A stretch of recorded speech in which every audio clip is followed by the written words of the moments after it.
organizations. I promote a lot of Belizean information and events and activities via electronic messages. So if you care to be a part of that, kindly share your email address with me and I'll get you on my mailing list. And this is not about me today, ladies and gentlemen. This is about the diaspora and where it came from and where it's going to. So thank you for being here. Good morning. My name is Nyasha Lang. I am a first-generation Belizean living in New York City. My connection to Belize is obviously here through my lineage, my parents, my grandparents, but my work currently is in the film industry. I work as a consultant and also a documentary storyteller in my own right. And a lot of the work that I'm engaged in is around what we call impact storytelling, really bringing together stories with partners, social justice institutions, corporations, and folks who want to get their message out and create an impact in the community. Glad to be here. Greetings. Greetings to all my brothers and sisters. I'm Nuri Akbar. Been involved in the Los Angeles Belizean community for over 40 years of activist work. It's good to see my brothers and sisters in the audience and those who are listening live stream across the globe and at home in Belize. Hopefully this conference will be a beginning to resolving some of the issues of reuniting our people and maximizing our capital to the benefit of our nation. Thank you.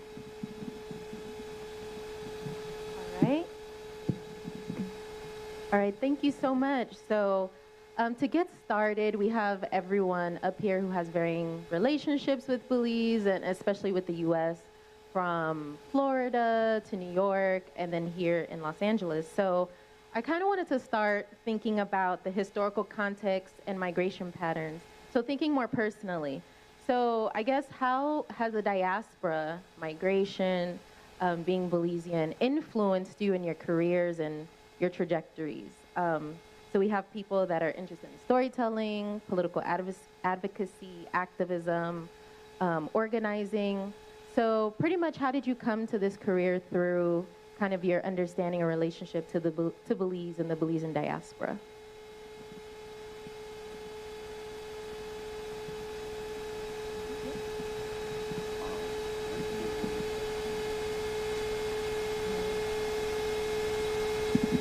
Okay, I'll begin. Again, greetings to my brothers and sisters. This conference is very significant. As I sit here, I'm feeling some emotions because I've witnessed this before, 40 years ago, with the formation of the Belize Consortium, which was the brainchild of Dr. Edward Leng. Many of those from that generation has now passed on. And so here we are, 40 years later. And it's almost like we are recreating the wheel. And so my presence here today has to do with some fundamental issues that need to be resolved in order for us to bring our people together. We cannot use the rationale that it's difficult. We cannot use the rationale that it's complicated. We cannot use the rationale that we have time. Time is not guaranteed to anyone.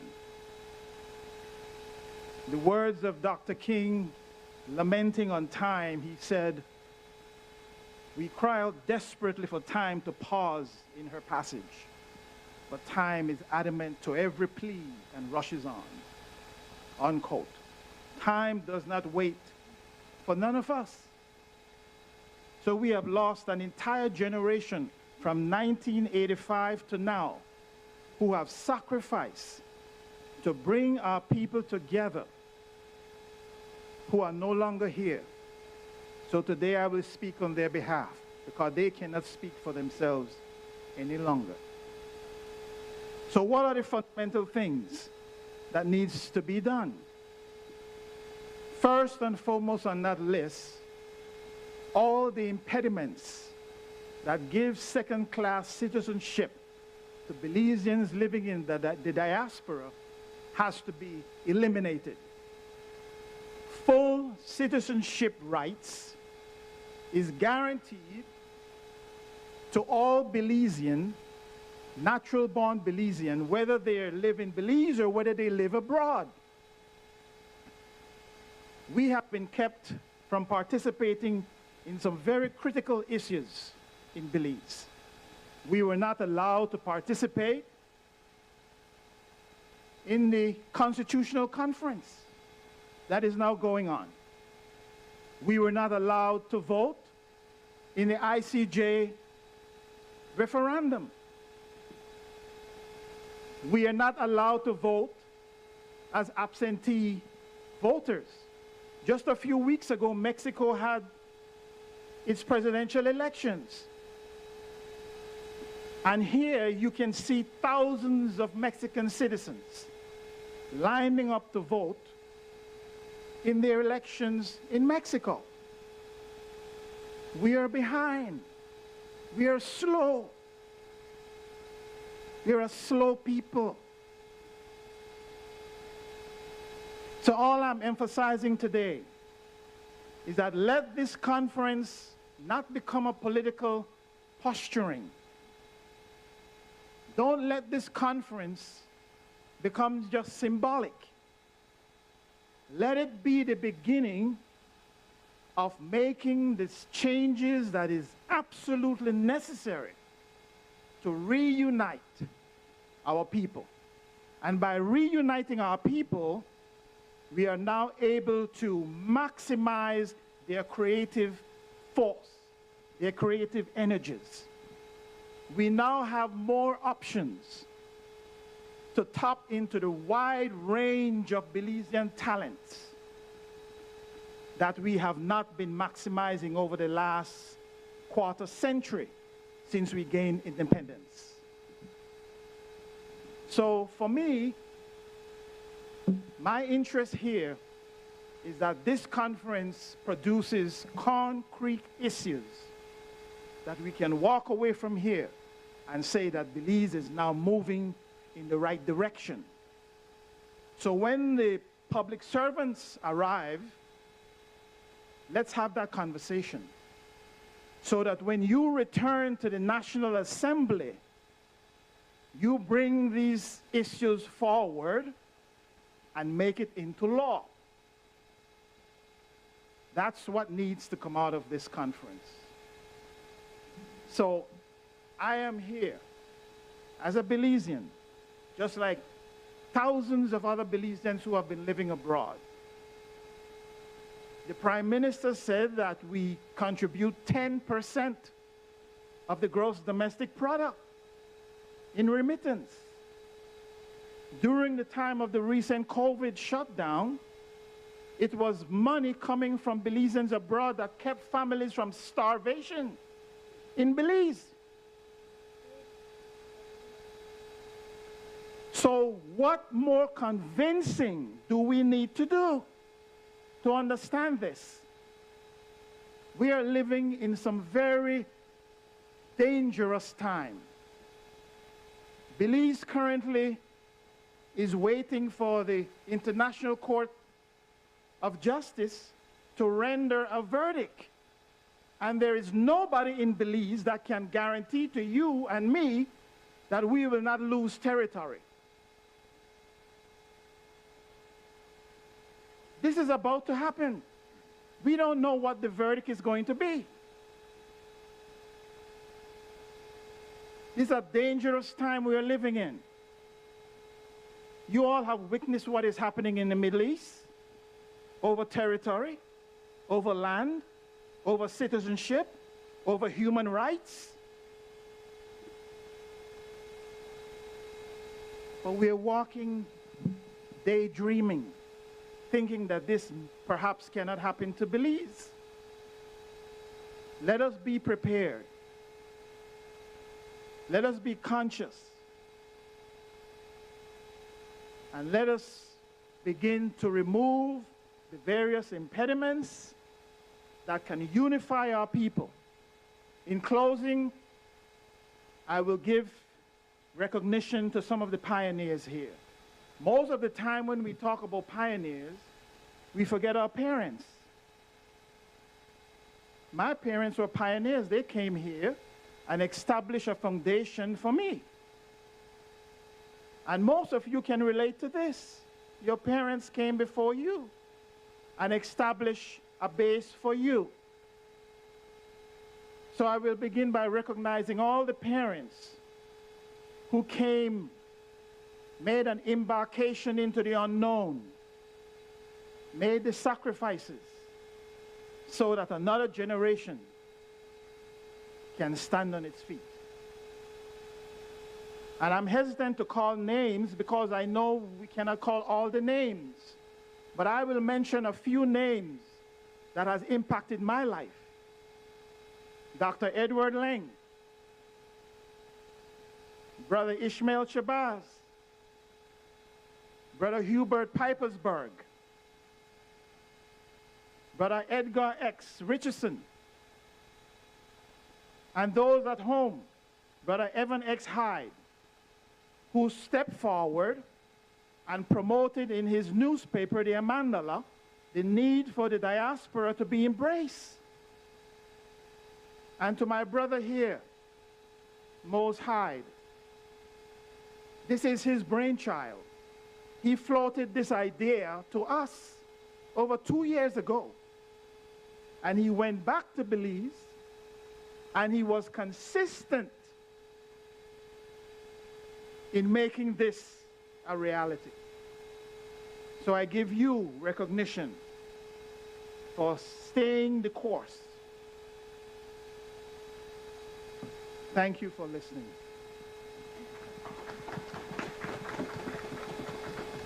Thank you for that. I think you provided a lot of historical context too, which was one of the main kind of themes of this conference, this summit, thinking about diaspora, thinking of its historical origins, not necessarily just thinking of diaspora as people that have moved, but also people that are still there, right?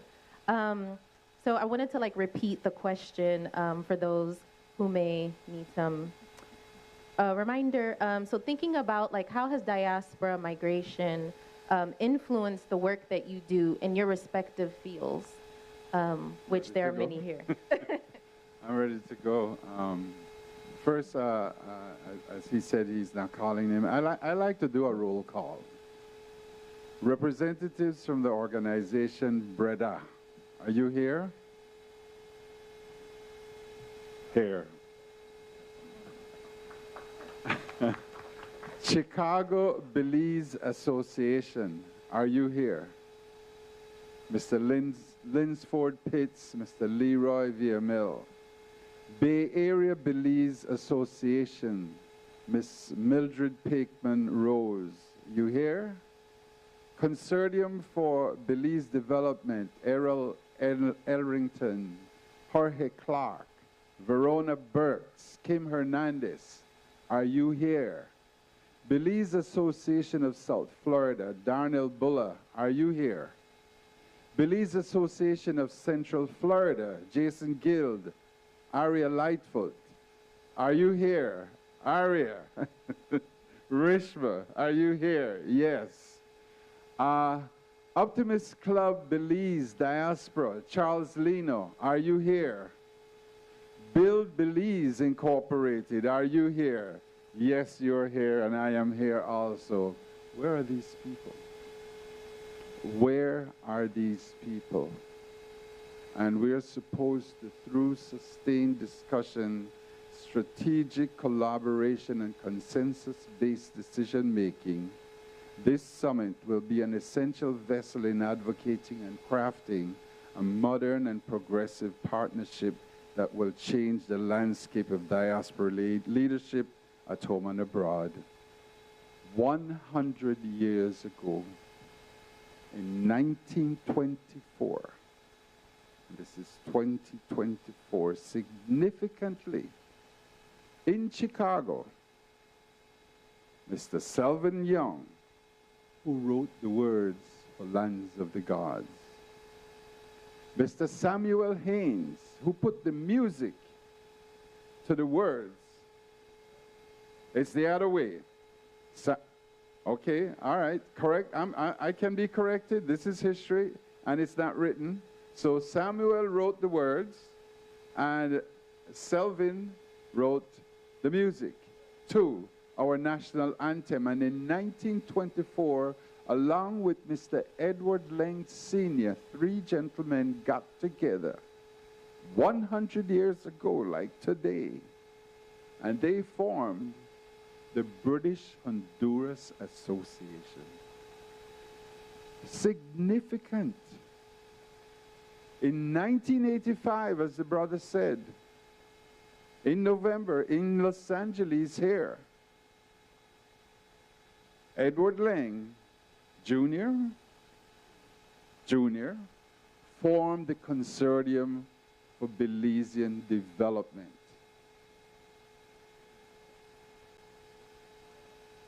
Wrote the bylaws. You go on and hey, there's a historian. Me, I just throw it out there to let you know it was there. 2008. The Consortium of Belize for Development came to Florida and had one of their biggest meetings. Ladies and gentlemen, in 2010, July 7th to July 9th, was an inaugural, claimed to be, inaugural Belize Diaspora Summit convened in Washington, bringing together Belizean consulates and honorary consulates from throughout the USA and Canada. And during that historic event, the diaspora desk was introduced with Patrick Menzies and Adalbert Tucker, who played key roles in the diaspora desk at that time. In Washington, it was introduced, and Ambassador Nestor Mendez penned the influential Diaspora Initiative, which led the groundwork for the Diaspora Returnee Incentive Program at the time called DRIP. She worked in that office. She worked in that office. She was at that conference. I was at that conference in 2008 as the president of the Belize Association of Florida. And ladies and gentlemen, 255 people attended that conference of consulates, honorary consulates, and heads of organizations. Nothing ever come out of it. Nothing never come out of it. Other than the DRIP. Other than the DRIP, the Diaspora Returnee Incentive Program, and the organizations walked away with it, and they ran with it, and they spread it. They told every diasporan who wanted to return to Belize, get in touch with this lady, get in touch with Adalbert Tucker, and get an incentive. I could go on. I think I have laid the groundwork. Associations, ladies and gentlemen, in the diaspora. I spoke to one of my colleagues, and he said, Ray, you go to any event, look around people, and this is an event, look around. Where are the Hispanics? Where are the Mayans? Where are the mestizos? Sorry, not Hispanics, mestizos, Mayans. Where are the Garifuna? Creoles. Creoles are the ones who step forward and support the events of the associations. And I agreed with him. I agreed with him. Is it because the Creoles are the ones who left Belize and left a family back home and sent remittances back home so that they continue to go to events within last $5 in the days gone by? Now it's $55 and $105 to go to an event, and they go and they want table and chair. If you not got table and chair for them, they not they come. They vexed you, because this is part of the culture. And as associations, we need to recognize this. As associations, we need to recognize, yes, there will be organizations and associations that have special interests. But if there are organizations and associations that does not recognize the power and the influence of membership, we will not have a strong diaspora. Very important. Look at California. Is there any Belize association left in California? You have promoters and you have individuals that promote Belizean events. You have right now, this very weekend that we're having this, we have Hollywood, 11th annual Hollywood Carnival happening here in Hollywood, California. And on Saturday night, how many of you all know that Belize will be spotlight? DJ Dollar coming from Belize, and Belize will be spotlight. Where are we? Individualization, it's all happening right now unless we hold hands and get together and form an association of members. We will not be strong. Thank you. So, yes. So I do want to, for the purpose of time, we kind of got into like a lot of the topics that we will be talking about with this panel. So I did want to give our two panelists some space to also share, especially, conversations about what does it mean to be second generation, first generation, and then also your work in diaspora relations. So, yes.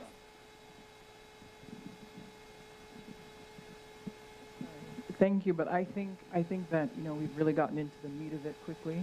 The only thing I would add is that growing up as a first-generation American in a household like I did, being steeped in it doesn't mean that it's transferred to you.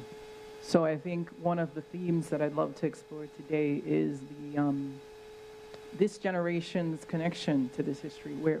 What is it? Where does the information exist? I had to wait for my mother to be 70 years old to begin writing a book about my father's work in some of these organizations to even be aware of some of the things that Mr. Gungor is speaking to, and to know that not only were those organizations that were strong in the diaspora, but in Belize there were many efforts at the time before independence that were critical to laying that foundation. There were community-based organizations like I think it was called the Boys and Readers Group or something like that, and where young people returning home to Belize could come home after they graduated and debate important topics like the Webster proposals and really think about the future of Belize. And I don't know if that exists anymore.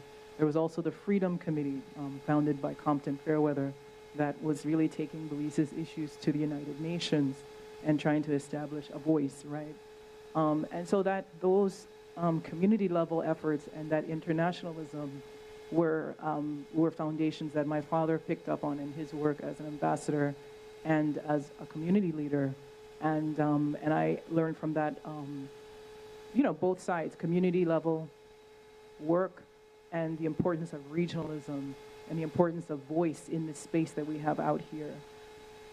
But again, how do we connect back to those original histories if they're not documented, if they're not shared, and there's no transfer of ownership and really power, community power? So that's one of the things that I'm interested in.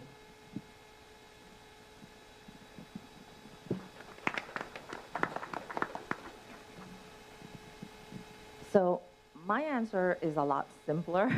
I think we have gotten a lot of really good information and information that's really important for us to hear and know about. So like I said, mine is a lot simpler. I am a part of the diaspora. I live in Florida, and I have the same struggles like most of you here as being part of the diaspora. And this is why I do what I do, because I want to be able to be part of the solution. I want to be part of finding the solutions. I don't want to be a part of reinventing the wheel. There is no need for us to recreate initiatives and situations, but let's move forward. Let's take what we have learned and move forward with it. This is why the Briceño administration has created the Diaspora Relations Unit.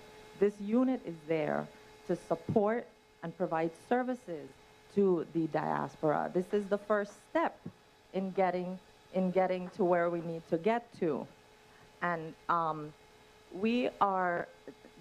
what we are doing at this point is we are exploring a lot of different things about the diaspora. We're getting a lot of information about the diaspora. We're trying to understand what's going on in the diaspora.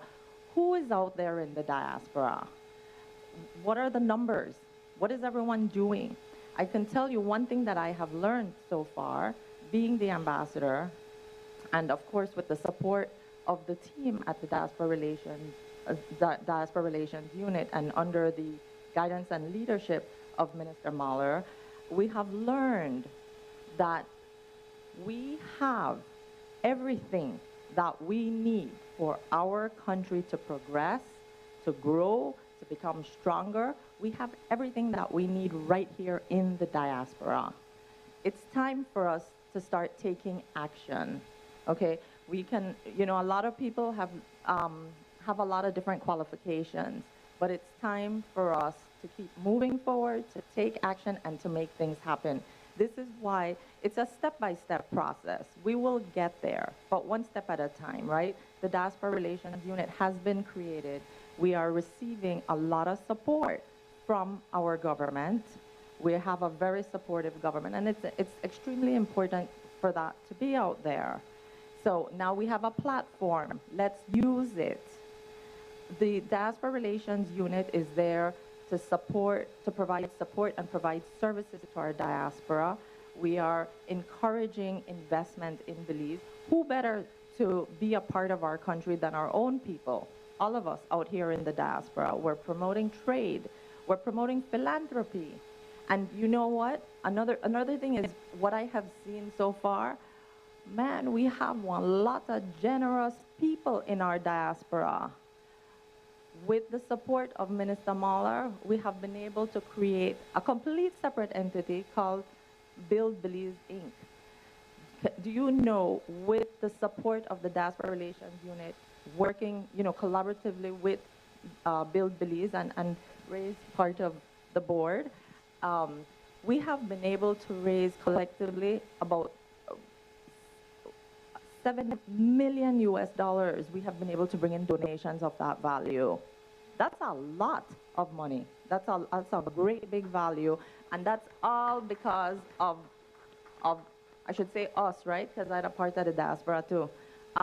But it's because of all of us out here, and in such a short time we've been able to do that. Imagine what is waiting for us. Imagine what we can do together. But another thing is, and I was talking to Nuri about this earlier, we as a people, as the diaspora, we need to organize ourselves. We have a government that's willing to listen, okay? They want to know what it is that we want. But we, in the diaspora, we need to come together, okay? We need to organize ourselves and then bring forward what it is that we want. And I tell this to everybody that I meet. You know, I get so many people that come to me and will tell me, you know, I want to do this back home. I want to come home. I can do this. I have that. This is wonderful. But we need a plan, and we need to organize ourselves, and then we move forward. Because lots of people have lots of ideas, and it just doesn't go anywhere, right? And you have to remember, too, we are sometimes limited with our resources at home. And this is where we need to bring forward, the diaspora needs to bring forward how they can support some of those limited resources that we have. How can we bring our knowledge and expertise at home to support what we need at home? Because like I said, we have everything out here. We just need to bring it home now. But again, for me, one of the biggest things is organizing ourselves, and always what we have done at the Diaspora Relations Unit, we have always kept the lines of communication open. And that's what we continue, that's one of the biggest things that we want to do. Keep the lines of communication open. We are not, now the conversation has started, it's in the forefront, we have a platform, let's keep it moving, okay? And stay open and always be respectful, right? When we bring our ideas and concerns and issues to the table. So that's my part on. Thank you. I think the downside of having such a, you know, an hour panel to talk about the history of Belize, right? We're doing like a lot of recovery work. We're thinking about the initial pioneers, the people that are still doing the work. Unfortunately, the people that have passed on and are being kept alive through these conversations, through storytelling, all of these things. So as I was taking notes, as you all were talking, some of the things that came to mind is erasure and time, right? So we're fighting against having these needs that we have now, right? And then also having to analyze who makes up Belizeans in the diaspora? Who are they? What do they do? What are their socioeconomic statuses? And then also thinking of how history is important and integral to this work, and how we might be able to think of diaspora beyond politics as well, right? So what are some ways that people are doing this? So we're in the portion of thinking more about the future potential and initiatives. And I wanted to get your thoughts about what has worked well in the past that you feel will be beneficial moving forward. Selfishly, one of the things I think about is technology, particularly Facebook groups, WhatsApp, all of these ways that people can stay in touch, and pretty much serves as this bridge between diaspora, people who cannot travel or people who cannot move. So just like, what are your thoughts on, the future of this? What are some things that have worked well that you would like to carry out in the future that you see being successful to kind of unite the diaspora for a better Belize and a better Belizean diaspora in the U.S.? That was a long question, but I can shorten it. One of the things that I'm finding is being very, very effective is the social media. A look at Miss Earth, Destiny Wagner, who won that title. During COVID, people sat home, watched that beauty pageant during COVID, voted for her, created a noise. And you got to understand what's happening with social media, creating a noise. And she won that competition. Look at,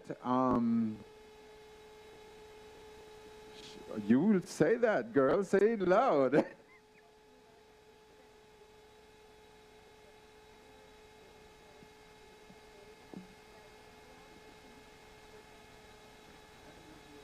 And she will be on the panel.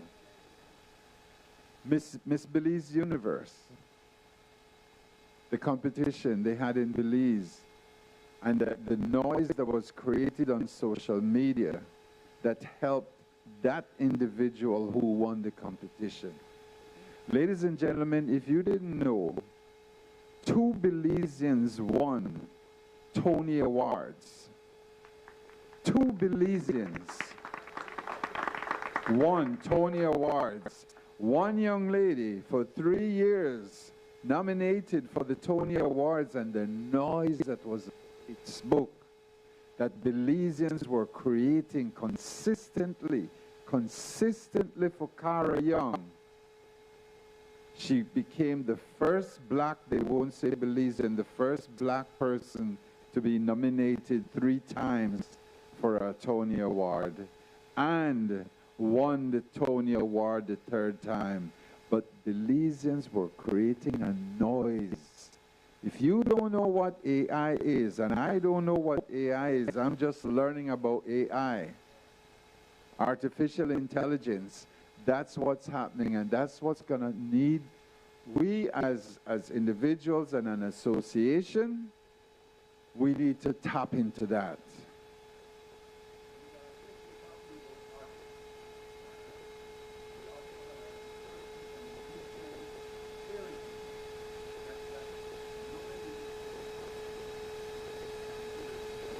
That's right. Coleman Domingo. Coleman. Yes. We're all over the place, and the noise is being created.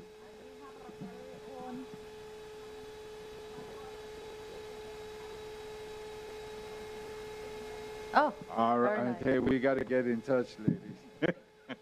And we have our very own producer, director of plays, right? He's amazing artist here. And what about Mr. Frankie Reno? Right. What a genius, right? Genius at his craft. So yes, we do have so many talented people within our diaspora. We need to harness all of that. Simone Biles, we could go on naming people all over. I'm sorry, I didn't mean to. No, you go ahead. No, I'm done. Well, I was just.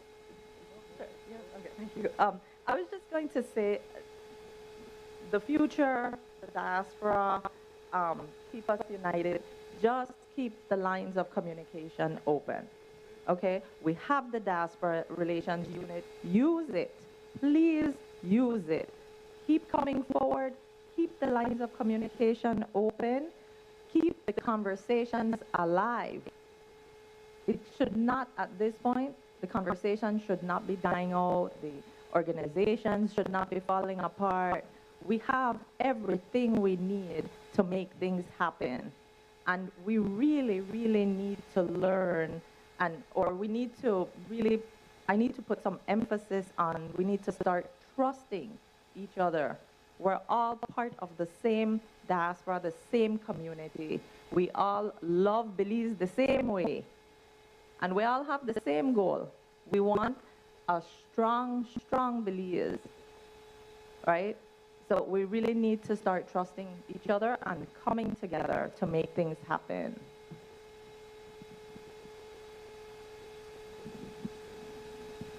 I want to mention something here that is dear to me and to most of you in this audience. Belize has experienced a genocide, an ethnocide over the last 40 years that has primarily impacted our young black male and young boys. We have lost probably between 3,000 to 4,000 young people since the mid-1980s to the current time.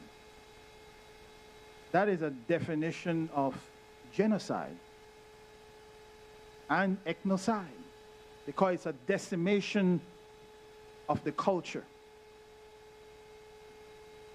There have been many people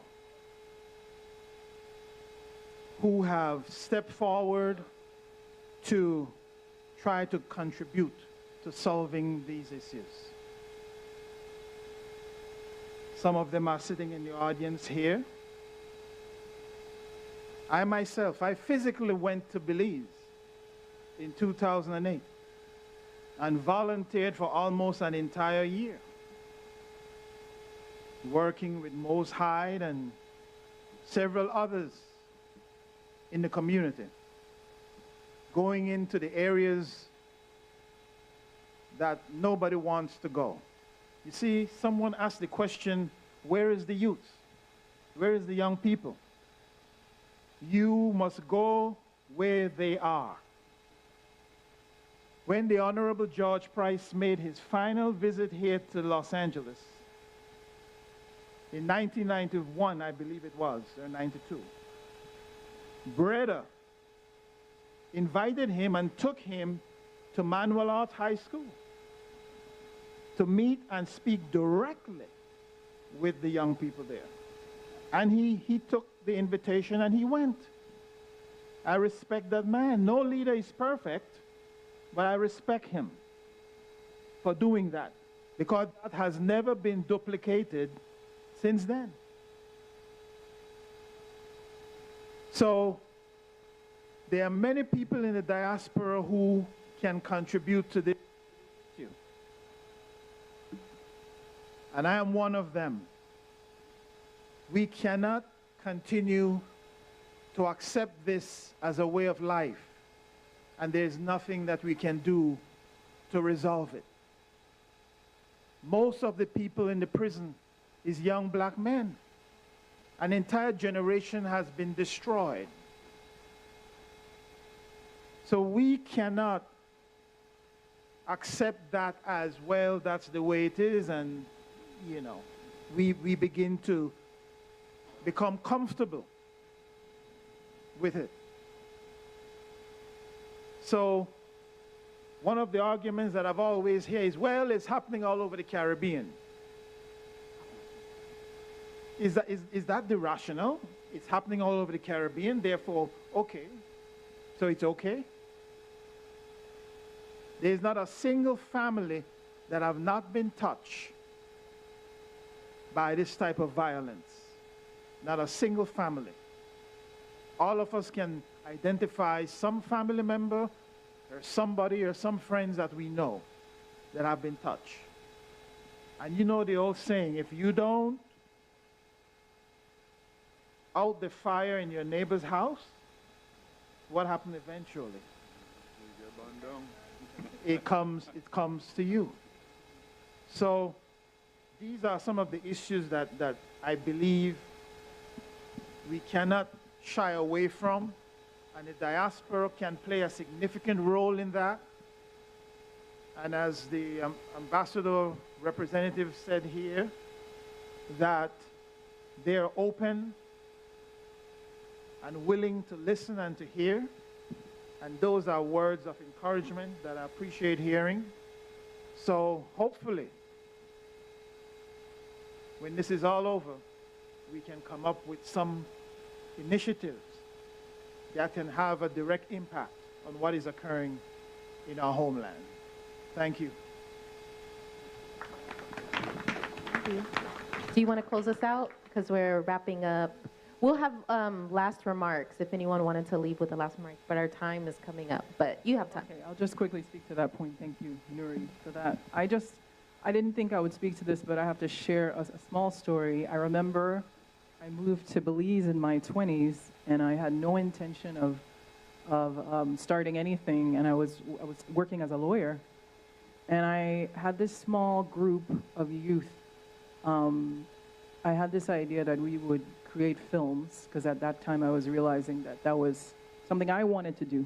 I had begun to do, wanted to share. And we went to the prison and to do a workshop, and what we found was that we started sharing some poetry the young people had been writing to kind of work out their trauma, right? From, you know, many of them were from the South Side. They just wanted to like put some words to their pain, and they started sharing this poetry. And these young inmates, these young incarcerated men started coming around, and like 2, 3 dozen of them had these amazing poems that they had been holding, and no one ever given them permission to share, right?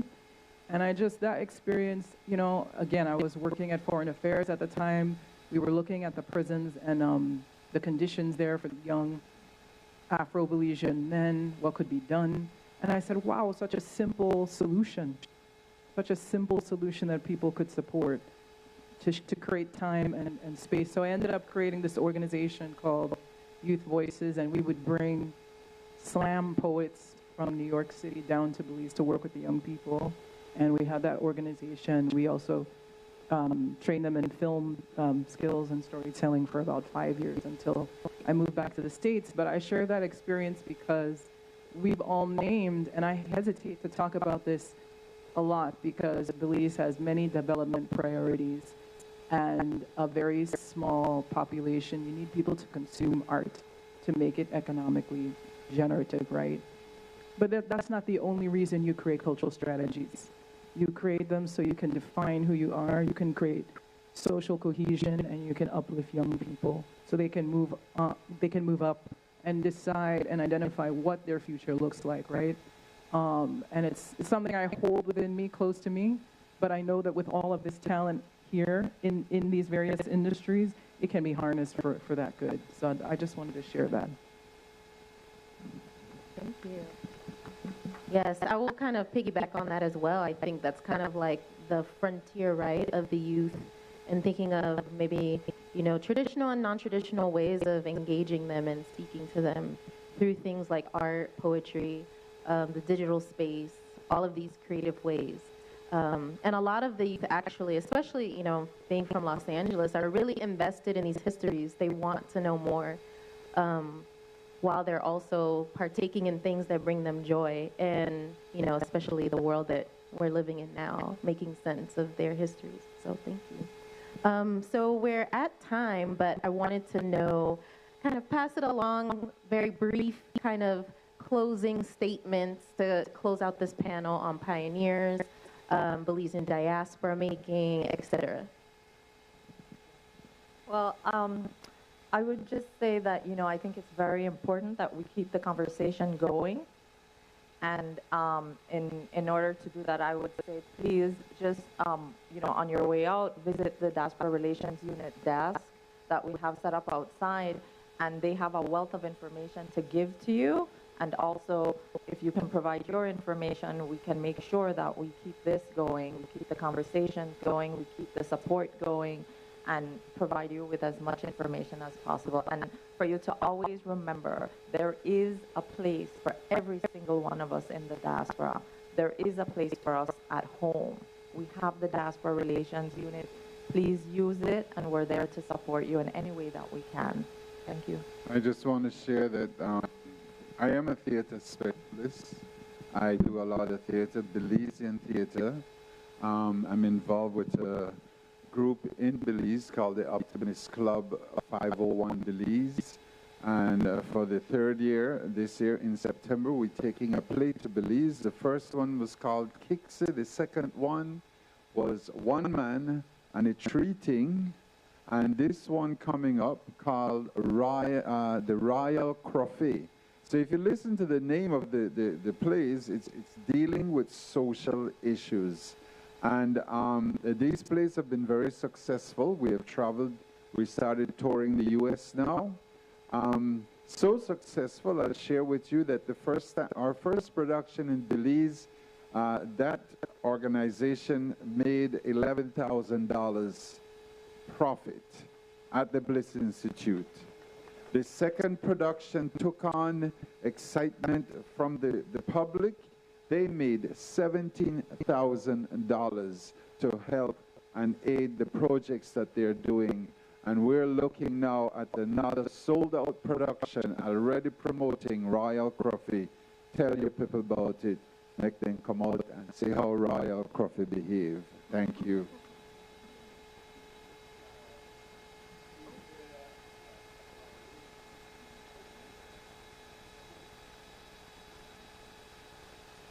We could talk about it. Right.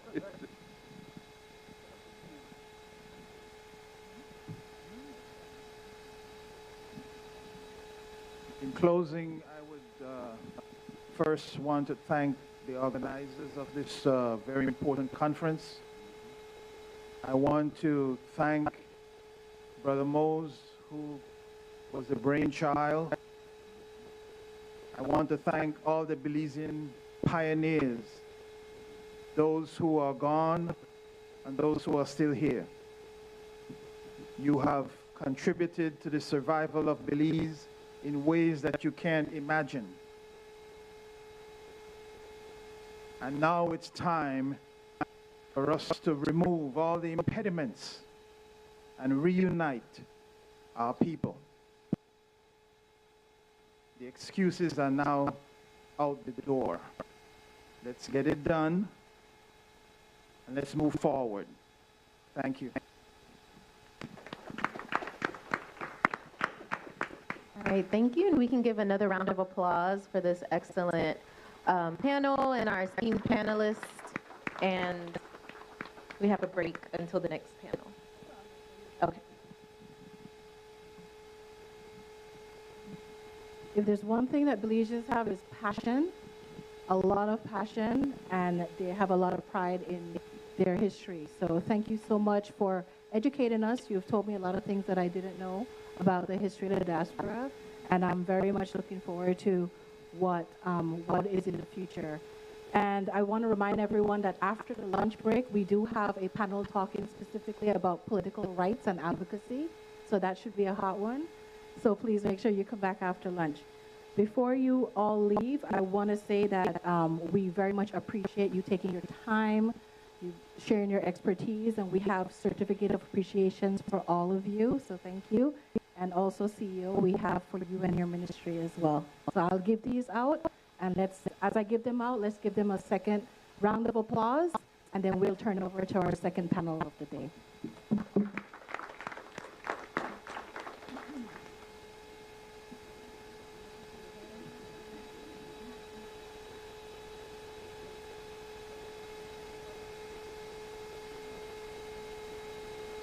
Yeah, that's the first panel. What are your thoughts? You gone outside. That's what happened to you. Outside is lit, man. Not me running into shine, bro. Outside. Yeah. We have the land clinic line is a line. That's the line. The line is lining. It's a long line. But I'm hoping that the lands department is realizing that this is something we're probably need for doing at different states because a lot of processes difficult for doing Belize, right? This is now your panel, Mose? Yeah. So we're going to have our own Mose Hyde be a part of panel number 2. So panel discussion number 2 is a sports and diaspora infusion panel. And so Mose is the moderator of that. And then the panelists will be Greg Myers, Marvin Utley, and Olin Simplis, NBA, WNB consultant. So I want y'all to, tune into this because this is very significant. We've seen where the diaspora has been pivotal, like a pivotal juncture where you have Belizeans in Belize and Belizeans in the diaspora linking up, playing on the same teams. And so we want to encourage that. So remember, you are watching XTV, listening to Creme FM, streaming.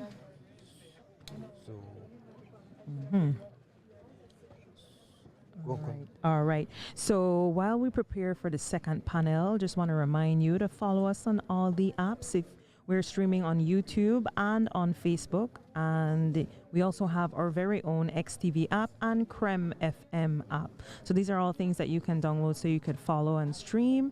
I should probably use this opportunity to thank my sponsors. Where's some more? Yes, man. Make I thank my sponsors. So the Belize Diaspora Summit 2024 broadcast sponsors are Atlantic Bank Limited, Atlantic Insurance Corporation, Battle of the Drums, Belize Chamber of Commerce and Industry Western Union, Belize Bank Limited, Beltrade, Benny's Home Center, Builders Hardware, Cajal Petch Village Resort, Carlos Diaz Private Bathroom, Central Bank.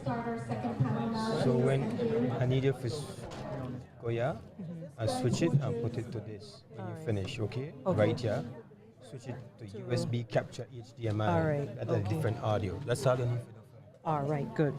CG United, Citrus Products, of Belize Limited, Dangrega Town Council, Darius Meat Pie, DigiWallet, Enrique Martinez and Sons, Feinstein Group of Companies, Freetown Drugstore, Government of Belize, Holy Redeemer Credit Union, Marie Sharp Fine Food, Ministry of Immigration, Quick Home Real Estate, Rosado's Hardware, Simon Kwan and Company Limited, and Social Security Board. We really want to thank our sponsors for assisting us, making it possible, I should say, making it possible for us to broadcast from Los Angeles. We're at the LA Marriott, and so if you're in the county or in the city of Los Angeles, please come by and you can see, listen, hear, watch all these panels, be a part of it, and also you can access the immigration clinic and the lands clinic. If you're watching on streaming, we're hoping that you're enjoying this information, that it could be very useful to you.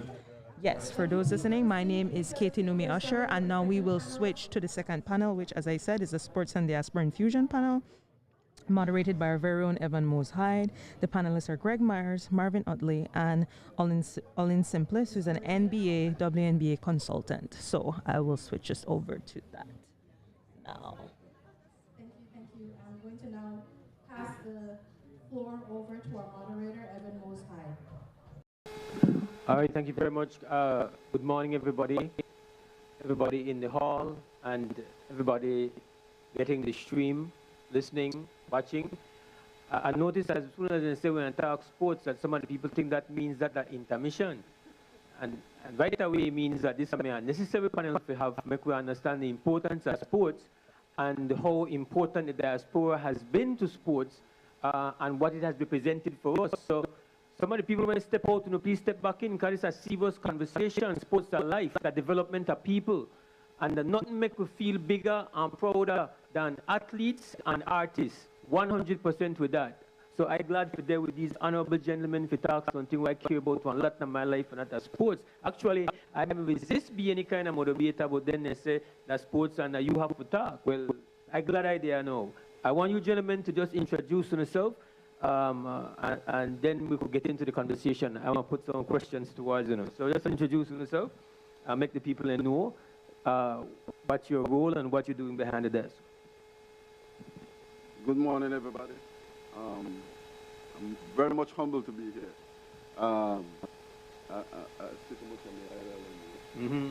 My name is Marvin Otley, but I have to give a short story before I give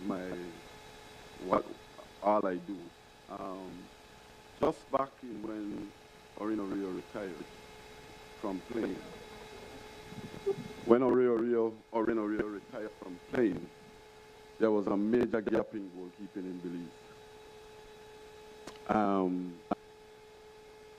There was no, he was so consistent. I'm not sure, maybe Bilal wants to correct me more, that Orin maybe have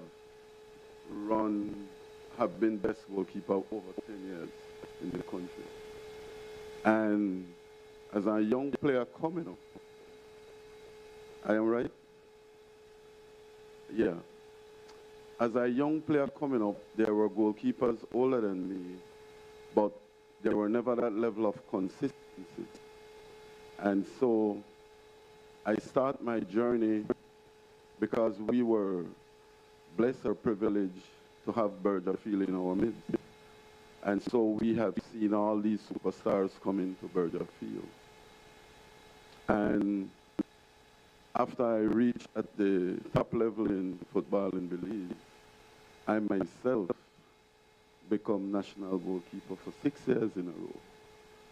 And so I didn't accomplish what Oreo accomplished, but that journey took me into Central America, and that is where the history of my career really take off. Presently, I'm the Deputy Director of the National Sports Council, and the National Sports Council is here presenting a fundraiser app. We managed to just slide in this thing, because it's a business symposium and it's important, but you know how sport is there to our life, and so we want to see how we could link with the diaspora for more help. Like people say back home, maybe they could put their money where their mouth there is. I think earlier something was mentioned very important. We tend to forget all the time the people that set the foundation. And I just yesterday get to meet Mr. Ferreira, and he told me about his history and how he got out here. And both of us mentioned Oreo. He grew up with Oreo, and he get on the phone and he called him right away. And so things like that in regards to the connection and how we could proceed forward to make things work between diaspora and what we are doing at home, that is very important. So I just want to say, I hope our discussion could go as solid as previous, but that was some very good history just now. I don't think we could compete at that level, but hopefully we try. We are giving it the best shot, man. Sports, brothers on the side. How you guys doing? Good morning. My name is Olin Simplest. Like Mr. Hyde said, for me, sports is not just about the actual game. It's about life, developing character and all that. So when I was asked to be part of this, I dropped everything that I had scheduled this morning to be here because it's very important. Like basketball is what I do. I train 30 to 40 NBA guys, a lot of WNBA players, some of the top youth in America. And it's not about the game that I love when I'm interacting with these players. It's the opportunity to mentor and mold. And so when they told me and they reached out to me, I pretty much canceled everything I had this morning to be here. So being here, I'm honored, I'm humbled. I was on the 98, you won the CARICOM championship. Right, I was on that team that won. And since then, I've been trying to find a way to get back and be involved. And so as soon as I got this phone call, me and my wife canceled everything to be here. So I'm honored, I'm blessed, and whatever I can do moving forward after this, I'm all in. So appreciate you guys having me. Morning, everybody. My name is Gregory Myers. I coach track and field. I'm retired from the U.S. Army. For the last, just after COVID, my son, I coach and train my son along with about 40 other young men in America. Over the past 15 years of coaching, I've sent off over 75 athletes on some sort of scholarship to universities here in the States. Currently, I'm working with a lot of the young people in Belize to get them scholarships to go abroad. I've sent off 2 already on scholarship. I'm working on 3 more this summer. I also am on the executive for the Belize Athletic Association. So while I speak often with Marvin and Mose over here, like Oren said, Olin. When I was asked to come, I dropped everything to be here. I was just in Belize, got home, flew here, leaving here momentarily to go back to Orlando to attend some more business, because in the background, the things that we were doing in the background, this is the symposium that I hope we could bring it to light. Because sports, to me, is more than just sports. And in Belize, we have an opportunity with sports to not just for sports, but for education, for tourism, for the general benefit of the entire country. We have an opportunity. We're in a very special time, and I can speak for my discipline, track and field, that we're at a very special time where we can make these things happen if we collaborate. And something that was said earlier about passion. We just had, within the Athletic Association, we had 2 of the best coaches from Jamaica, Jamaica's actual head jumps coach and their best high school track and field coach, come to Belize and give a workshop. And the one takeaway from what they said was passion. If you have that passion and you have somebody to drive it, all you need is one. So we're looking for that one to help drive this car to success, not just for a child or a few children, but for the country. It's interesting on the panel, gentlemen, that we have Marvin, who is not a part of the diaspora. He's a part of the sporting infrastructure and ecosystem back home. And then we have with us Brother Simplest and Brother Myers, who have both done tremendous things abroad, have brought their energies back home. And this is the Diaspora, Belize Diaspora Summit. And what I want to throw out here is that, like in all other disciplines, right, there is a knowledge and expertise here abroad. And then many times, because of where I'm positioned in the media, when you guys come in, you come wanting to share knowledge, wanting to share expertise. That's what I generally experience. When our brothers and sisters come back home, they want to share knowledge. And then when they get in, there is an adjustment, like a reality check. Because you know, always go how you feel is supposed to go. Like, why my knowledge can't get immediately incorporated and everything aligned to make we reach the greatness together? You end up with a lot of feel of the track, of the court energies when you got nothing to do with building success, and then you become frustrated. So I want to ask, starting with Greg and Olin, and then Marvin, you could speak as to, well, why, you know, mesh is the way it's supposed to mesh, why it is the knowledge, expertise where reside abroad is not being fully taken advantage of. So from your experience, talk to me, Greg. You feel the energy, or how you go? Everything you said is spot on, 100%.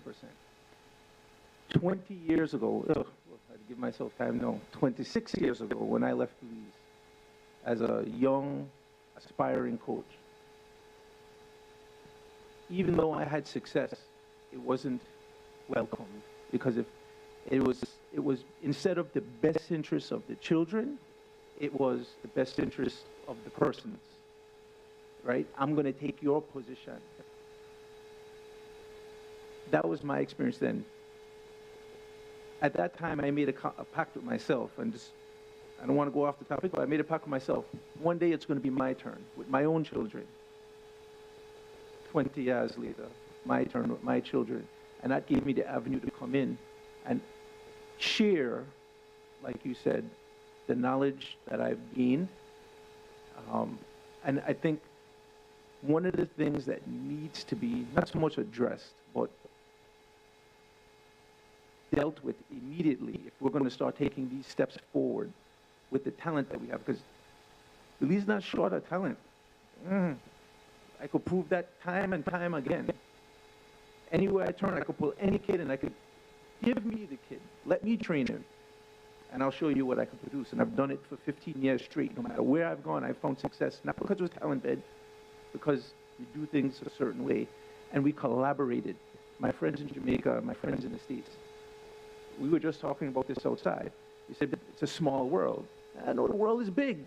But what happens is, as we start at the base and we build our knowledge, the world gets smaller. It's like a pyramid. Then when you get at the top, and I'm sure he could tell you, at the top of basketball, everybody knows each other. At the top of athletics, everybody knows each other. Those are my friends. Those are my colleagues. We share, and the number one thing we do is we share information. Yes, my kids, Dimitri, to compete head and head with all the best young people at Jamaica. But those coaches call me and ask me what I'm doing with them. When I have an issue, I call them. Yes, they compete against each other, but at the end of the day, it's the best interest of the child. So to answer your question is, instead of being the best interest of the person, so they could get the highlight of this, let it be the best interest of the child. Let that drive and be the fuel behind the passion. Because if I see Brother Orlin here knows better than me to deal with something, how you do that? And not take offense to it, right? And be able to share it back and forth. So that's my experience. It happened to me, but I had the wherewithal, good fortune to be in a position to withstand the outside pressures, to push away, right? Not everybody has that. So again, that's my experience in the best interest of the child. And I think that's the path forward. Wow, so I haven't experienced to the extent that you guys have because I haven't been back as often. But I can speak on a personal experience when I came out here in '98. Half the country welcomed us. We were considered outsiders. The other half did, right? Did and didn't. So they didn't realize back all the players that were sacrificing to be here for the Belize, the name on the front of the jersey. So with that being said, as years went on, I've reached out my honest Kim Simplest. I've tried to do certain things to get back. So there's one word that he continuously uses, collaboration. In order to collaborate, you have to drop your ego, right? You have to trust. And with that being said, you have to put others first. And for me, to me, being a young kid, I was 20, 21 at the time, I was a father as well. Being out here for a couple of months, I didn't feel welcome where I was born. And some of the other players didn't feel welcome as well. And so I've gotten information over the years that a lot of it, there's ulterior motives at the top, as opposed to, like he said, let's put the kids first. Let's utilize sports. Let's come together. Let's really be a strong nation, because as he said, there's talent. When I came out here, there was kids barefoot doing stuff that we couldn't do in sneakers, right? There's talent out here. And one of my biggest goals have always been life goals is this right here. How can I get back? How can I get back? How can I be an extension of the country to give our kids more opportunities? And it's always met with something. And so for me, collaboration is the word, but in order to collaborate, egos have to be dropped, right? And trusts have to be formed across the board. And so that's been the thing that I think is the biggest obstacle for us, would be that. Mose, glad this is the topic. I hope that everybody will understand it well. Go through. Because this is our main problem in Belize. And I will say it like this. The reason why the reason why the resources when you come home don't have access to athletes is because of the personalities within the federation. And we're not shy away from that. That is the reality. I will give you a quick short story. I had a 11-year playing career. And I now am on my 26th year as one of the top coaches in the country, I would think. I am one of the most qualified coaches in the country. Not only in coaching, but also in coaching education. 2 years ago, the Federation invested over $20,000 in me, you know. Football Federation. I haven't worked for them since. So they invested in me, and they decided that they don't need my service at all. So it's the personalities within the Federation that cause this problem. And it's not a gap, you know. That just that sometimes either the president or the general secretaries of the Federation believe that Greg want to do too much, and they say, you know what, keep him out.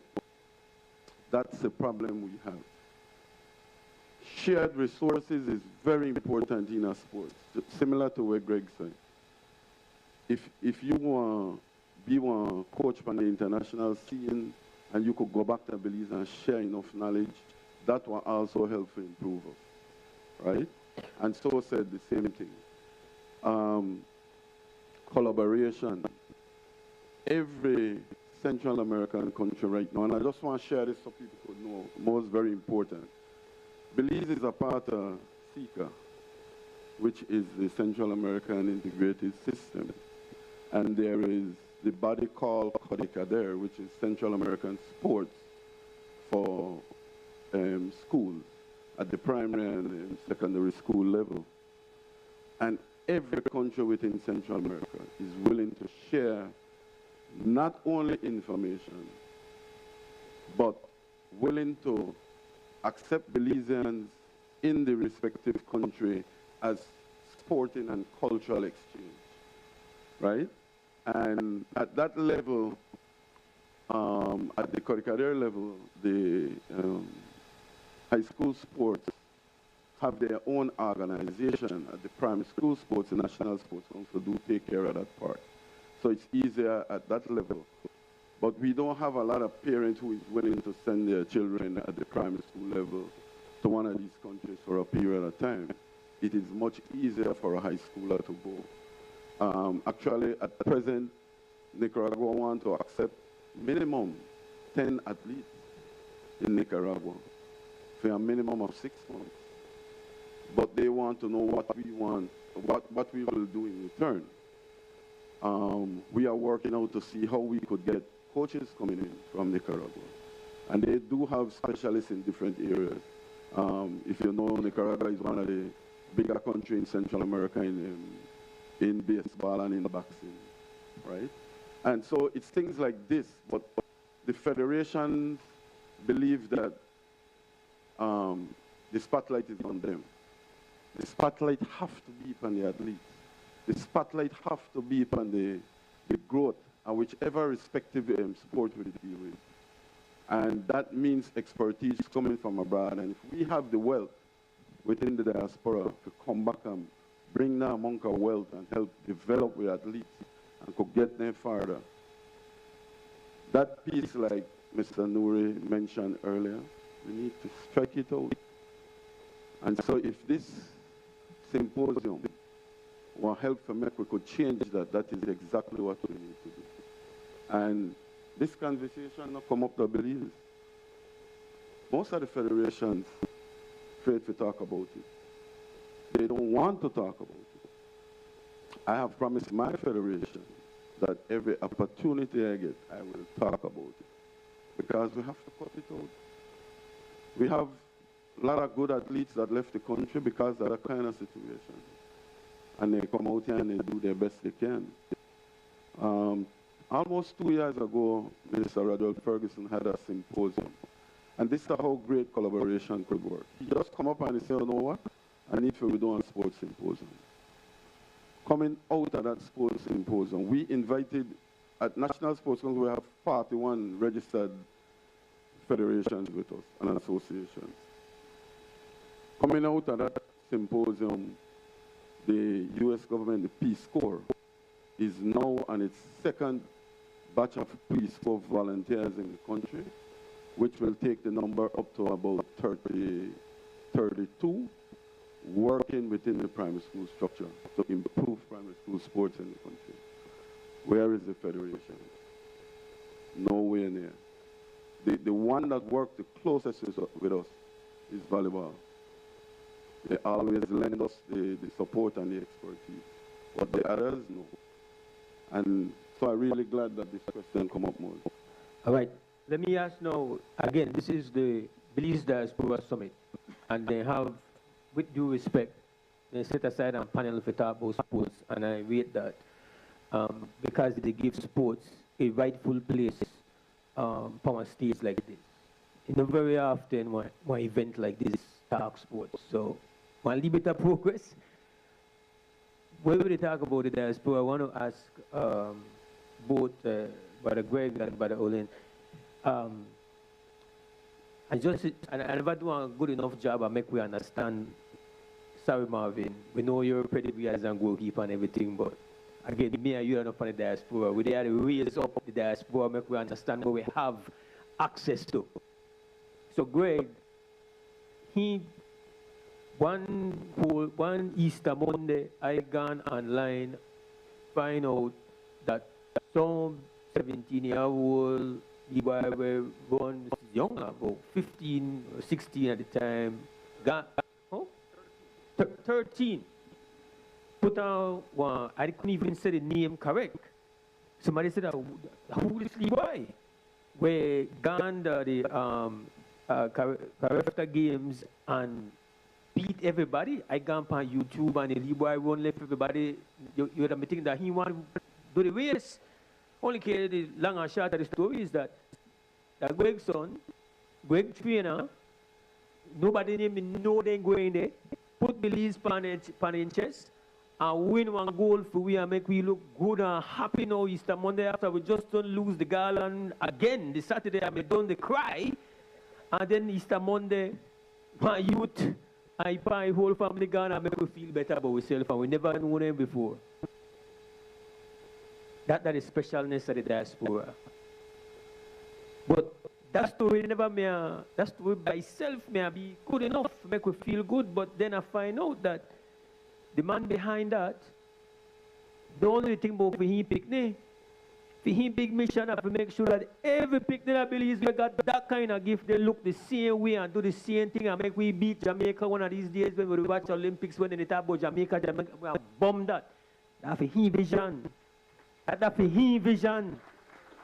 And I don't have one single conversation with him yet when he don't tell me that they happen. I just meet this man, here when he go, I'm going to Panel. Boy, I got some big news, what shall I tell you? Things they happen, he can't control himself. Just made about some coach or some, that things that you might not think grand, but that will make the thing happen. That will hold success, that the recipe for success, glamour.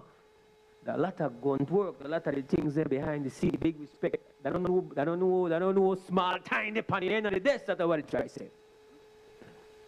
But I simply just make a put this to you that since you stop playing in the league, gone, come back to friend, I don't see you till just now, right? Years I don't see you.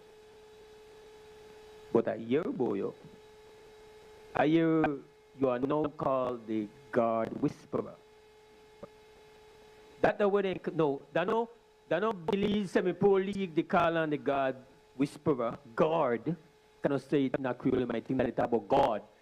Guard, meaning a point guard and shooting guard in basketball. He's called the God Whisperer by the professionals in the United States of America. That he in the whisper to talented players out here, they understand how to become so good that you make millions of dollars playing basketball. He in that. You know who he whisper to? The NBA type, the WNBA type. We want to know why we can't make sure he can Belize at least 2 times for the year can whisper to we. Why that not for we highest priority?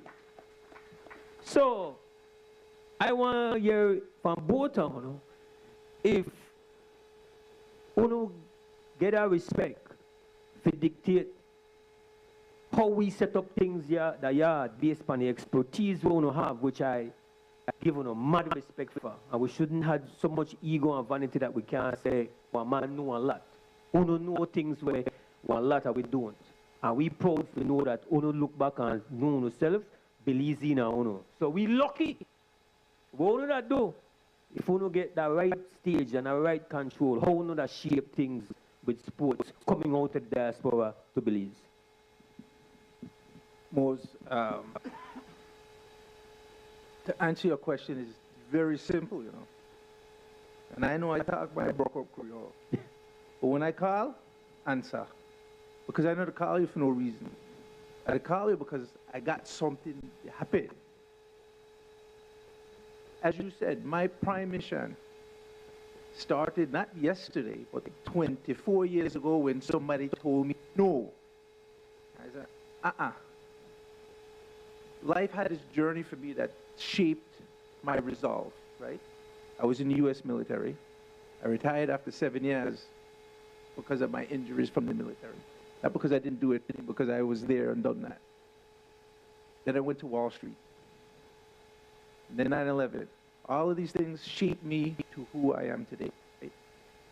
Growing up in New York, coming to Belize every summer for my entire life, shaped this direction. And I tell people this all the time. Out of my entire family, my family big, I can probably relate to most of the people are wrong and are wrong, right? I'm the least talented person, but yet I got a full scholarship to go to this university, at Rutgers University. My children have the same talent. They're not very fast, but we found their niche. How do we shape that everybody can get it? peace, right? We're trying to make this that everybody could get this. Pick up the phone, answer the phone call. No. We have all these persons here. We have this platform. I think personally that we try to bite off more than we can chew. And I say that because I want to change the country. But I can't bite off the whole country. I can't change everybody's mind. So I'm going to start with one and then make it 2 or 3. The persons who answer my phone call are the ones that we're working with every day. And we're moving and shaking. And eventually, everybody else will come along. My sport is not a money sport like basketball. But yet, the NIL money is there. That knowledge of knowing how to access that is key. Every day, I'm on the phone with somebody from Adidas or Puma. They work. Somebody from Puma has already approached me. I want to give me $50,000 to have Dimitri represent Puma. I know what my son is worth and what his worth is in the grandest scheme of things coming down. I know what Brooklyn Little is worth, and Brooklyn Little just won the U.S. High School National Championship for the long jump. I know what their worth is. They are historically great, not in just America, in the world. How do we utilize them, their talent, their mission, their hard work, to show that this is what it takes? Because Dimitri didn't start running when he was 13. Start when he was 7. The fruits started bearing at 13. And I'm sure Olin could tell you the same thing. The biggest thing is that we have to understand that we have to work together. You have to answer the phone. And when we move it, please follow along, because the work that we put in to do what we did now is not yesterday. These collaborations, these colleagues that we have, the relationships that have been built, has been built on time, energy, and effort at great expense. It is not cheap to train an athlete. I can only speak about track and field.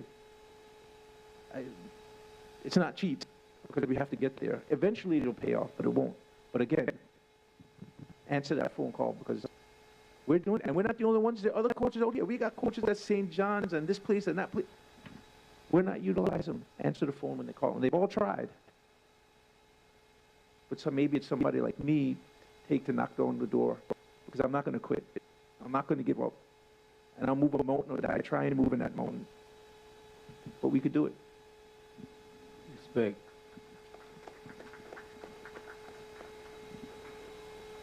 For me, it's real simple.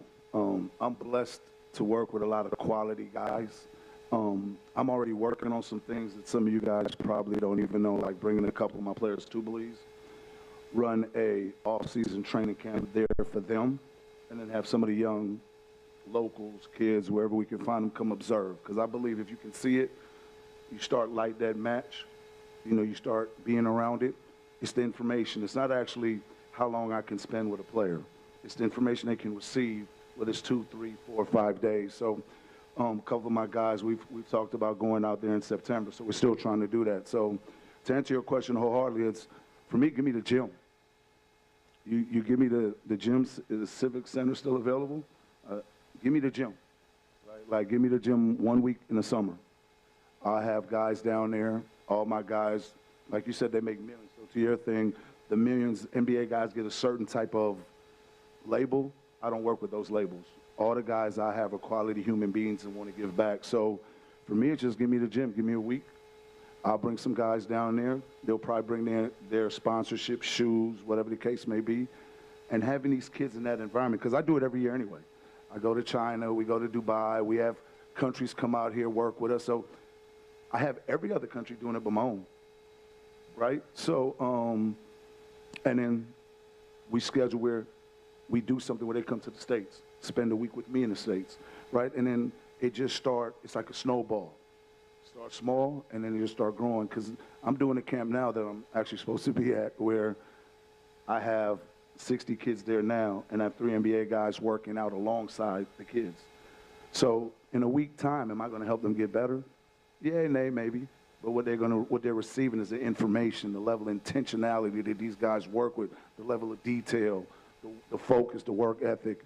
And I think that's what we can do so these kids start seeing it. And the more they see it, the more they want to become it, that fire. And then next thing you know, our players are evolving and growing. I'm blessed enough to work with a couple kids that are on the 17U team. And once again, like, I haven't had a lot of time to give back or get back, but I do represent Belize to my fullest. It's on my Instagram page. It's on all my social media platforms. So when the U.S. whipped our butt last week, I got a lot of shit talking at the gym. So I'm here. I'm in it. I deal with it every day. So give me the gym for a week. Let's work together, and then let's start figuring out a way we can start getting these kids to me in the States, and we start taking tour universities. Just start putting them in environments where they can start dreaming, right? Let's start dreaming and know that you can do this as well, right? Because like I said, the biggest thing to me when I was going around the city, when I was out here on our days off, was watching these kids play basketball, their agility, and I know it's a soccer, soccer's a big foundation, so that's the best foundation of any sport. So these kids are extremely talented. Let's get them to start dreaming a little bigger, right? And being around it allows that. Well, the big question mark about a summit, Marvin, the always whether or not you want BS Fest or real things want to come out of it. So we got a chance here to make something real happen. But I simply say you want a gym for a week. That's confirmed. You know, got Confirm. a problem. He got a civic. And let it be known that the deputy director had the talk, right? The deputy director. That's not a problem. He got a civic for a week. Yes. Just provide us with the date, and we work with the civic, and we With the AC on. With the AC on. Okay. Let me ask this. As we notice, I could see the people in the state are people who love sports, right? And we love win, and we love the games, you know, that's for sure. But from a two vantage point, I don't want to touch upon it, especially with the NIL. What that mean for we youth if we able for could really just put in our work for getting the NIL accessible, make people understand back home. Because at least America understand what a game changer the NIL is. I think we still there behind to try to figure out well what that is. So I'm ask both I want to kind of use this platform to kind of enlighten people about the game changing aspect of NIL and why we should be now more than ever driven to maximize upon the gifts where we youth then come blessed with. I guess let me start, because I'm really not a big NIL fan, so I'll let him finish with that. Here's why. Yeah. I want these kids to get their value, most definitely, no doubt. But what do we say a lot of times when these big athletes older get that $1 million contract? They take their foot off the gas. They get content. I want kids that are hungry, stay hungry. So like even our draft guys, this year had 18 kids in the draft workouts. 5 will be lottery picks. We didn't do NIL for them. Their NIL is training with me for free. So we want guys that want to focus on the sport, develop, grow, because it's greater later. But I'll let him do the education because I don't really deal with it. I don't like it. Because now, is it a great resource? Of course. But in the States, it's a little different. I don't want kids to come in here with this entitlement attitude. I don't deal with it. So those that are chasing NIL money is not for me. Yes, sir. Now, if we get it organically, let's roll. But I'm not out here chasing it. So I want kids that want to use this round ball, because sports at the end of the day is a connector, right? Whether you become a professional at that sport or not, it's teaching you to be a professional at something. So those are the type of players we deal with and we want. That's why I said with the NBA guys I deal with, some of them are max contract guys. They're humble, quality human beings. Those are the type of kids I deal with. So those chasing INL is not for me. Right. So I'll let him speak on that. Well, NIL, obviously every discipline is different, right? Basketball is organically a money sport.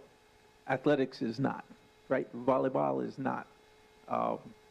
Those things are not money sports where we could say we have a professional career after college. So NIL, for somebody like my son, right?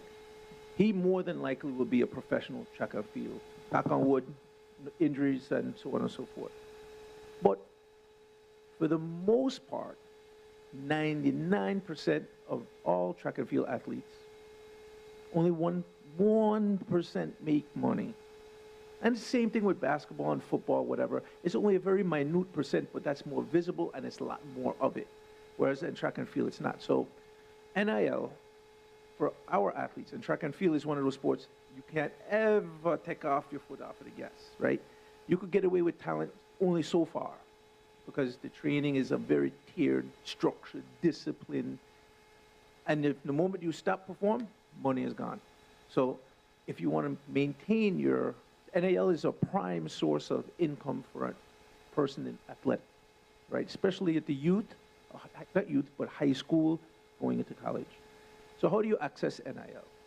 You have to have a value, you have to have a face, you have to have something to sell. Far too many times people get caught up, oh, if I just run good or I just perform well, I want to get my money. They want to know that you're getting good grades. Because if you're not getting good grades, you're not going to University of Florida or Arizona or Tennessee because they require good grades. That's number one, first thing. So once you get past the grades, then they want to make sure that you're a quality human being. They're going to monitor your social media pages. They want to see what kind of information you, the young athlete, is putting out into the world. If you have all the drama and this and that, because they're utilizing your name and image likeness. So if your name is tarnished, they're not going to pay you. If your image is tarnished, they're not going to pay you.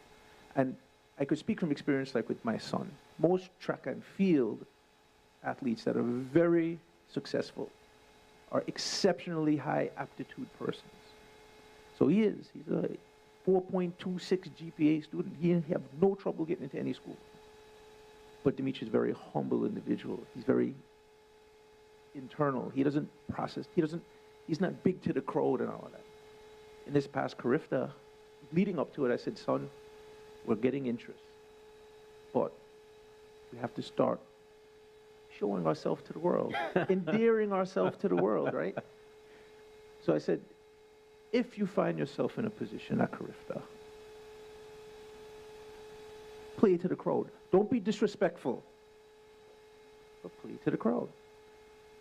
And the man has come wrong and had the race in a hand.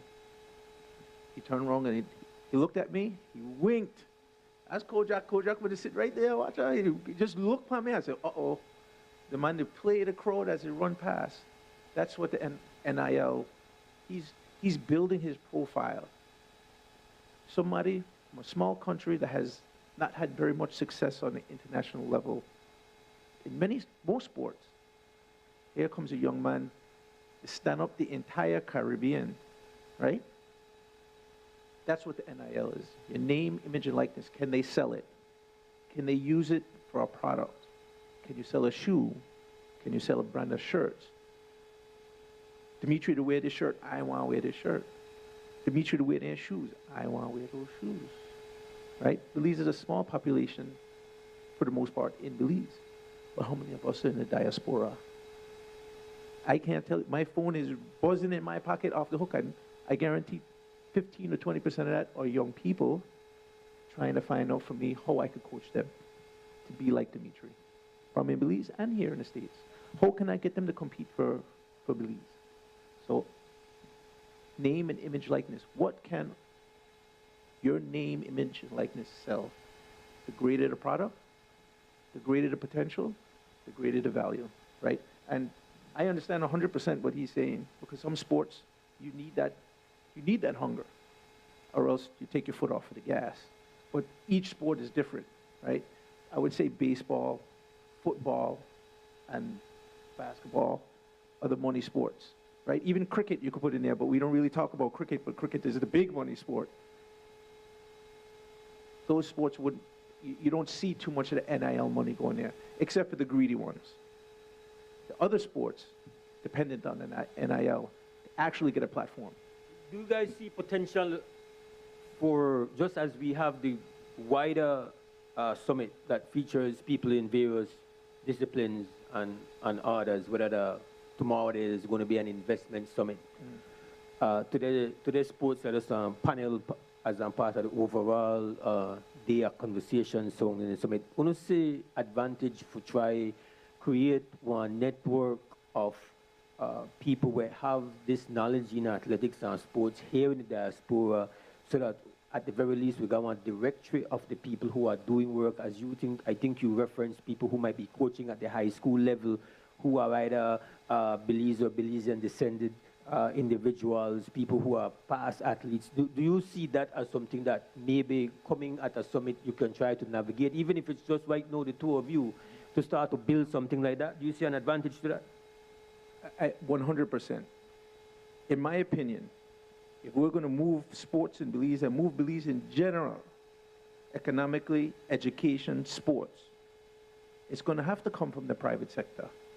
Government only could do so much, and if we depend upon government to do it, if we're going to wait on government to do it, we can't let government change. Government could come, government can go. I ain't not going away. That's why I said answer the call. Right? Answer the call. Answer the call, because I'm not going anywhere. Regardless of government, we all have our government affiliations and whatever. But this transcends government. And it's going to take the private sector. I point to reason. If I want to build a stadium in Belize, which we're working on right now, which is one of the reasons why we're all here, no FIFA, World Athletics will not invest in a government-owned facility. They will not. They will invest in a facility that is owned by the government, but partnership with a private company, where they give out the lease, which is something that we have to bring to the table. You want Olin to come and run, not Olin, but his company or his consortium, his colleagues, run Civic and bring international tournaments and get the support of FIBA and NBA, anybody else? Well, you're going to have to relinquish daily control. You own the property, but you let us do what we do. We're not successful for no reason. Like we do it, I believe, it's an easy thing. But it comes from the private sector. It will have to come from the private sector. It is not the government responsibility to do any of this. It's a government responsibility to support the knowledge and the resource to come in and do it, right? Just like the associations, as we said, because I sit on the Belize Athletic Association. My job on the Belize, our job is to be administrators, not a track club. We're not a track club. We're the administrators of athletics in Belize. Certify officials, certify coaches, ensure, sanction the meets, not run the meets, sanction. That's what we're asking for. Sanction the private willing to do the work. We're going to get it done. Olin? I mean, he pretty much said everything. There's nothing left for me to say, but no, it definitely benefits, right? His first word when he starts was collaboration.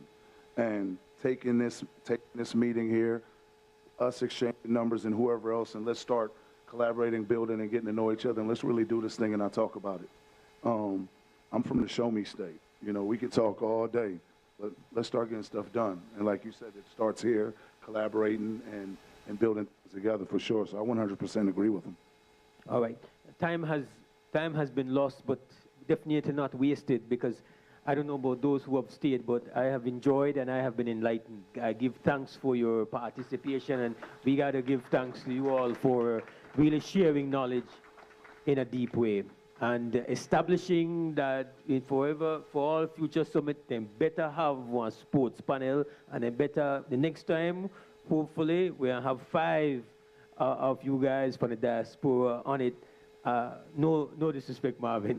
That's all right. You have any final thoughts? Keep it short, because we're out of time. I understand. Just to share, Mose, a very important this time, very important piece of information. Because sometimes we're lost away that we think we are not a part of what Central America have to provide. I have to boast that Shane O'Reilly is a product of my hands. I trained him from a young boy and he went out in Central America and won championships in all 3 Central American countries, right? And because I choose to stay at home and continue work with people at home, that doesn't discount the fact that the network between home and the diaspora, especially in sports and in sports tourism and sports as an industry back home, the collaboration and communication have to get better to ensure us to have a better product out there every time.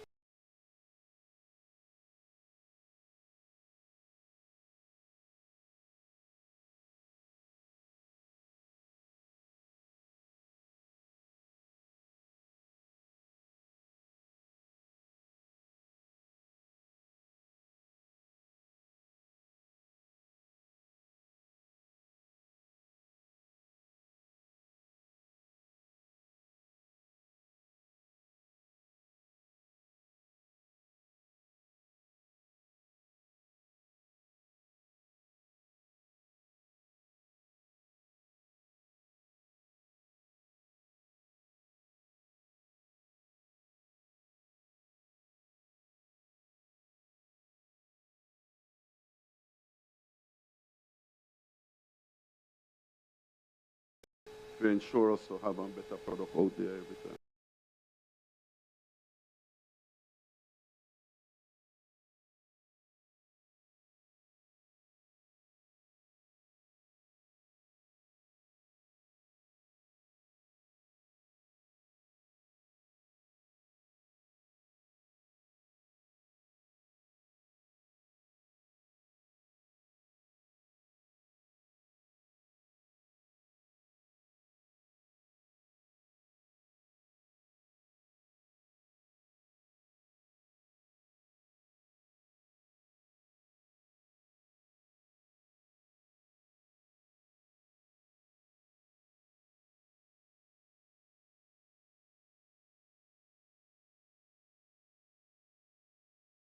To ensure us to have a better product out there every time.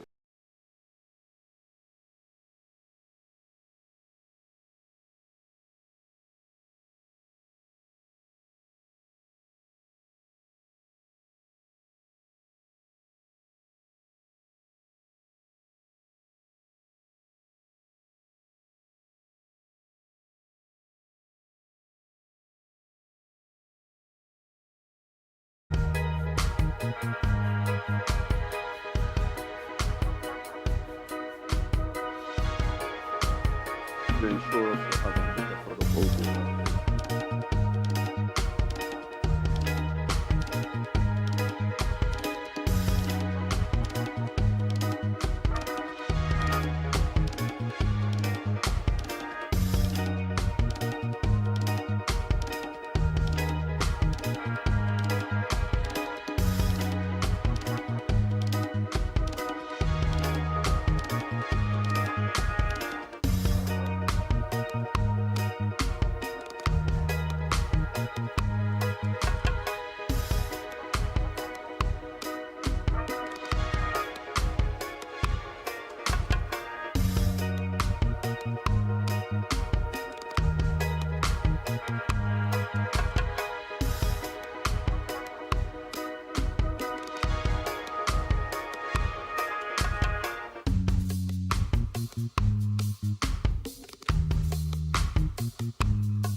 think Catherine has changed the game.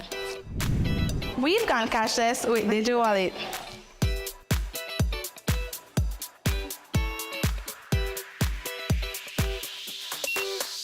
Now grabbing a bite in the cafeteria is a whole new experience. Who needs cash? We just pay with Digital Wallet. And all our accounts are linked directly to our ID cards. It's quick, safe, and super easy. Download and try Digital Wallet today. Set trends. Keep it cashless with Digital Wallet. Let us help you to empower your school with DigiWallet. Streamline payments, elevate efficiency. Man, this weather will hold me back again. I really need our car.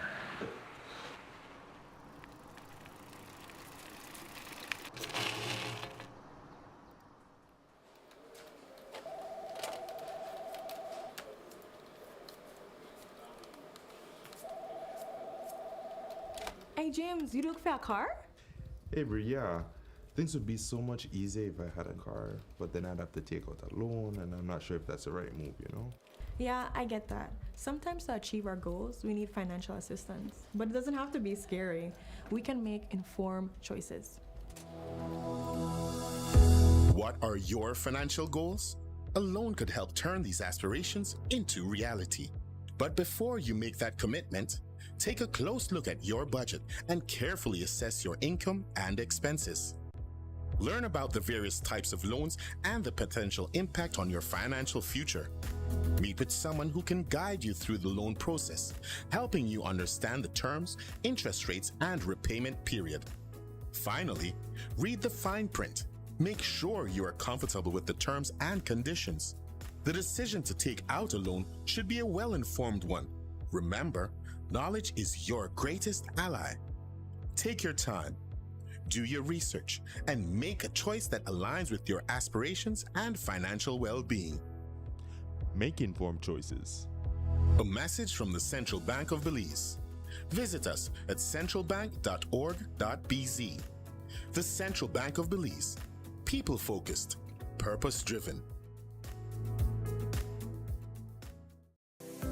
Let's take a journey through the core functions of the Social Security Board. It all starts with registering as an insured person, employer, or self-employed individual. Sign up for a portal account to manage your Social Security information online. Just provide accurate information and click Create. This will give you access to a range of services and benefits. Next, your contribution, along with investments and other income, are collected and distributed into 3 funds. This ensures that the SSB fund is securely utilized to support various benefit programs. The SSB is committed to providing essential benefits such as sickness, maternity, injury, and pension. These benefits are paid out to eligible individuals as a part of the Social Security coverage. We help you navigate through life's challenges with financial security.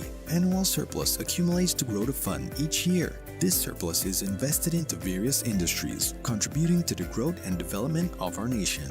With each passing year, the fund continues to grow due to the annual surplus and interest revenue earned from prudent investments. This surplus, along with reserves, helps to bolster the SSB fund and provide a safety net for those in need. We've arrived at the end of our journey to better understanding how the SSB works. We remain committed to serving you and building a secure future for all Belizeans.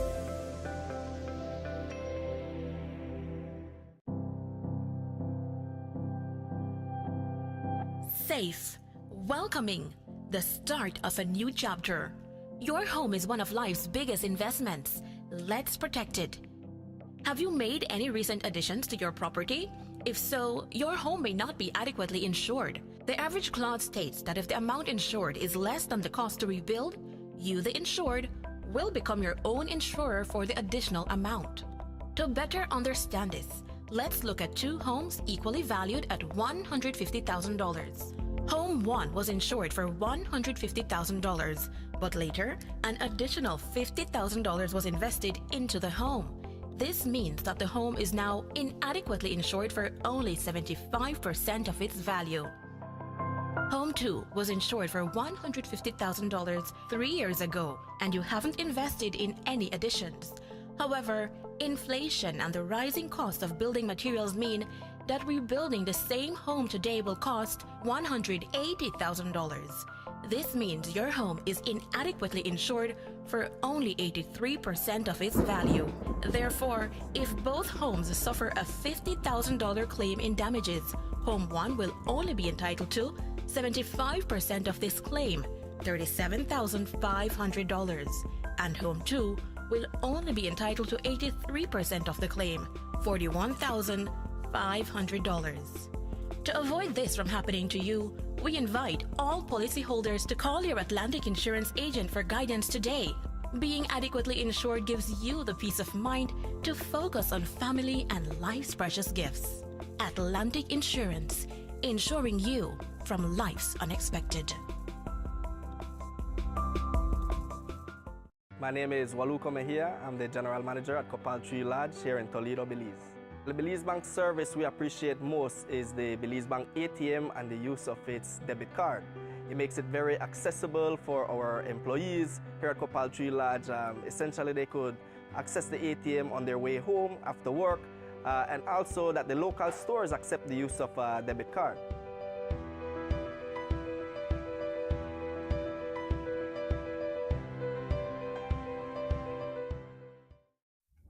Benny's is kicking off Father's Day with popping deals for dad. In the month of June, visit a Benny's near you and get store-wide discounts on selected items such as Milwaukee and Axie Power Tools, Charbroil Barbecue Grills, car care products, Karcher pressure washers, and much, much more. Make dad happy with popping deals for dad in June, only at Benny's. Benny's, Benny's, oh, Benny's, Benny's.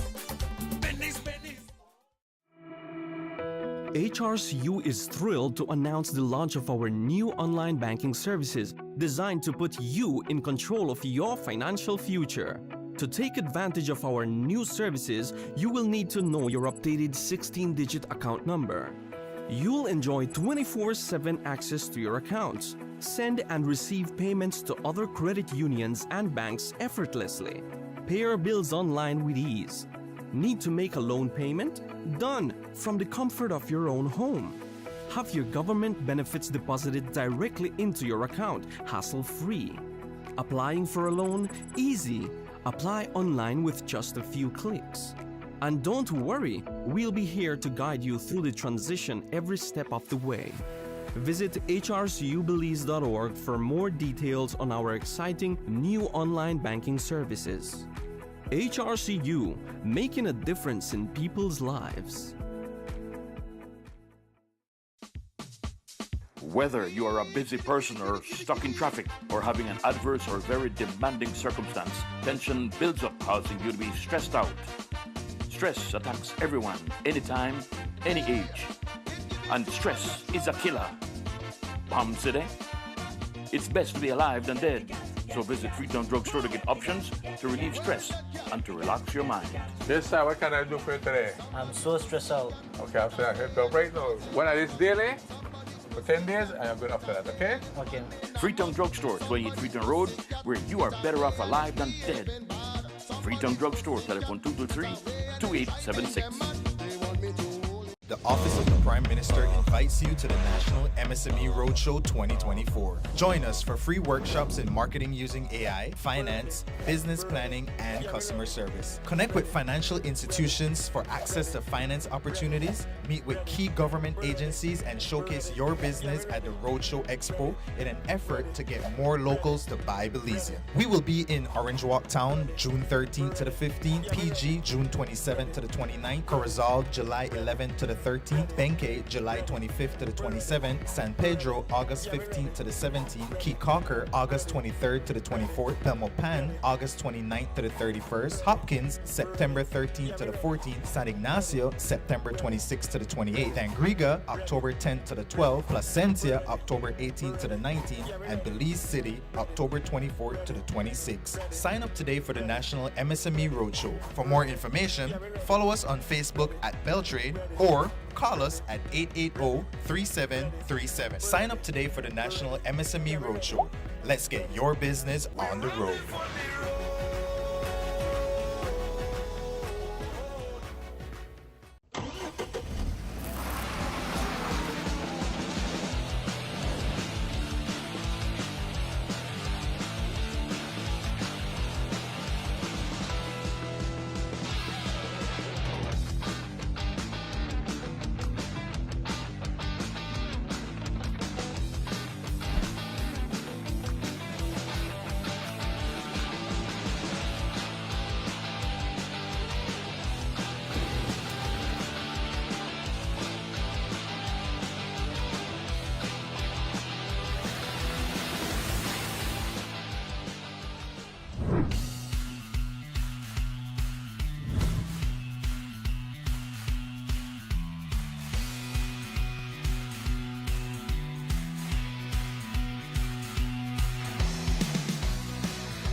It's the perfect time to brighten up your home, upgrade your coloring, or add a touch of style to your space. This Father's Day, enjoy 25% off on all lights, fans, tiles, and bathroom accessories for the entire month of June. And remember, our Father's Day sale isn't just for dad. Everyone can benefit from these fantastic savings. Don't miss out. Visit Builders Hardware today.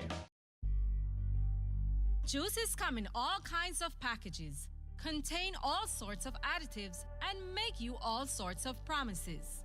At CPBL, our Caribbean Pride juice comes to you exactly the way it's grown, all natural, 100% pure, with absolutely no additives. From the citrus grove to your table, there's only one way to prepare juices, and that's the Caribbean Pride way. Caribbean Pride Premium Juices, made from the highest quality oranges in Belize. Quick Homes Company Limited. With over 30 years of experience, Quick Homes Company Limited specializes in making people's dream of owning a new home a reality. We assist you with all relevant information and documentation to apply for financing from the banks. If approved, we help with choosing the best home for you and your family. We offer designing assistance, land development, and construction of homes from start to finish. Choosing Quick Homes Company Limited should be an easy and sound decision. We help our clients to qualify for quality and quick homes. In 2 months, you can be enjoying your dream home with your loved ones. Quick Homes Company Limited. Qualify today to get your quick and quality homes. Cahalpech Resort, located on the highest point in town, offers spectacular views of San Ignacio and Santa Elena, located next to Cahalpech Mayan Temple. San Antonich Mayan Temple can be seen 10 miles away. Cahalpech Resort has 47 air-conditioned rooms, a restaurant, bar, conference room, jacuzzi, and 3 pools with cascading waterfalls. For reservations, call 824-3740. Cahalpech Resort. The BCCI Western Union is proud to be your leading money transfer agent in Belize. With 32 locations serving our customers countrywide, you never have to worry about you or your loved ones running low on finances. Our receiver-driven direct-to-bank service is only one of the many ways we empower customers to access their money whenever and however they need to, allowing you to send your funds from any Western Union agent straight to your bank account. Our other services include direct-to-bank transfers, bill pay transfers, and the sending and receiving of funds to local and international Western Union agents. We also offer all Digi services and Atla Express services for your convenience. Don't spend another day frustrated with inconvenient transfer services. Visit a BCCI Western Union agent near you and find out why we are the trusted way in Belize.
St. Catherine has changed the game.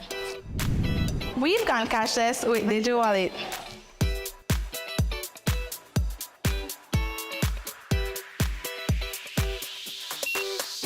Now grabbing a bite in the cafeteria is a whole new experience. Who needs cash? We just pay with Digi Wallet. And all our accounts are linked directly to our ID cards. It's quick, safe, and super easy. Download and try Digi Wallet today. Set trends. Keep it cashless with Digi Wallet. Let us help you to empower your school with Digi Wallet. Streamline payments, elevate efficiency. Man, this weather will hold me back again. I really need our car.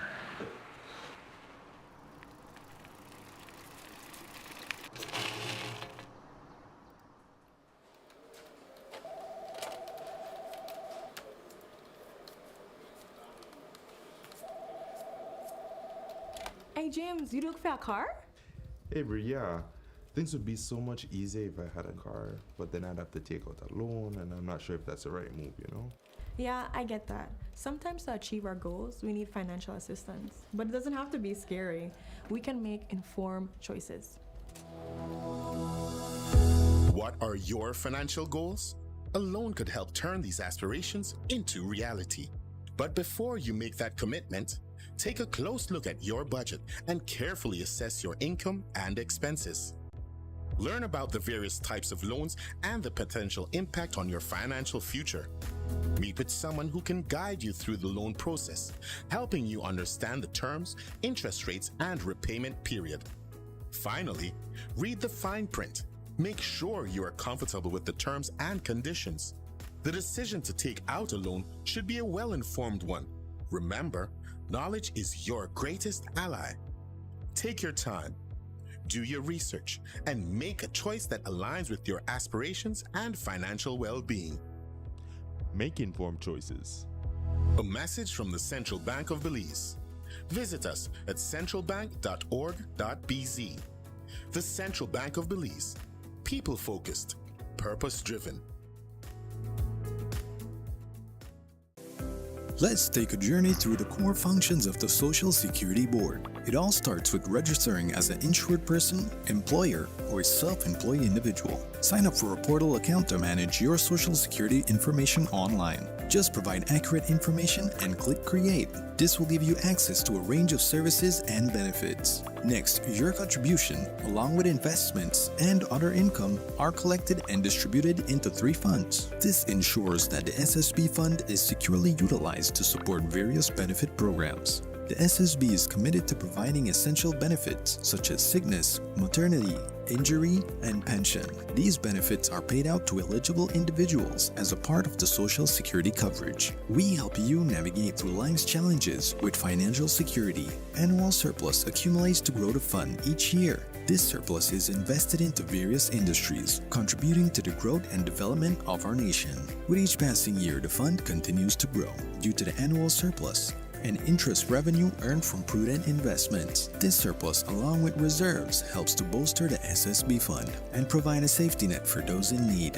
We've arrived at the end of our journey to better understanding how the SSB works. We remain committed to serving you and building a secure future for all Belizeans.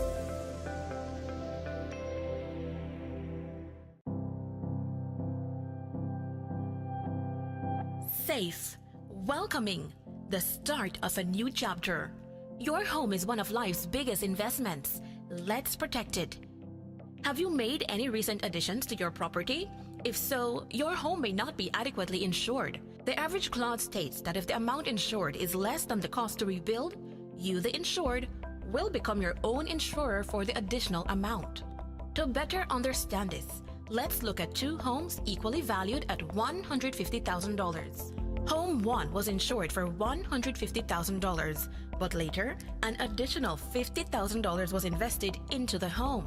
This means that the home is now inadequately insured for only 75% of its value. Home 2 was insured for $150,000 3 years ago, and you haven't invested in any additions. However, inflation and the rising cost of building materials mean that rebuilding the same home today will cost $180,000. This means your home is inadequately insured for only 83% of its value. Therefore, if both homes suffer a $50,000 claim in damages, Home 1 will only be entitled to 75% of this claim, $37,500, and Home 2 will only be entitled to 83% of the claim, $41,500. To avoid this from happening to you, we invite all policyholders to call your Atlantic Insurance agent for guidance today. Being adequately insured gives you the peace of mind to focus on family and life's precious gifts. Atlantic Insurance, insuring you from life's unexpected. My name is Waluko Mejia. I'm the General Manager at Copal Tree Lodge here in Toledo, Belize. The Belize Bank service we appreciate most is the Belize Bank ATM and the use of its debit card. It makes it very accessible for our employees here at Copal Tree Lodge. Essentially, they could access the ATM on their way home after work, and also that the local stores accept the use of a debit card.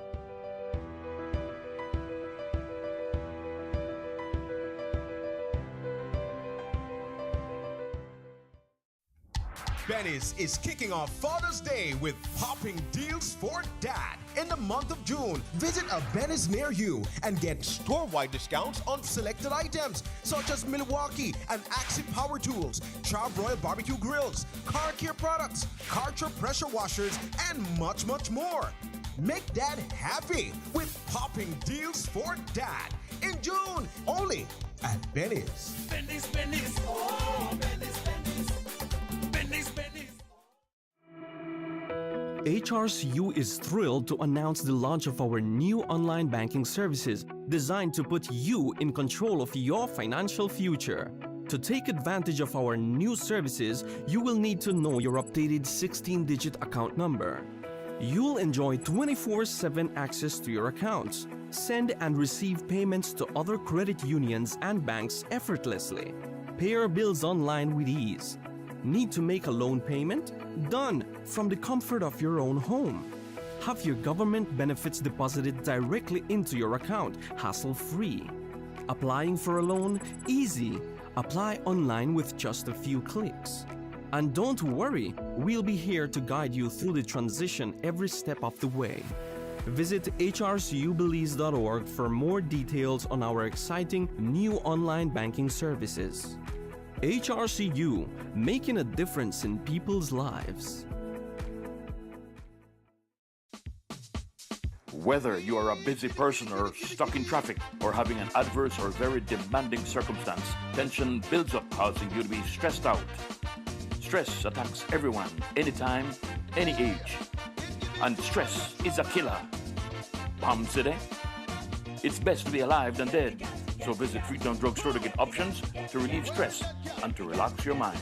Yes, sir. What can I do for you today? I'm so stressed out. Okay, I'm saying I help you right now. When I this daily, for 10 days, I am good after that, okay? Okay. Freetown Drugstore, 28 Freetown Road, where you are better off alive than dead. Freetown Drugstore, telephone 223-2876.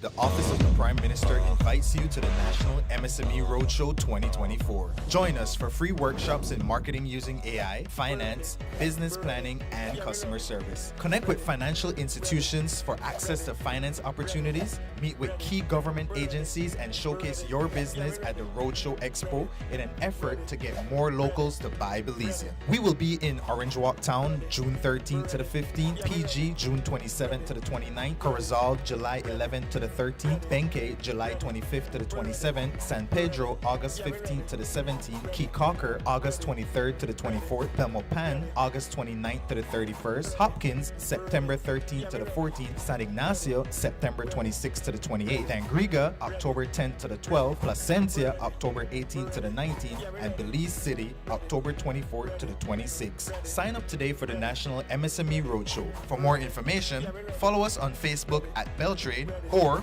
call us at 880-3737. Sign up today for the National MSME Roadshow. Let's get your business on the road.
It's the perfect time to brighten up your home, upgrade your coloring, or add a touch of style to your space.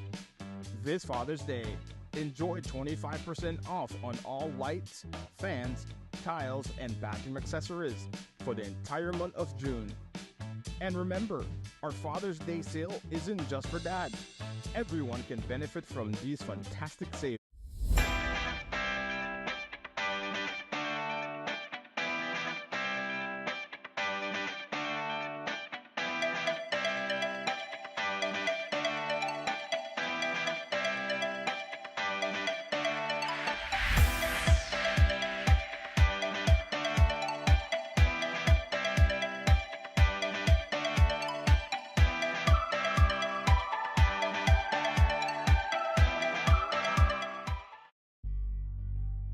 Juices come in all kinds of packages, contain all sorts of additives, and make you all sorts of promises. At CPBL, our Caribbean Pride juice comes to you exactly the way it's grown, all natural, 100% pure, with absolutely no additives. From the citrus grove to your table, there's only one way to prepare juices, and that's the Caribbean Pride way. Caribbean Pride Premium Juices, made from the highest quality oranges in Belize. Quick Homes Company Limited. With over 30 years of experience, Quick Homes Company Limited specializes in making people's dream of owning a new home a reality. We assist you with all relevant information and documentation to apply for financing from the banks. If approved, we help with choosing the best home for you and your family. We offer designing assistance, land development, and construction of homes from start to finish. Choosing Quick Homes Company Limited should be an easy and sound decision. We help our clients to qualify for quality and quick homes. In 2 months, you can be enjoying your dream home with your loved ones. Quick Homes Company Limited. Qualify today to get your quick and quality homes. Hyde Resort, located on the highest point in town, offers spectacular views of San Ignacio and Santa Elena, located next to Cajalpech Mayan Temple. San Antonich Mayan Temple can be seen 10 miles away. Cajalpech Resort has 47 air-conditioned rooms, a restaurant, bar, conference room, jacuzzi, and 3 pools with cascading waterfalls. For reservations, call 824-3740. Cajalpech Resort. The BCCI Western Union is proud to be your leading money transfer agent in Belize. With 32 locations serving our customers countrywide, you never have to worry about you or your loved ones running low on finances. Our receiver-driven direct-to-bank service is only one of the many ways we empower customers to access their money whenever and however they need to, allowing you to send your funds from any Western Union agent straight to your bank account. Our other services include direct-to-bank transfers, bill pay transfers, and the sending and receiving of funds to local and international Western Union agents. We also offer all Digi services and Atla Express services for your convenience. Don't spend another day frustrated with inconvenient transfer services.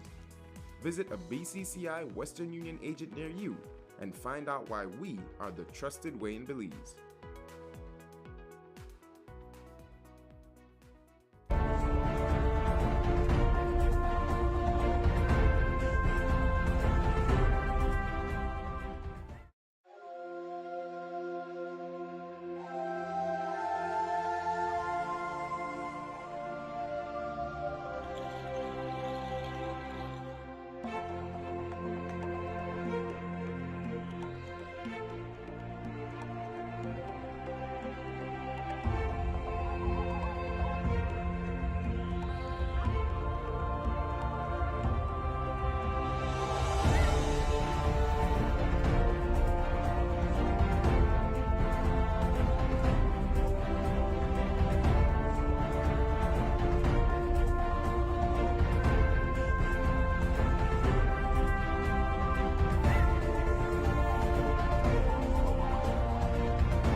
At St. Catherine Academy, we're not just teaching history and science, we're preparing our young women for the future.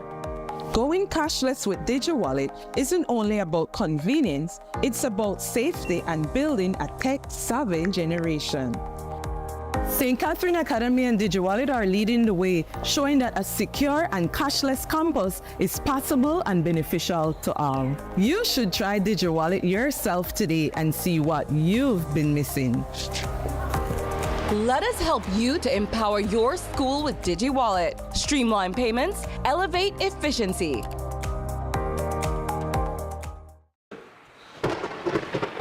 Man, this weather will hold me back again. I really need our car.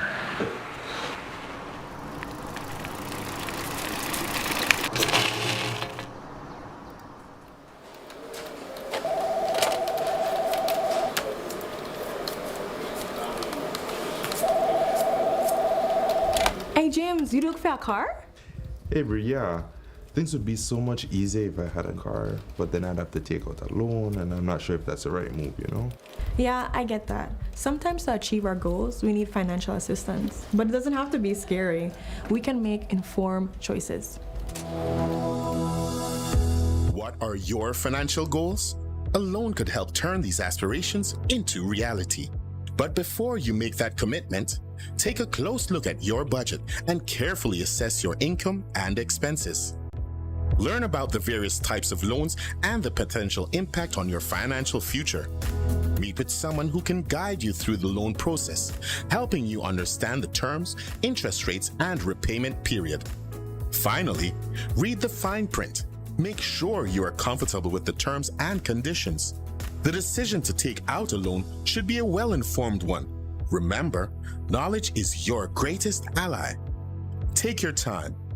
Do your research and make a choice that aligns with your aspirations and financial well-being. Make informed choices. A message from the Central Bank of Belize. Visit us at centralbank.org.bz. The Central Bank of Belize. People-focused, purpose-driven.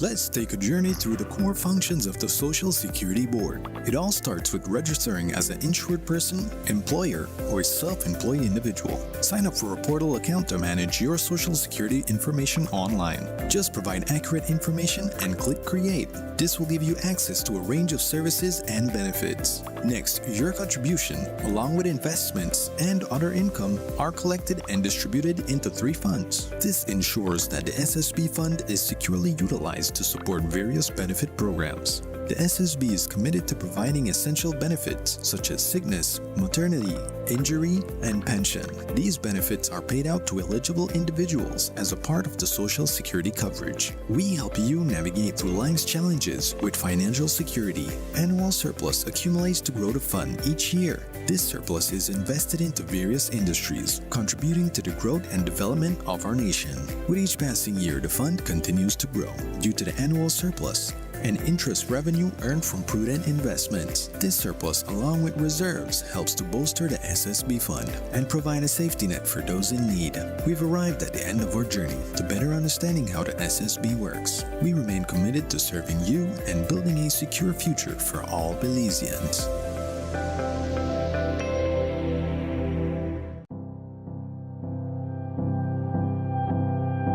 Safe, welcoming, the start of a new chapter. Your home is one of life's biggest investments. Let's protect it. Have you made any recent additions to your property?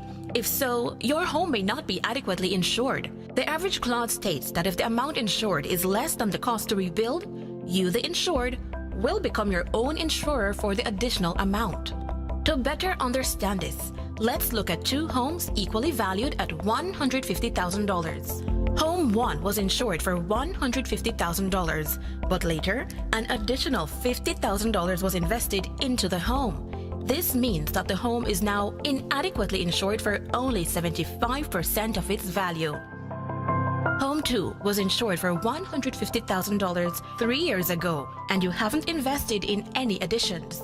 However, inflation and the rising cost of building materials mean that rebuilding the same home today will cost $180,000. This means your home is inadequately insured for only 83% of its value.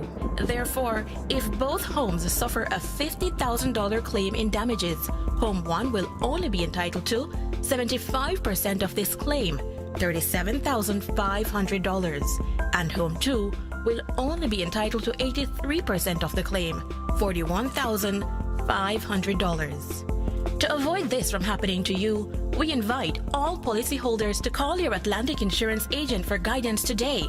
Being adequately insured gives you the peace of mind to focus on family and life's precious gifts. Atlantic Insurance, insuring you from life's unexpected.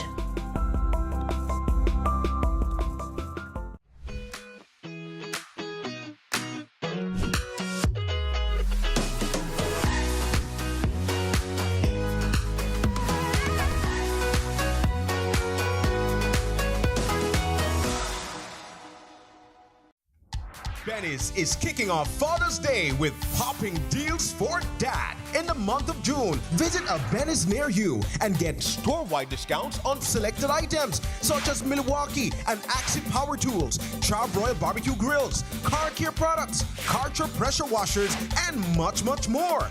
Make dad happy with popping deals for dad in June, only at Belize. Belize, Belize, oh, Belize, Belize.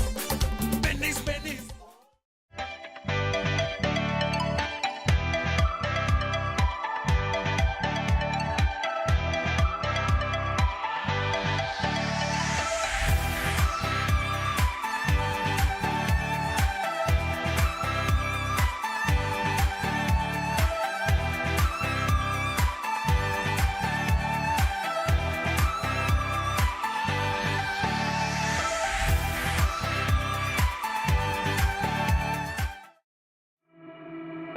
HRCU is thrilled to announce the launch of our new online banking services designed to put you in control of your financial future.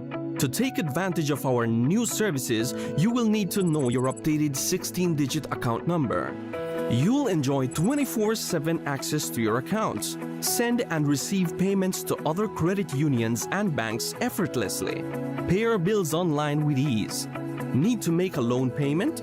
Done from the comfort of your own home. Have your government benefits deposited directly into your account, hassle-free. Applying for a loan? Easy. Apply online with just a few clicks. And don't worry, we'll be here to guide you through the transition every step of the way. Visit hrcubelize.org for more details on our exciting new online banking services. HRCU, making a difference in people's lives.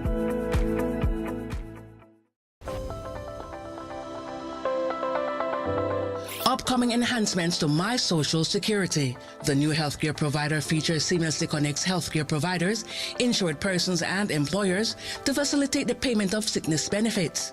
Here are the enhancements. Registered healthcare providers will create and submit online medical certificates using their healthcare provider accounts. Insured persons will receive a link to view the medical certificate to complete and submit their sickness benefit claim. And employers will receive an email notification of their employee's sickness claim. Also, the insured person and their employer will receive a copy of the claim decision letter after review. Healthcare providers, insured persons, and employers are encouraged to create a portal account to access and benefit from these new services on My Social Security at ssbportal.org.bz. My Social Security online portal. Social Security at your fingertips.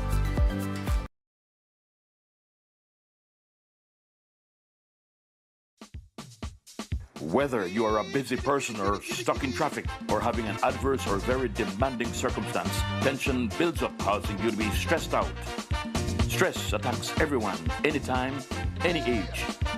And stress is a killer. Palm City? It's best to be alive than dead. So visit Freetown Drugstore to get options to relieve stress and to relax your mind. Yes, sir. What can I do for you today? I'm so stressed out. Okay, I'm saying I help you right now. When I this daily, For 10 days, I am good after that, okay? Okay. Freetown Drugstore, 28 Freetown Road, where you are better off alive than dead. Freetown Drugstore, telephone 223-2876. The Office of the Prime Minister invites you to the National MSME Roadshow 2024. Join us for free workshops in marketing using AI, finance, business planning, and customer service. Connect with financial institutions for access to finance opportunities, meet with key government agencies, and showcase your business at the Roadshow Expo in an effort to get more locals to buy Belizean. We will be in Orange Walk Town, June 13th to the 15th, PG, June 27th to the 29th, Corozal, July 11th to the 13th, Benke, July 25th to the 27th, San Pedro, August 15th to the 17th, Key-Cocker, August 23rd to the 24th, Belmopan, August 29th to the 31st, Hopkins, September 13th to the 14th, San Ignacio, September 26th to the 28th, Tangriga, October 10th to the 12th, Placencia, October 18th to the 19th, and Belize City, October 24th to the 26th. Sign up today for the National MSME Roadshow. For more information, follow us on Facebook at Beltrade or call us at 880-3737. Sign up today for the National MSME Roadshow. Let's get your business on the road.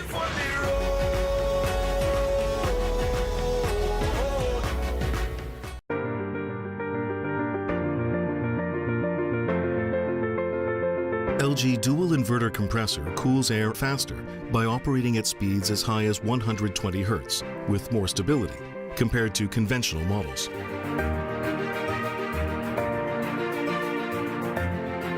It also saves up to 70% more energy by operating at speeds as low as 10 Hz with more stability.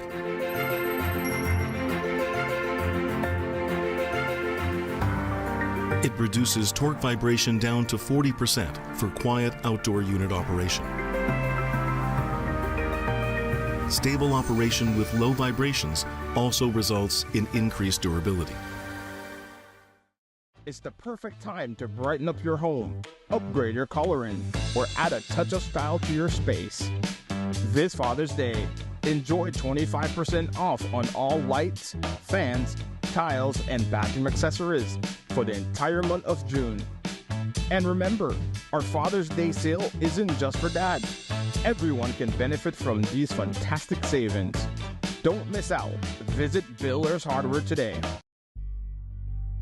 Juices come in all kinds of packages, contain all sorts of additives, and make you all sorts of promises.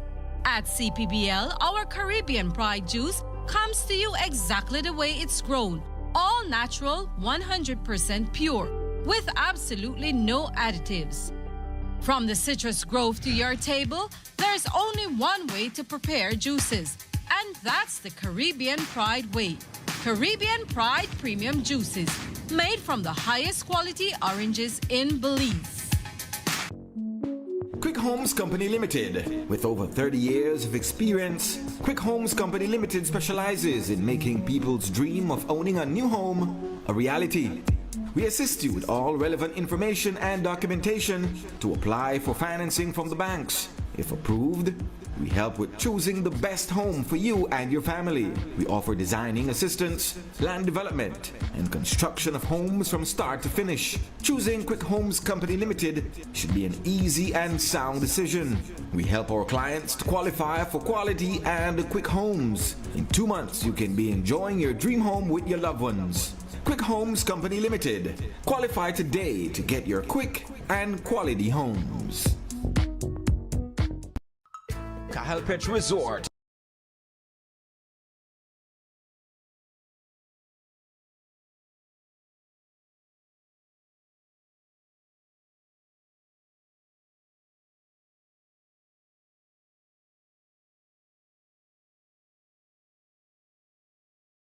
Located on the highest point in town, offers spectacular views of San Ignacio and Santa Elena. Located next to Cahalpech Mayan Temple. San Antonich Mayan Temple can be seen 10 miles away. Cahalpech Resort has 47 air-conditioned rooms, a restaurant, bar, conference room, jacuzzi, and 3 pools with cascading waterfalls. For reservations, call 824-3740. Cahalpech Resort.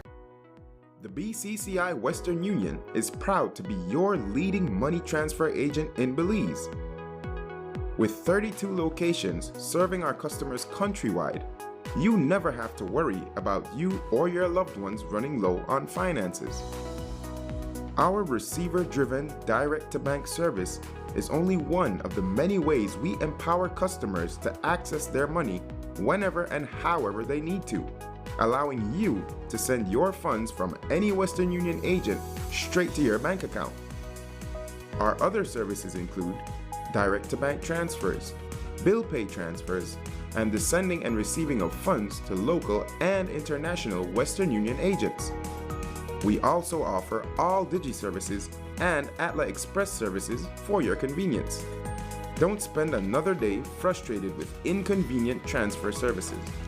Visit a BCCI Western Union agent near you and find out why we are the trusted way in Belize.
back after. For us, it was lunch break with our lunch because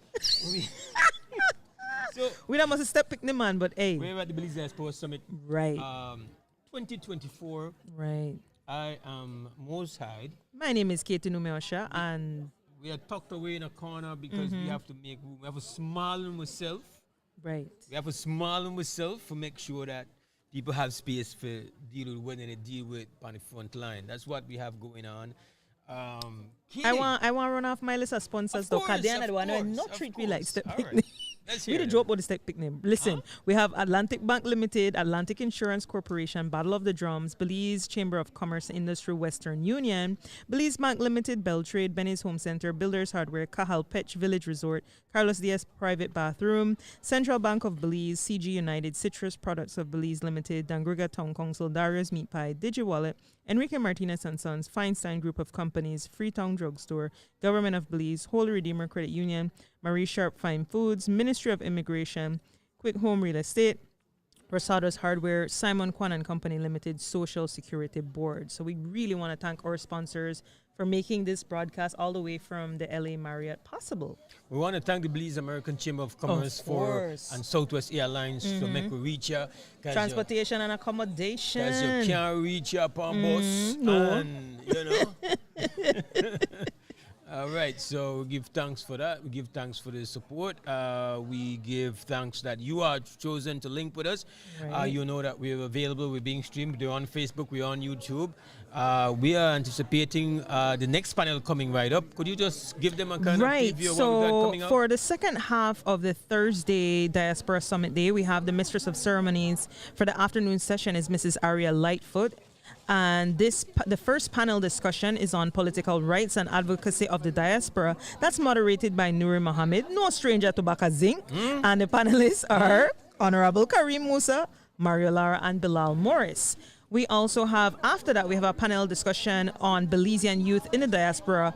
That will be moderated by Kalila Hyde, and the panelists are Destiny Wagner, no stranger to Belizean, kind of big beauty queen, and artist Suknandan. So we're really excited about this afternoon. We just saw the minister take one picture away. Must I up on government of Belize page, or at least Home Affairs, something.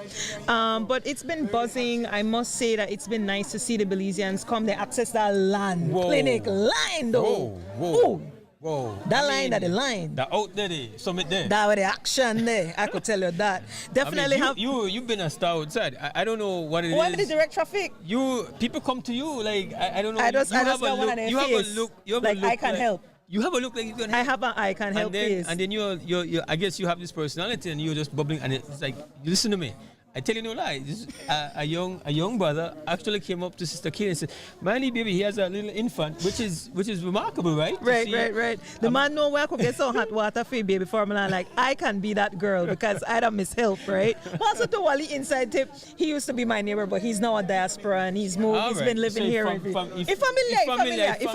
But you're right. I do got one on Ellie face. I guess I could help you. Definitely, we got a big up and thanks Will Johnson of Radio Belize Mix helping us. Radio Belize Mix linking with us, making this happen like this. Respect is due. At it since early. And we've got to, again, just thank you guys for bearing to some little audio things we have. Listen, we have a lot of moving parts, we keep saying, and we try to make sure with the little we have that it's connected, we get you back home. People with a link up on YouTube, make sure to subscribe to a channel. Respect to that. And engage with the page, make sure you comment, make sure you like, make sure you share. That's how you will, every time we go live, we pop up on your feed. Right. So you need to engage for that to happen. And the more followers you have or the more subscribers we have on any of our social media sites, that helps us to have a bigger reach, right? So we need you for help with that. Absolutely. And download the app too. So to be honest with you, I what is crazy is like, and I guess for people who go abroad and go to especially big Belizean functions, you have this experience where people come up to you and they say, "Yo, where you going? Long time," and you're like, "Yes, I feel you. Where I know you're from?" Like that when you're a Mad Rocker and you're a Mose and WB, because people are like, hey, brother Mose, they reach out for you. You could know that something different though. You could know when the Mad Rocker fans come feel that was different energy. Different energy. And when the brother Mose crowd. Different energy. Different energy. And different that energy. Party crowd. I like the Lee Party crowd. And different energy. And different energy. The Rocker energy different from the WB Mose energy. Right. Actually, you want to meet one different energy? I actually had a past student of mine from Excelsior High. Step on me. That one different energy. Completely. That is teacher energy. Throwback. It's a throwback, yes. So, yeah, we want to thank you all. This is Creme Radio XTV, collaborating with Radio Belize Mix here in Los Angeles, California. This morning, we had a couple panels. What were your thoughts? I mean, obviously, you enjoyed the second panel more because of me, the moderator. I am sure there's a bias there. I know that you enjoyed the moderator, bias. especially. Big bias. But tell me, just a summary for those who might have missed this morning. What are some of the things that stand out? But you can go and check YouTube on YouTube and so Facebook, whatever. You could go and rewind, so. Right. And make we know in the comments. That would be great. Let us know what you thought. If you want to have, I just want to give you a rundown. That was moderated by Dr. Nicole Ramsey. She's a young Belizean American professor who now teaches at the University of Austin in Texas. And the panelists. Big university. Huge. Anything at Texas, right? Everything big at Texas. Even the storm. So with Texas listeners, just be safe as Alberto makes its way near. Big up Miss Carol. Big up Miss Kuna. Miss Kuna, where you there? Is that Lancaster or is that Los Angeles? Can you remember she got two domiciles? I don't miss about 10 calls, but Miss Kuna, they're under pressure. Oh, yeah. All the engineering, all the tech, and the man don't get no lunch. The man don't get no breakfast. Because Natalie say how she bubble black dinner, but the black dinner can't come till she done therapy. And put it all out there. Ooh. The pizza they were there. Oh, okay. Well, yo. So more. So we see who come first, who come second. Okay, all right, gotcha. We need Radio Belize Mix. So I never even cry, me even complain because you hear what is true. That's the whole with the stream and simulcast to you. Go ahead. Big thanks to that. So definitely, and then we had Nuri Akbar, Sanya Murphy, Ambassador Sanya Murphy, and Raymond Sunil, but also Naisha Lang. It was excellent because we get a lot of the history of the Belizean diaspora, and I really want to thank all the panelists and this definitely the moderator. But the Akbar is not a man who holds punches. Oh, he never mints no words. No, he know, and he know. He school way. He no stutter. He said the thing. He said what he finished say. Said what he said. I'm not sorry, but he gave you flowers. I tell you, give me too much credit. It's not my brainchild. The problem with you is that you don't want to take no credit. So that either you need to find one in between. I appreciate my brother. I appreciate his energy. I appreciate that. He no care. He come. He was when he said. Nah, he not gloves. He not apologize. He doesn't have a. He doesn't have apologize. If you want to catch feelings, you could catch. We got black dinner the count. That one touch you. All right. Gotta big up. Right. Good. Show them. We get pizza. So if you're the one that we go on, they give me one big box of pizza that sort of Belize Diaspora some deal with weed and it feed weed. Or you may complain my home when I get lunch. Since you got a lot to say. And then after that we had the second panel on sports and diaspora infusion. Really interesting. Moderated by no stranger to the zinc. Evan Mose Hyde. We had Greg Myers. I mean, amazing stories. Marvin Utley of the National Sports Council. We had Olin Simplist, right, who's a consultant to the NBA and the WNBA, so which is good for our youth, whether they're in diaspora or in Belize. He mentors mostly perimeter players, skill development at that highest of level. Right. So there's a level where you teach somebody the fundamentals of the game. But now when you know about fundamentals needed. You can't move without it. I don't have Olin Simplist's knowledge. That is a specialized knowledge where he is so fine-tuned and so nuanced that he is making NBA eligible prospects ready for the league. That's beautiful. You have to understand that's like the power in that. That's some astrophysics right there as far as sports is concerned. Understanding the angles for defense, the angles to attack, because you cannot. That's PhD stuff. So that was a fantastic panel. I really enjoyed it. It was very informative, and it was informative, but it was also real because it would give. We have to do more when it comes to sports, even in our interest level. Answer the call. Right. That'll take away from that. Answer the call. When we call, Answer the call. Answer. Open the door. Let we in. Make we have that conversation. We got knowledge. We want to give it. We got expertise. We want to share it. And the thing is, you know, to give that expertise and knowledge for $3.99, which usually you got to pay for that. You got to pay a lot for that. So we are actually going to move to our... Yes, we're going to move now into our panel. As I said, panel discussion number 3. It's a political rights and advocacy of the diaspora panel. It's moderated by Nuri Mohammed. The panelists are Honorable Karim Musa, Maria Lara, and Belal Morris. The mistress of ceremonies for this afternoon session, as you know, no stranger to Zinc Nida, Mrs. Aria Lightfoot. All right. And she's here. She's busy too, you know, because... They have been organizing. They've got everybody here. Get with promo codes out with that nice hotels out with it close to the summit. You know, get everybody there. Certificate you don't know half of it. Listen to me. Let me tell you something. And the nice pizza. I say, oh, you mean I got stories. They give me a whole box of pizza. I got stories to tell you about that drill sergeant called Miss Aria Lightfoot. Oh, she don't play that. That's a drill sergeant. She's gonna flood your WhatsApp with to-dos. Okay, listen. My WhatsApp work and a chicken me a jerk. Listen. Swollen with to-do. I tell you. It look good though. You gotta hear everything is swag. Okay, good. All right, so we're setting up that table now. So you're gonna fade out from us and we're gonna move to the main table. Mm-hmm. Remember, you are listening on Creme FM and watching on XTV. Thanks so much. We are powered by our sponsors, and we are also right. So we'll move you to that now. Thank you for joining us this historic event. And just so you know, the diaspora has discussed this issue in Lent. People like Mario, Bilal, Nuri started a show for the diaspora because he was trying to change the narrative in Belize with the divide. We had a lot of negative way that we spoke about each other. So he started to invite us every Friday on the WB to discuss the diaspora, what's going on, talk about political issues. And during the ICJ, which was a very volatile discussion that happened in Belize, we had people like Belal Morris. They went to the embassy in Guatemala and they protested on behalf of Belize. And we had a little small group called Belize Citizens Abroad, which was myself, Debbie Curlin, Hubert Pipersburg, and Joseph Guerrero.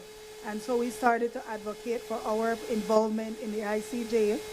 And Hubert, I don't know how he did it. He recruited Minister Musa at the time, or maybe Minister Musa recruited him.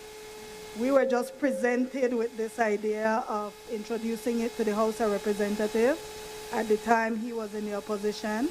So we did a private members bill, and the private members bill was to allow us to vote. Of course, we were voting no. However, it kind of spiraled the commitment to let's take this to another level. And so we have a very prominent panel today. And I really want you guys to appreciate this. We have Belal Morris at the end. We have Maria Lara. We have Honorable Karim Musa. And we have Brother Nuri Mohammed. All these people have been very significant in the political spectrum, whether they're advocates or politicians or media. And that's a very powerful combination that I think that if we as Belizeans start seeing each other as one community versus Belizeans living at home, Belizeans living abroad, we could actually become a very powerful advocacy group for Belize, for Belizeans, and even for Belizeans at home. Likewise, we can do more exchanges, political, business, real estate, different things. Belize has a lot of potential. We're a small country, we're a smart people, and we're a powerful country. So with that being said, I will ask the panelists to introduce themselves briefly. I do have their bios, but I feel like their bios are going to get in, they're going to discuss who they are, what they've been doing. And we're going to discuss all that today. It's going to be led by Brother Noor Mohammed. And with that being said, let's start with the moderator, Brother Noor Mohammed.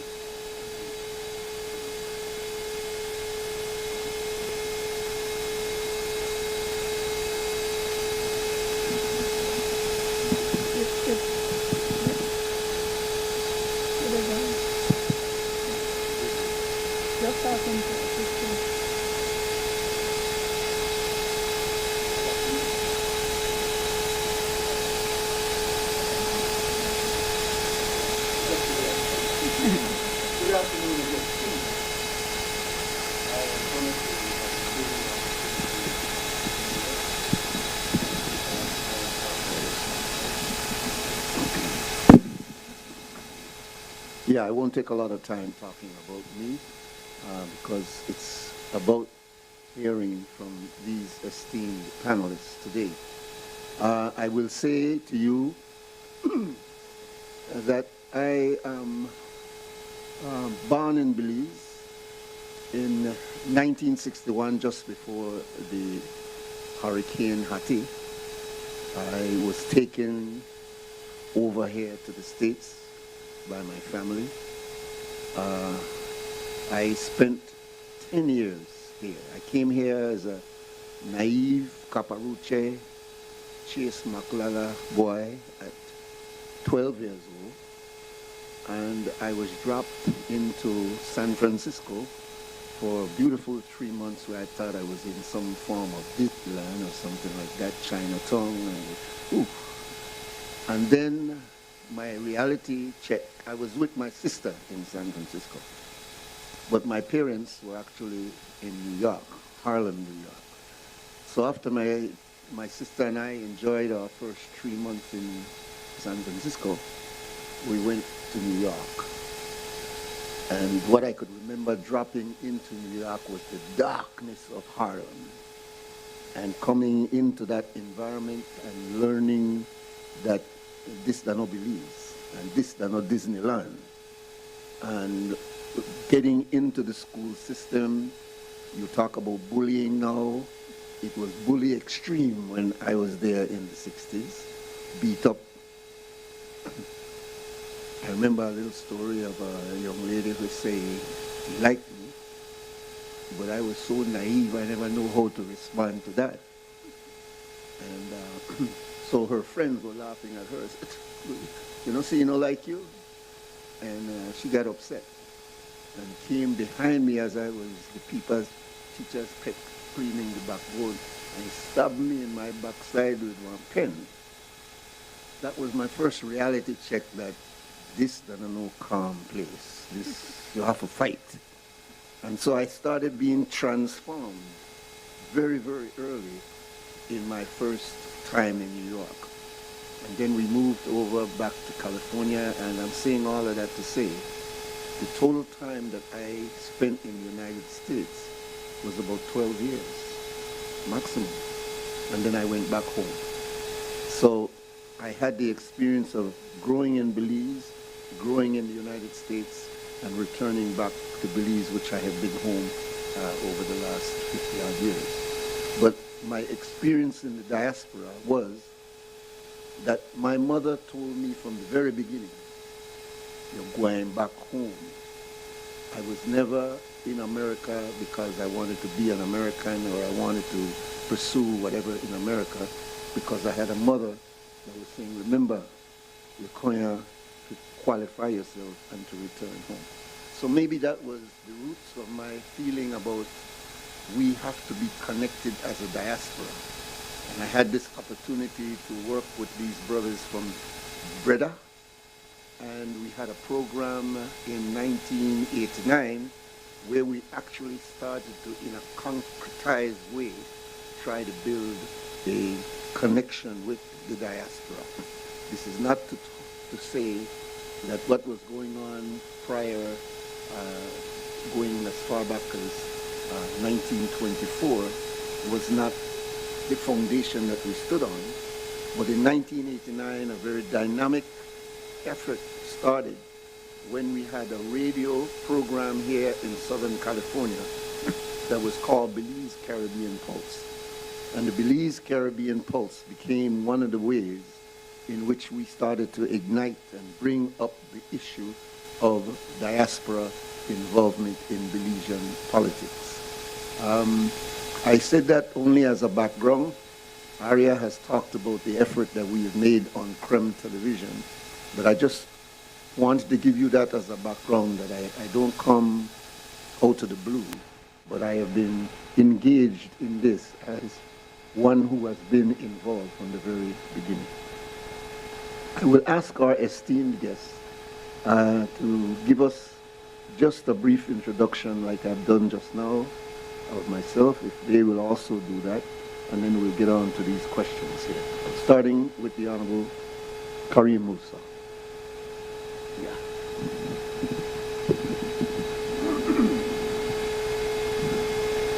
Good afternoon, everyone.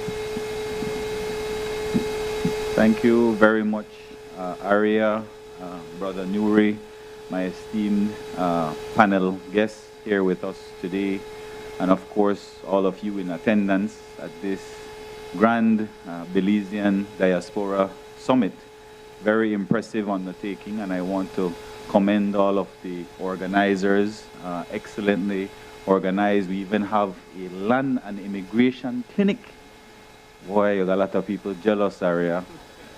But no, it's truly one that is long overdue, one that is necessary, and certainly one that is appreciated by the Belizeans living here in California. So my name is Karim Musa, and I am the Minister of Home Affairs and New Growth Industries. I have been the area representative for Caribbean Shores since 2015 and became minister in 2020. Prior to 2020, I still am an attorney at law, practicing, I used to practice civil law, civil litigation, criminal defense, real estate, commercial law. And in my time of studying to become an attorney, I first started in the United States at Louisiana State University. I spent 2 years there where I obtained my bachelor's degree. And then I spent 5 years in the Caribbean. And so I think 7 years abroad allows me, Brother Nuri, to be called an honorary diaspora Belizean. Having lived away from home, having met so many Belizeans abroad who have not, in the very least, forgotten about Belize. If it's one chord that really struck me when I was living in Louisiana, I used to go down to New Orleans every weekend, and I used to stay with a family friend, Tony Cass and Sue Castillo, and all they wanted to do was talk about Belize. All night, all day. I was a young man, so I want to go party, but they just wanted to talk about Belize and to reminisce. And of course, the house was bubbling with delicious Belizean food and Belizean music playing. And I really realized how much Belizeans living abroad appreciate their country. And I compare it a lot with other countries for their diaspora. And I don't see the same affinity, the same connection the way I do for Belizeans. It's quite an impressive thing. And so in 2018, I'm sorry if I'm rambling here, Brother Nuri, I got the chance to meet Hubert Pipersberg, who, if you're on social media, you would know Mario Lara, Belal Morris, you would know Aria Lightfoot, because these are Belizeans who have a very keen interest in what takes place in our country. And so I met Hubert, and I was like, Hubert, what are you doing? And Hubert said, I live here now. And I was like, what? You come out to Belize? Because it's so hard to reverse the brain drain sometimes that when you see it happen, you're like, boy, this is awesome that you're now living back in Belize. But I always remembered Hubert, and I always put him in a category as not a Belizean, no. I saw him as a diaspora ambassador to Belize, because that's all he wanted to talk about. How can we incorporate the diaspora in our everyday lives? How can we get more rights for them? Because Of course, we can talk of the remittances, we can talk of the investments in real estate, in businesses, but let us talk about rights as well. And so Hubert recruited me. Let's get it straight. Hubert recruited me, and I was sold, like I said, because of my experience living abroad. I saw it firsthand, and so I was very willing to be that vessel, to be that area representative, to have taken the private members bill in the year 2018. Yes, it was knocked down, but I think it was a very important stand and a very important statement that had to be made. Because we always talk about Guatemala and we always talk about Belize. What if Guatemala invades? We're going to call on the CARICOM, we're going to call on Britain, all these countries that we're going to call on, but yet we have such a rich, healthy population of diaspora Belizeans who want to fight for Belize, not necessarily with arms, but they want to get in the discourse, they want to have a say, and so that should be our first line. Let us see what other Belizeans outside of Belize are saying, and let's call on them for help. And so I saw it as an important call, and it was an honor.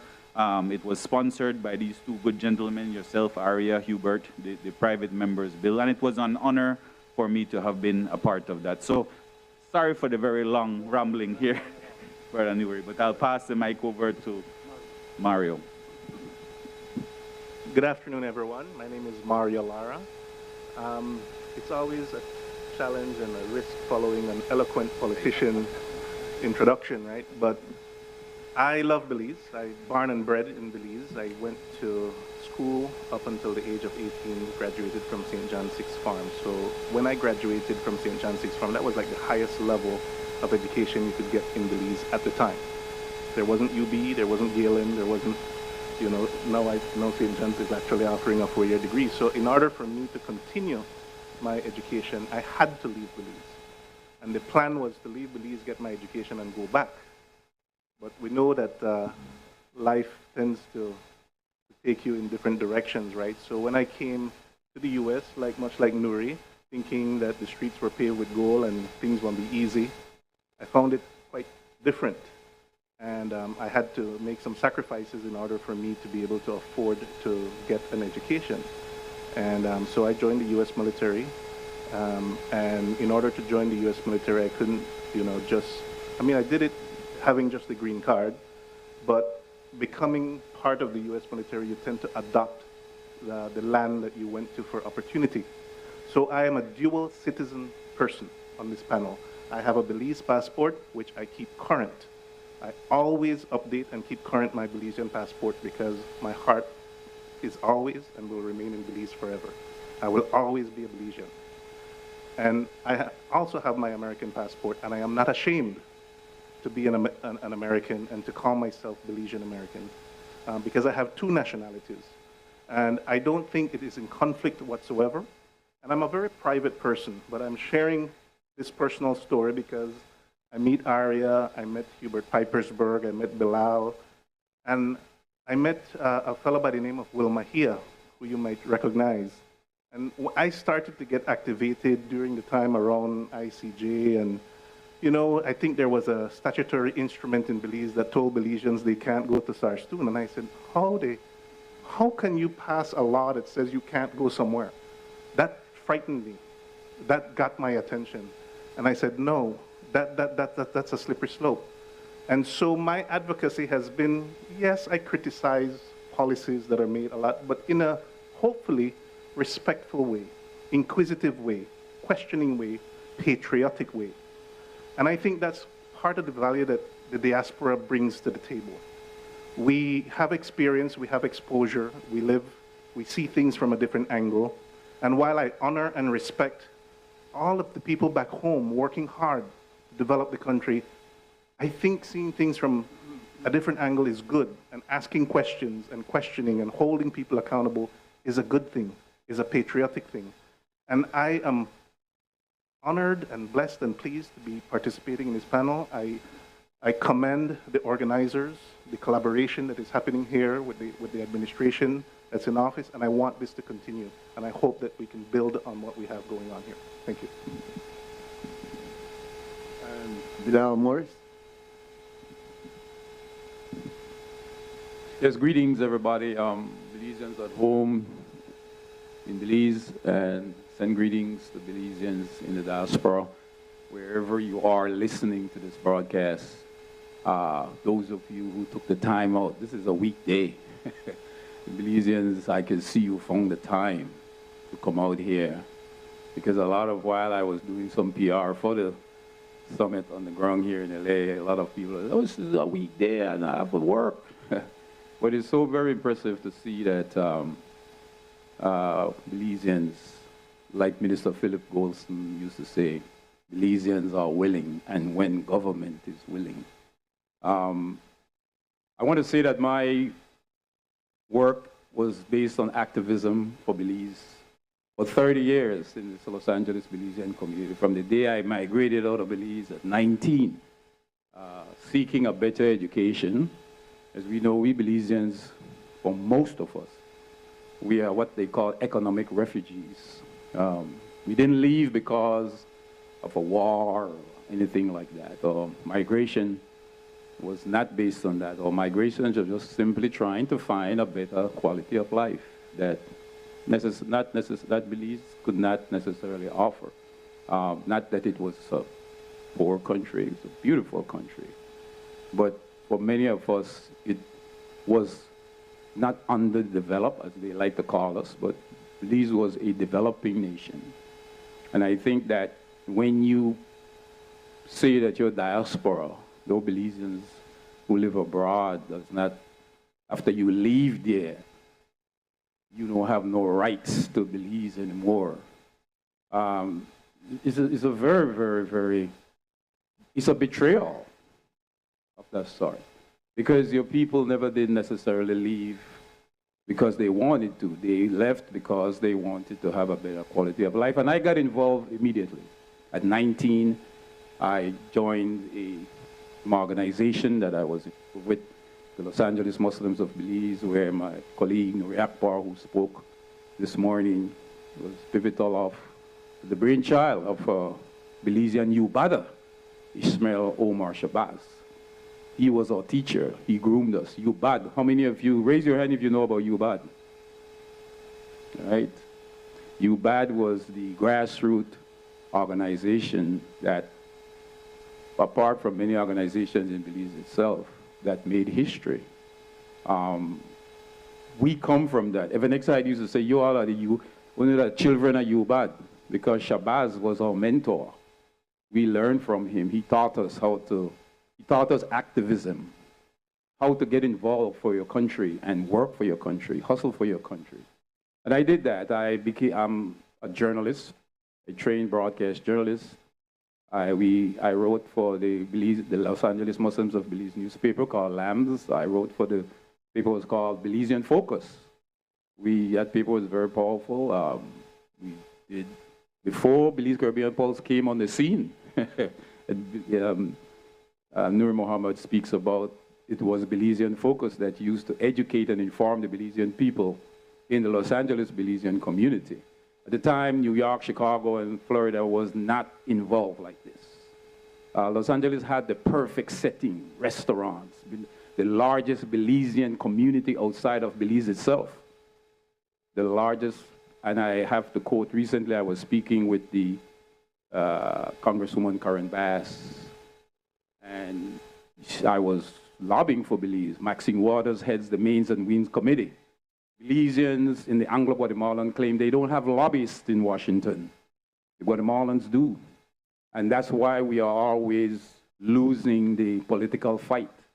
Because I learned about lobbyists bringing Zenaida Moya, the first female mayor, to City Hall with Antonio Villagrosa. And you see the Salvadorians, you see the Hondurans, you see the Guatemalans, they're lobbying in City Hall. There was no Belizean lobbyist. And Zenaida was so very impressed. It's like, wow, you speak on the diaspora, because I don't know anything of the diaspora. But she got key to the city, lots of help. It was something that was repeated. But the problem was that, speaking with the business manager of City Hall, he said that your leaders come here from George Caleb Price with Reardon, got key to the city, but there is no reciprocity. You go back and you just don't do anything else. So he said that, I love your presentation that you made on the behalf of the Belizeans, because we didn't know anything about you, right? We know about the Salvadorians, we know about the Guatemalans, the Mexicans, but who are you? And so he said, because you have a record, your Prime Minister, George Gale Price, no reciprocity, whoever else came, then Zenaida Moya, the first female mayor of Belize City. He says that has to change. If you want development for your country, your leaders cannot just go back and sit down and don't respond. But I said that to say, when I asked her, she said, "You are Belizean?" I said, "Yes." She said, "Do you know the Belizeans are the largest black immigrant group in Los Angeles?" And I took back that. I went to the Consul General, Roland York, and I said that, and she said, she don't know what she to talk about. Right? It was, so I said, "How you know that, Congresswoman?" She says, "Because they vote for me in my constituency." But the Consul General of Belize didn't even know that. He had no idea. He disputed. She don't know what she to talk about. And this is the mentality that has to change, because over my 30 years of activist work, also we brought on stream the Belize Caribbean Pulse. A professor of history, Professor Ron Wilkins, an African Pan-Africanist activist, came and said, KPF has programs, but you have to come and sit on the board. We went and we sit on the board and we got 2 hours, Belize Caribbean Pulse. It was hosted by so many people, but it brought information every Friday morning to the Belizean community. I produced that show. And you have the most astute host of that show sitting right here, Nur Muhammad. When he came along, that's when the show improved in its content, because before that we had hosts that were there, they were Radio Belize trained, but they could not carry the content and the sense of consciousness that you should have. Because KPFK is the Pacifica Radio Network, it's countrywide, just like National Public Radio. And its signal can be heard all the way to Mexico. It's a powerful signal. Again, no other Belizean community would in this in no other part of the States. And so just as my activism work, as I would say, is just volumes. I cannot just, but as we go along, we will be talking about it. And we are here today. It's very sad that the Mose administration was the one that voted into power to take away natural Belizean rights to hold political office in Belize. Belizeans living abroad could not hold political office, nor could they vote. And we were saying to the Barrow administration, resurrect that, because you're making Philip Goldston turn around grave. Philip Goldston used to say, Belizeans, natural-born Belizeans, wherever they are, they should have all rights, just like the ones that are left back there and the ones that are there. He was a pivotal part of the formation of the Consortium Belizean Development. As a matter of fact, I would want to say that Philip Wilberforce Goldston was the brainchild of the Consortium for Belizean Development. And so the Barrow administration did not want to resurrect it. Nothing happened. And here we are today. I love this administration that has come to power. People like Karim Musa, people like Minister Marla, Minister of Tourism and Diaspora Relations. That has never been. In my 30 years of activism in this community, never been.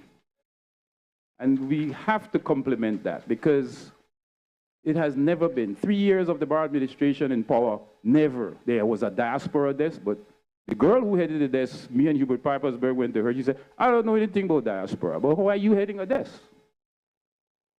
Right?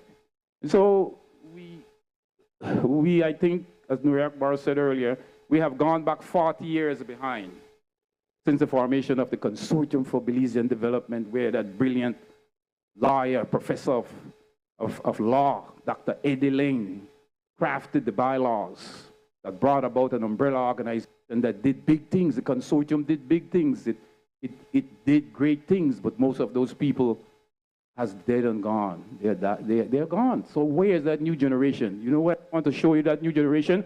Ariel Lightfoot. That's where the baton has been passed on. I told this sister, I don't know where you get all that energy, but this is how we used to be in Breda. The Breda was a young, dynamic Belizean grassroots organizations that was doing everything that CBA, none of them were doing. And so I just want to, by introduction, to say this was my work and the struggle goes on. Thank you. All right, thank you. All right. I did mean for us to get 4 different speakers. And so as the moderator, I'd like to apologize. But I should have been known that one hooks people up here. So anyway, let's get down to it. When we're talking about, and our title here is looking at Belizean political rights and advocacy of the diaspora. First of all, when we talk about politics, we have to understand we don't talk about local PUP or UDP politics.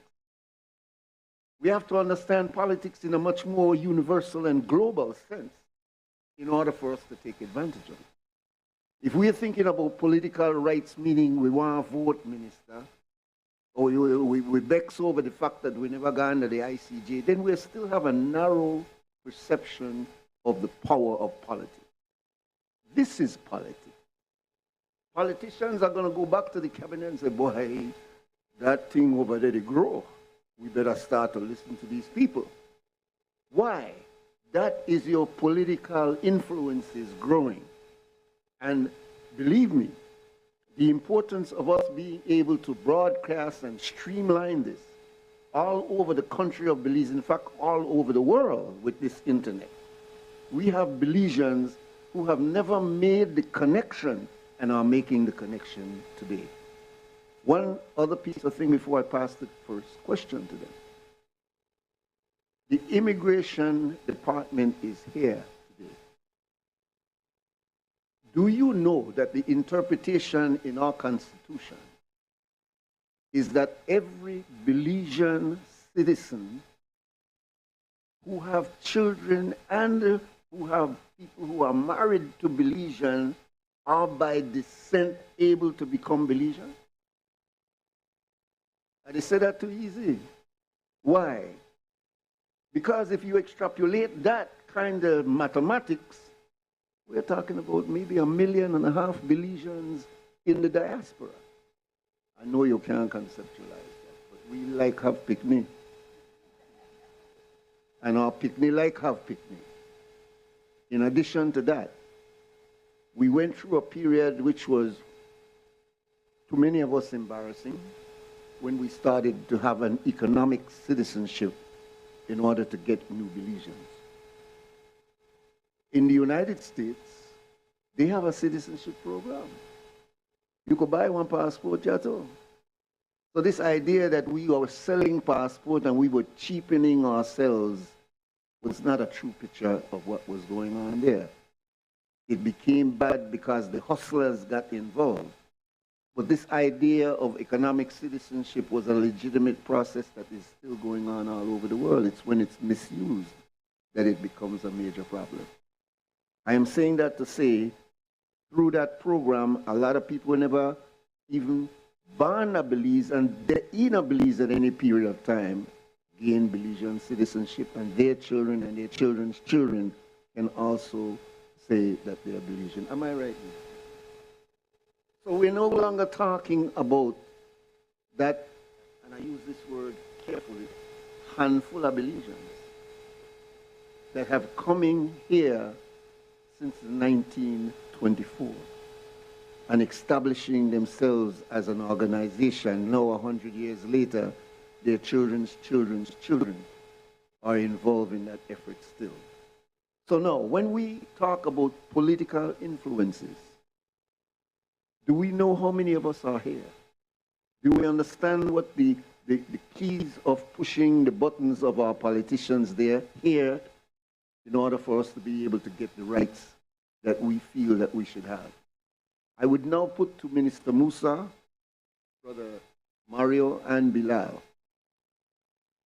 Why do you believe, when there was such a strong advocacy among Belizeans, to show the love that we have and wanting to be a part of any conversation, why do you think that the powers that be whether the UDP or the PUP, did not see the need to make concrete connections to ensure that Belizeans abroad would be heard, not just on social media, but in fact would be brought into the conversation. And believe me, we were not brought into the conversation. We were a sideline. Wouldn't you agree, Mario?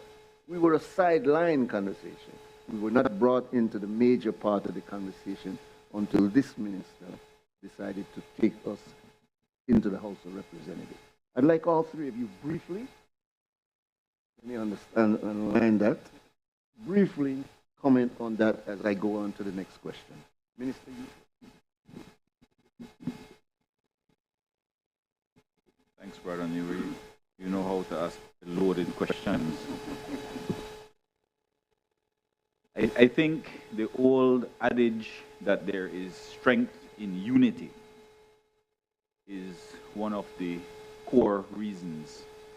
I think leading up to when I think back to the private members bill, I could feel why we felt that we could not continue that push.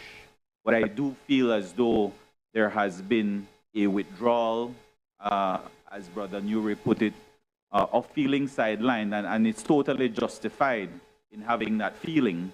And when you ask me why would politicians on a whole not want to have the diaspora have a say, and again, I'm speaking in general, PUP, UDP, PNP, what have you, it perhaps has to do with the fact that, one, going back to the original point, there is not that united push, and two, there is a lot of uncertainty. I was discussing with Aria before we came in the room, how many Belizeans do we have? And Aria mentioned it was probably around 100,000, and somebody came and chimed in and said, no, it's more like 225,000. And so that's a huge disparity. And so I think we really have to do some research and getting to the bottom and registering all our diaspora Belizeans in a database so that we can go, whether it is another private member's bill, whether the government takes an initiative to the National Assembly, a motion, but we have to have the data. That is the first step, having the data to know how many Belizeans are out there in the diaspora, not just in the United States, but all across the world.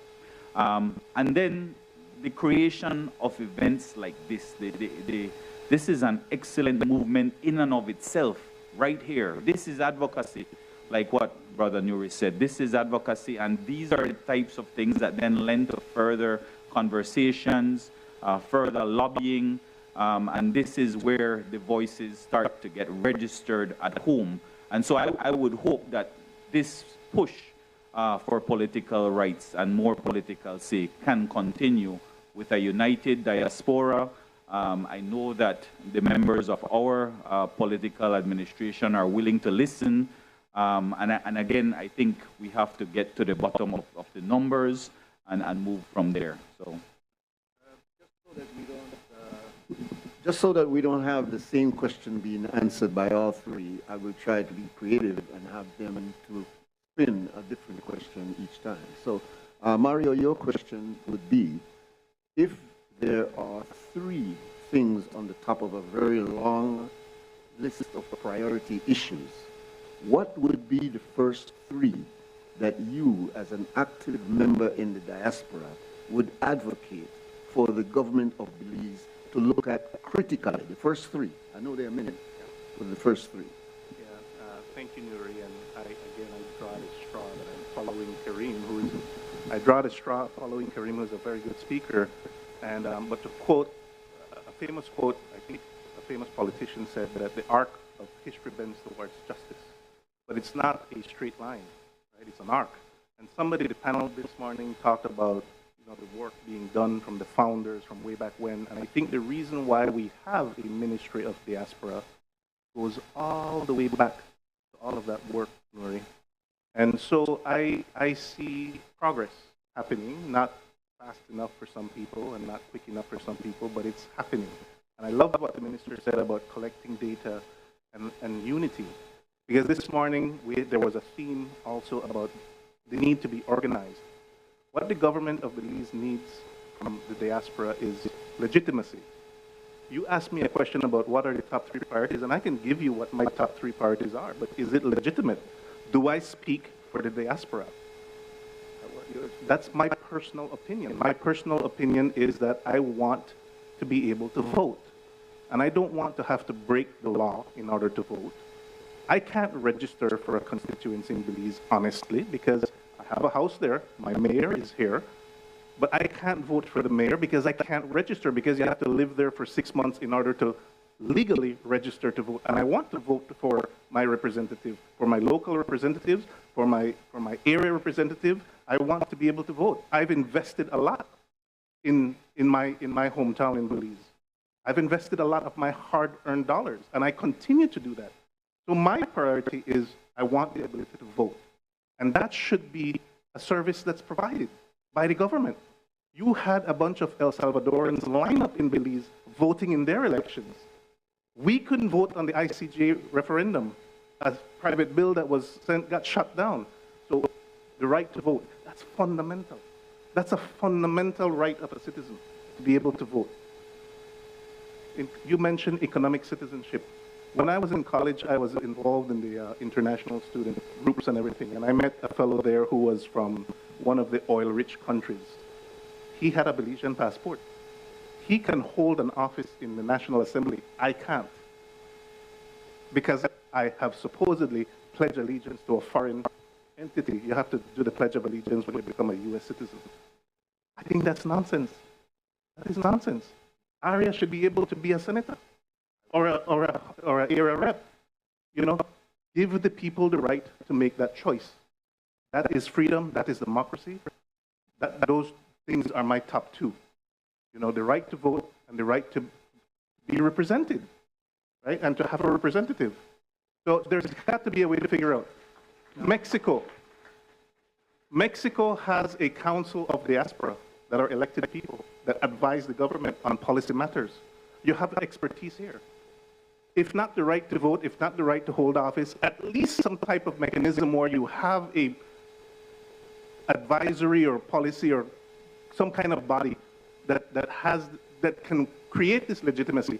I love it that there's this investment, right, to collect the opinions, to meet with the diaspora, to find out what their needs are, to collect the data, because that's going to be critical. Share that data with us.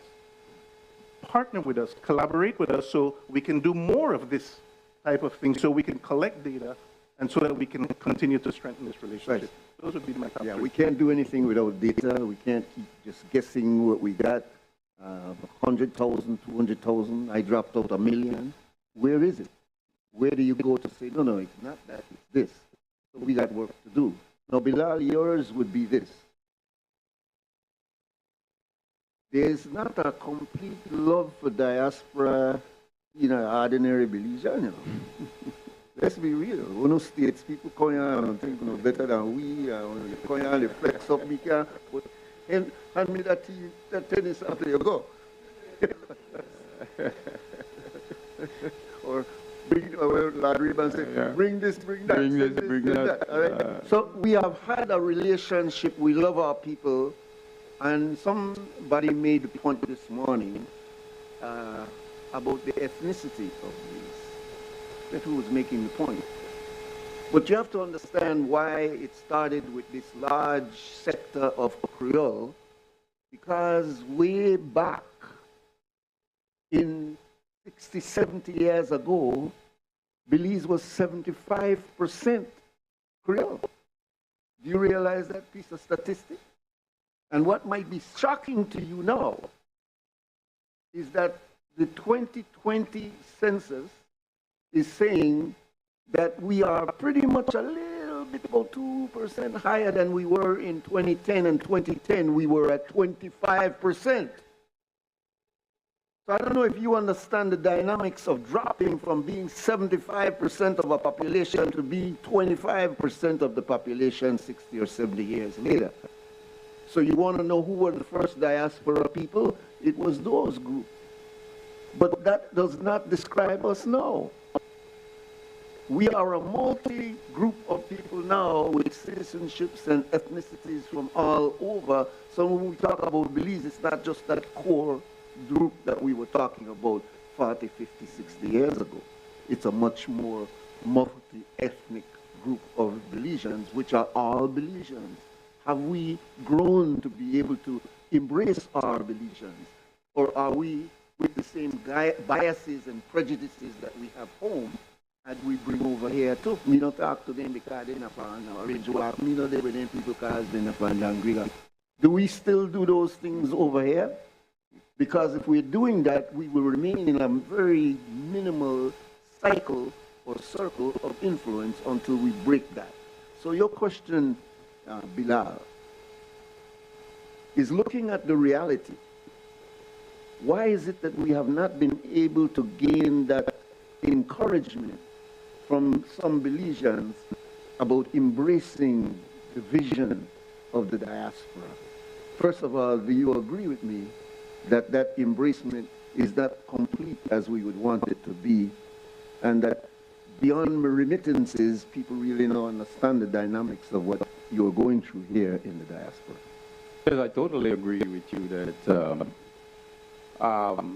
but we have to understand that we come out of a colonial past. We are still a people that is the anti-colonial struggle, divide and conquer, British divide and conquer. We are victims of that, Belizeans. PUP, NIP, Belizeans in Belize, Belizeans abroad. Every time you look at the divisions that we have, UP, NIP, now you have Belizeans, diaspora, and Belizeans at home. We have been kept divided, and I think it's the remnants of colonialism. We cannot deny. A lot of people are like, what's that? What you talking about? And I think that our people have not come into a sense of consciousness to say that here you are a natural-born Belizean. And you are showing a resentment against the same people. You are Belizean who are staying home, or what we want to call it, and I put them in quotes. And you got a Belizeans who are left as an economic refugee, but yet a Belizean, there's reciprocity. The Belizean send back that money and they support that family. Why you want to make that Belizean an enemy? Your own people. Because, again, colonialism, we are trapped. Ivan van Sertima once said the colonialization of the imagination. We don't even know we are colonized. We don't even understand why we are divided along political lines and along this new line that Brother Nuri is talking about. Belizeans at home and Belizeans abroad. There's this resentment. We want to think we're going with that. Or bring that, yeah. We think we're going with that American thing. It's a sort of resentment, but we cannot delve on or continue to perpetuate that kind of division. We got to work for unity. And I think that coming out of Belize, I learned my activism was not only in the Belizean community, but my activism was with Chicanos, Mexican Americans, Cubans, Africans. We were called the Belize Rural Economic Development of Agriculture, Land, an alliance. But that was different from all the other organizations. We were just meeting to send boxes home to Belize to help Belize in the times of natural disaster and so on. But I came out of a sense of consciousness where I learned activism based on unity, where some of the very same people that we were looking at amongst our ethnic groups as, well, that mestizo and that Refuna, we became liberated away from that foolishness. All right. Yeah. You know, and so I want to say and to add that how are you going to talk about your people are divided when you take your natural-born Belizean? Just to put a cap on that, Brother Nuri. Okay. When you make a people, you violate the Constitution, and Minister Musa can tell me if that is wrong. You violate the Constitution to make Guatemalans citizens of the country, but you take away natural-born Belizean rights. That doesn't make any sense. And you allow them, you violate the Constitution when you make a country. What did the Constitution say? Any country that claims the country of Belize, their people cannot become citizens of that country. And every government of that country have violated the Constitution, whereby taking away natural-born Belizean rights. So I just wanted to say that as a cap to what you're saying. All right, this discussion cannot be nice and soft. It can't be a violent, Motadan type of conversation, because this is rights. And people try to prevent you from having certain rights. So please understand that there are going to be comments that are coming from these panelists you may not necessarily agree with, but this is the dynamics of when you're talking about politics, because you're talking about power. And it's not necessarily a nice, smooth situation. Now, I want to put something directly to the minister, but can be answered to the rest. We have talked sometime about using certain models that exist in other jurisdictions. One of those models is having diaspora representation in your parliament and ensuring that they be given the right not only to vote, but to be in the governance process itself. Now, there's been a lot of discussions, there have been papers, Aria has written on it, Mario has written on it, so many, Bilal has written on it. There's been so much thought given to how do we ensure that Belizeans here don't only have advocacy in terms of words, but are actually able to be represented in the House, or not in the House, but in the governance process. So the question is now, can it be conceptualized that a 7th district of sort, clearly it is almost a virtual concept, can exist where there can be a representative from the diaspora who is appointed, clearly not voted, but if we have senatorial appointments of individuals, can the minister conceptualize a scenario where we can see a representative from the diaspora in our Senate and in some aspect of our governance process, sir?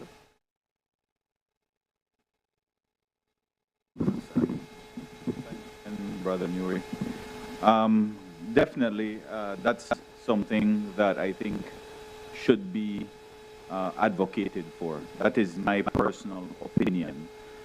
Currently, the way that the representation of the People Act is structured, as what Brother Mario was mentioning, you have to be resident at an address for 3 months prior to going in to register. Now, I think we can look at this from several different several ways to skin the cat. The approach that we had taken, along with Aria and these good gentlemen, was to remove that portion of the law that said you had to be registered at a particular address for 3 months. So removing any sort of timeline whatsoever, any time requirement. That way, whenever Mario goes home for his 2 weeks, he can register because that is his home. That is his family home. And he's allowed to vote, to register and vote in the constituency where he has his family home. So that is one way in which to do it. I think looking at a 7th district, I agree with you that perhaps we cannot go as far as to say we can have an election for a member of the House of Representatives that represents the diaspora, because then it's no longer Belize, the country, geographically, that we're looking at. We're looking at outside. And I don't know if there's any country that has that 7th district representative in terms of an elected representatives, but certainly when it comes to an appointment of a senator, I think that that is certainly something that could be considered and something that I think the diaspora should in fact advocate for.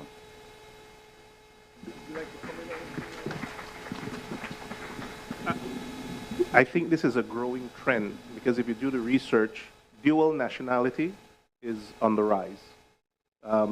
Borders are now You know, we're easily more crossing borders, and the dual nationality thing is going to continue to increase.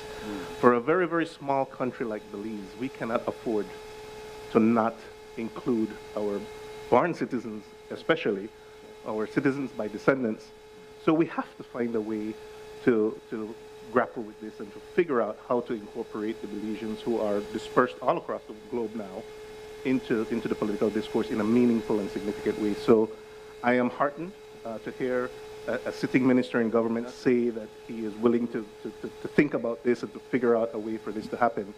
I mean, if you think about how our senators are selected, they're all special interest groups anyway. The diaspora represents over 100,000 people easily, you know, so there is absolutely no reason that shouldn't be controversial, you know, for there to be a representative in the Senate, at least, that can represent the Belizeans who are dispersed across the globe.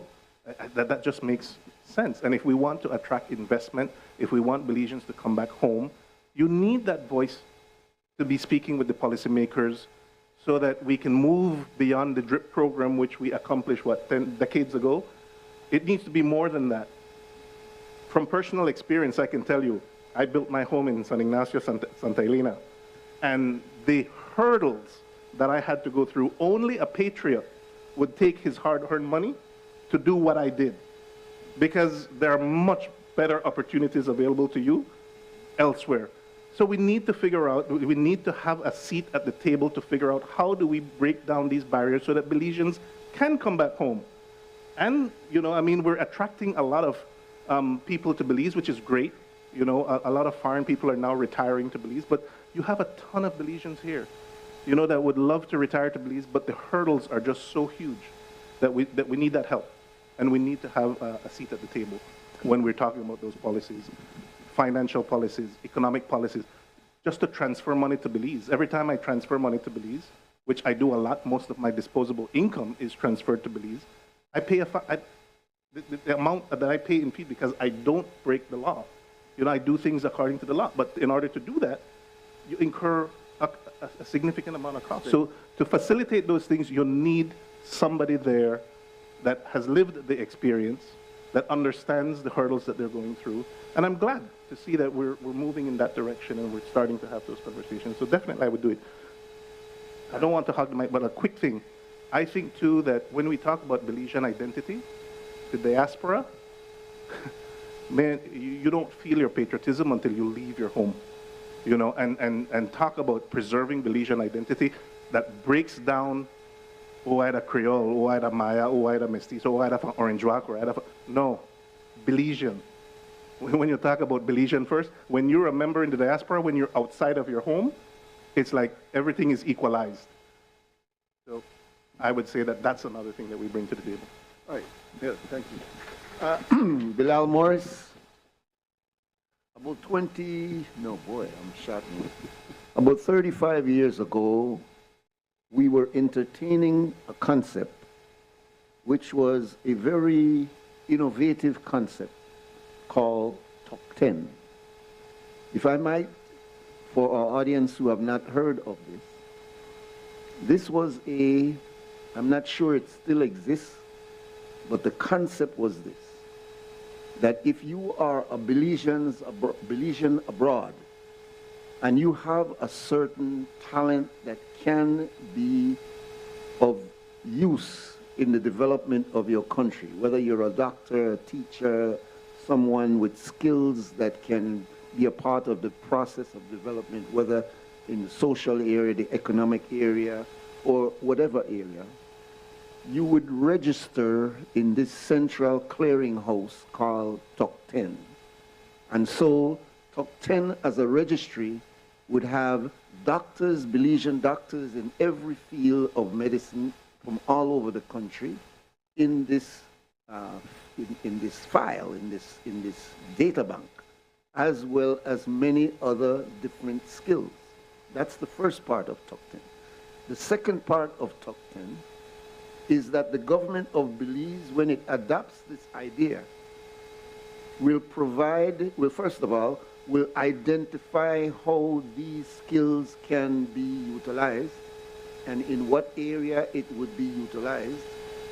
And then the Belizean government would provide a sort of enabling environment or possibility for that skilled person to come back to Belize and to give his or her service during their vacation time.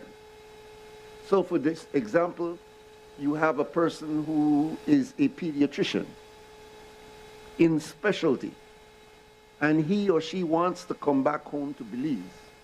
They are not going to charge the government anything for that very specialized service that they are going to give.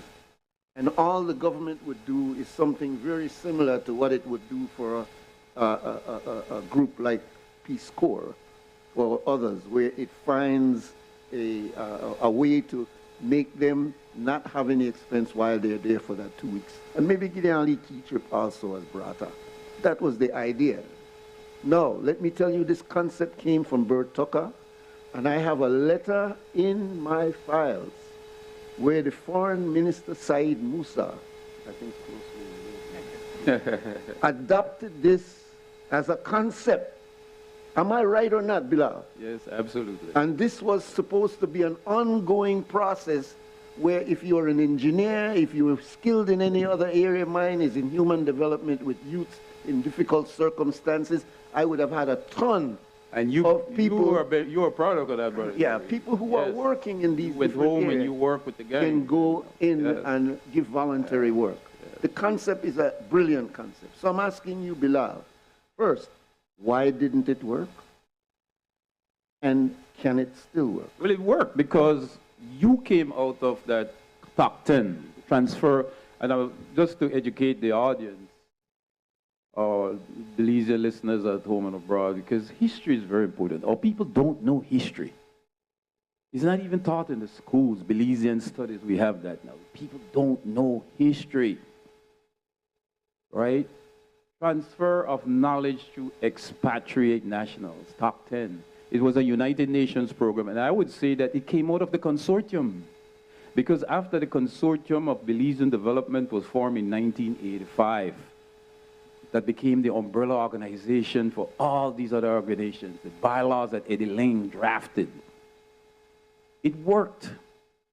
Belizean, top 10 came out of that where Adalbert Tucker, which became Belize's ambassador of trade in the Caribbean and Africa, before he even came home to work with Belize, he was working with the United Nations in sustainable development across Africa and the Caribbean.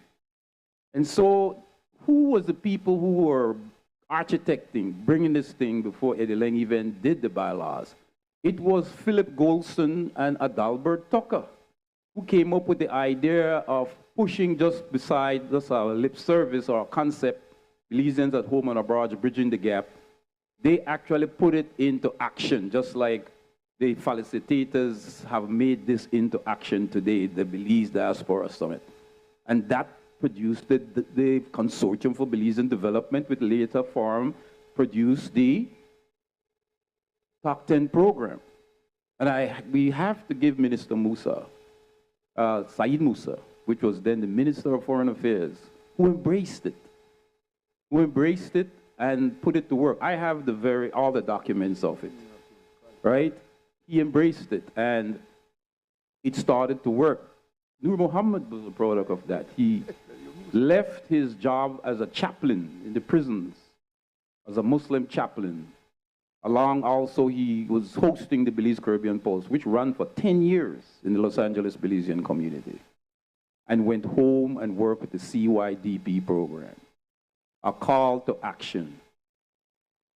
And he did not say, well, I'm going to think about it. He did.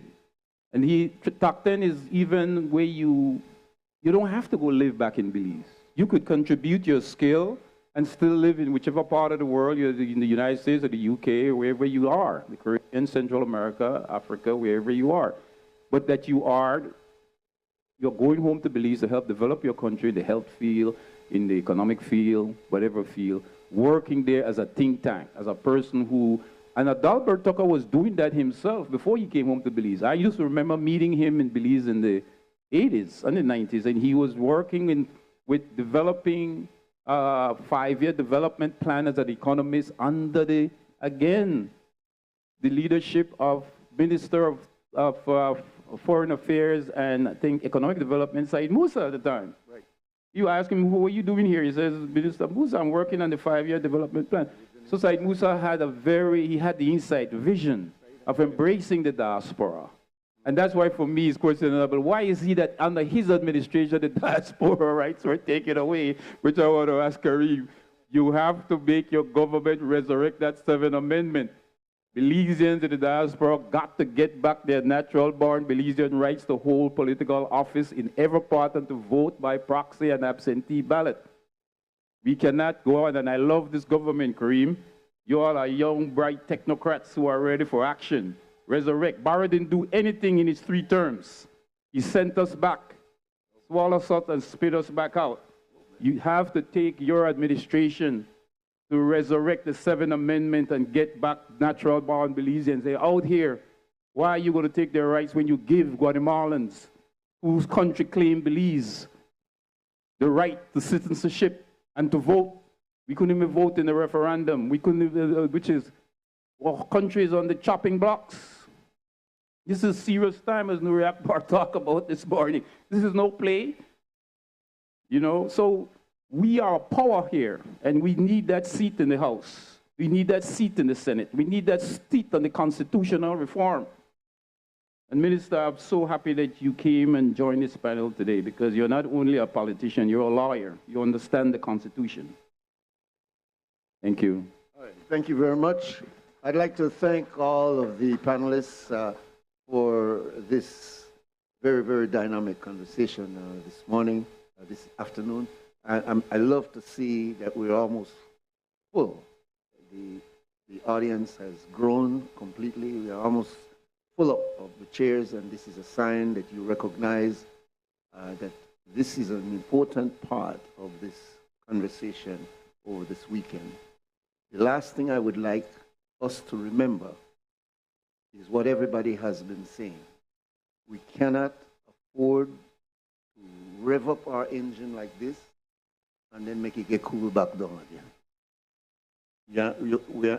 I don't even want to tell you what it does to the human body when you get it excited and it doesn't get a fulfillment. You know what they call that? You know what I talk about, right? Okay, so, guys, I just want to thank the panel. I have to wrap it up. Thank you very much. Please give them a round of applause. Just so you know that we have Mr. Noor Mohammed that came all the way from Belize. You had Mario that flew in just for this panel, and he's flying out today. You know, you have Honorable Kareem Musa that opens himself always up to criticism, because whenever you're talking about difficult issues, our feelings kind of get wrapped up sometimes in it. I do want to say that just as a thank you, we have XTV that has come all the way here, partnered with us to make this happen. We also have Radio Belize Mix that's live. Will Johnson in the back, he has been doing all these diaspora shows. And so we want to give a thank you for all these people that are involved. And of course, our sponsors, Ministry of Tourism and Diaspora Affairs, has been a big partner in this. And the sponsors in the room next door, please go check them out, talk to them. It's their business. They service the diaspora. Some of them have companies in Belize. Some of them are companies here in the U.S. So we'll have more tomorrow with the investment forum. But you guys, that's how you support and grow each other. I want to say that the idea that we can channel people's resources. I know right now the government has created a board that involves members of the technocrats. I have a colleague on it. At least it's something that we're starting. So the minister dangled one carrot today. I don't know if anybody picked it up. He said, we have one vote for senator. He said that's a carrot he's dangling. It is up to us to hold our leaders accountable outside of politics. It's us, our rights. Our Constitution gives us rights. we have human rights we're entitled to. And so when our leaders come to us and ask us what we want, it's not just to hang out with them. We want them to do something. Ask them, talk to them. They're humans. And I'll be honest, I respect politicians as much as I criticize them, because it's a tough job to get in front of people, advocate for something, knowing that you live in a country with limited resources and having to deal with criticism all the time. It's a tough job, but somebody's got to do it. With that being said, we'd like to give the certificate of appreciation. And that's the panel on political on rights political, and advocacy, political rights and advocacy of the diaspora. Moderated by Nuri Mohammed and panelists Honorable Karim Musa, Maria Lara, and Bilal Morris. Yeah, animated conversation. Very animated. A very contentious topic historically. Yeah. And the topic of should or diaspora Belizeans be given the vote and also the opportunity to hold public office, right? But Bilal was very animated, very passionate. Yeah, he no play. Yeah. You know, get them by the time for Vaseline in face before it start to punch out. But you know what? A lot of times that's what you have to do. You have to ask the hard questions and say the hard things. You know, very, very necessary. Just so you know, I don't want political office. Okay, all right. Got that there. Aria is saying that Numi and declining political right, because they were aspirations. Right. Because they said she should be the senator. Right. So she's presenting the fourth panel discussion, which is Belizean youth in the diaspora. That will be moderated by Kalila Hyde, and the panelists are Destiny Wagner and artist Suknandan. So stay with us. We're going to have coverage of that, or how close we are to Belize time. Yeah, we could take a break, I think. Right, all right. So we'll take a break. And we'll try our best to cover as much as we'll be able to.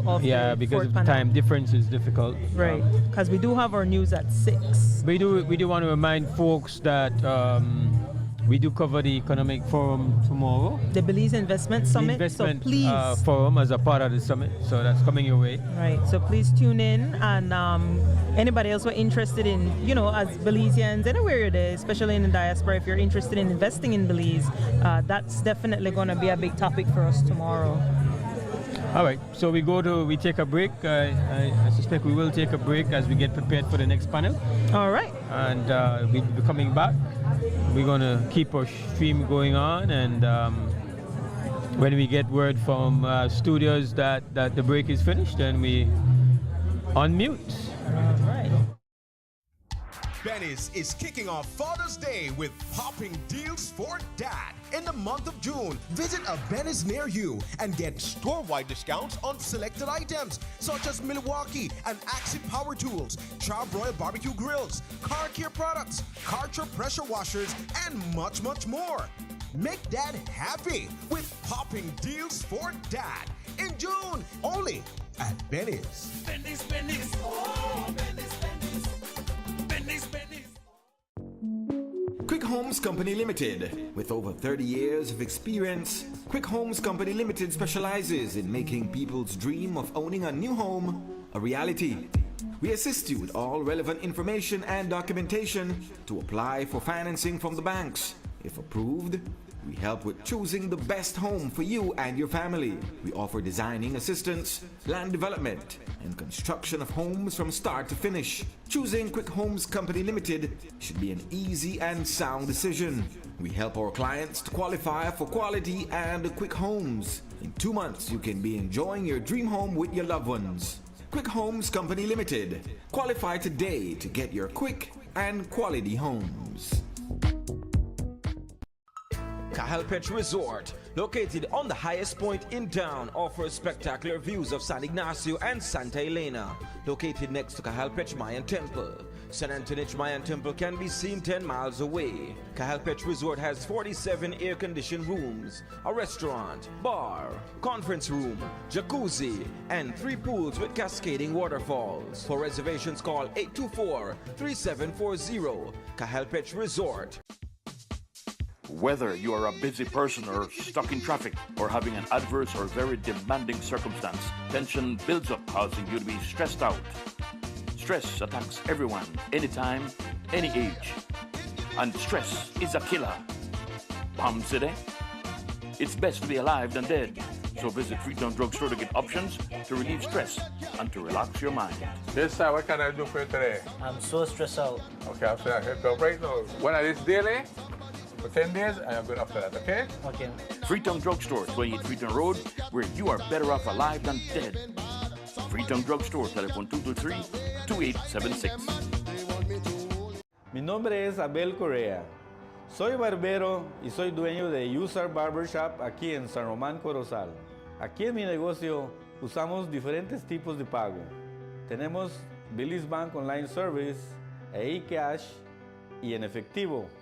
Este servicio me ha ahorrado mucho tiempo de ir al banco a hacer transacciones, transferencias y pagos también.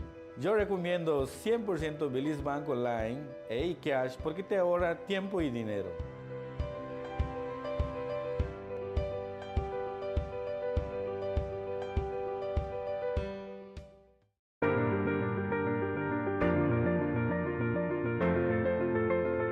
LG dual inverter compressor cools air faster by operating at speeds as high as 120 Hz with more stability compared to conventional models.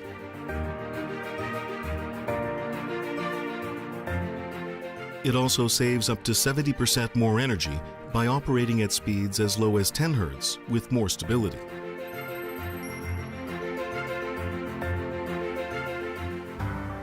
It reduces torque vibration down to 40% for quiet outdoor unit operation. Stable operation with low vibrations also results in increased durability. Let's take a journey through the core functions of the Social Security Board. It all starts with registering as an insured person, employer, or a self-employed individual. Sign up for a portal account to manage your Social Security information online. Just provide accurate information and click Create.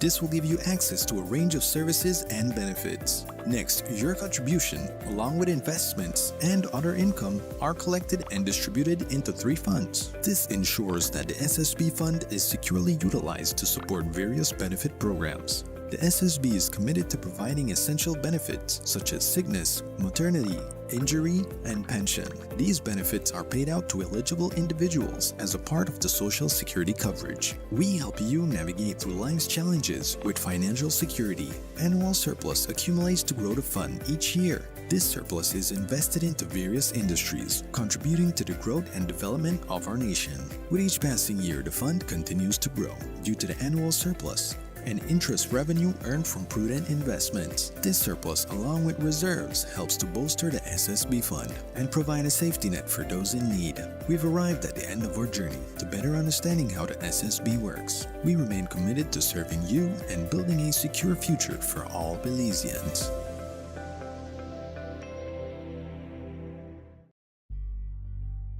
Juices come in all kinds of packages, contain all sorts of additives, and make you all sorts of promises. At CPBL, our Caribbean Pride juice comes to you exactly the way it's grown, all natural, 100% pure, with absolutely no additives. From the citrus grove to your table, there's only one way to prepare juices, and that's the Caribbean Pride way. Caribbean Pride Premium Juices, made from the highest quality oranges in Belize.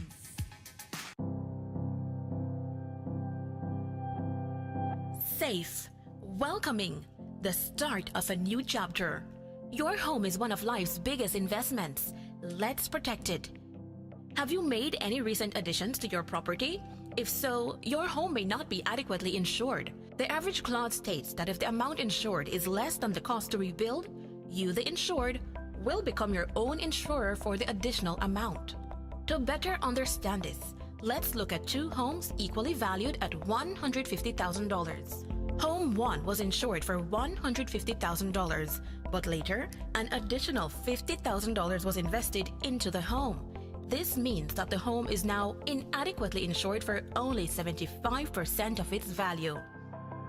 Home 2 was insured for $150,000 3 years ago, and you haven't invested in any additions. However, inflation and the rising cost of building materials mean that rebuilding the same home today will cost $180,000. This means your home is inadequately insured for only 83% of its value. Therefore, if both homes suffer a $50,000 claim in damages, Home 1 will only be entitled to 75% of this claim, $37,500, and Home 2 will only be entitled to 83% of the claim, $41,500. To avoid this from happening to you, we invite all policyholders to call your Atlantic Insurance agent for guidance today. Being adequately insured gives you the peace of mind to focus on family and life's precious gifts. Atlantic Insurance, insuring you from life's unexpected.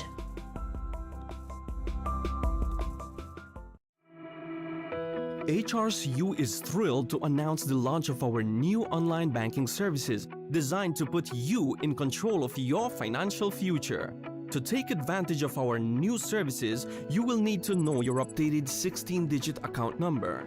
You'll enjoy 24/7 access to your accounts, send and receive payments to other credit unions and banks effortlessly, pay your bills online with ease. Need to make a loan payment? Done from the comfort of your own home. Have your government benefits deposited directly into your account, hassle-free. Applying for a loan? Easy. Apply online with just a few clicks. And don't worry, we'll be here to guide you through the transition every step of the way. Visit hrcubelize.org for more details on our exciting new online banking services. HRCU, making a difference in people's lives.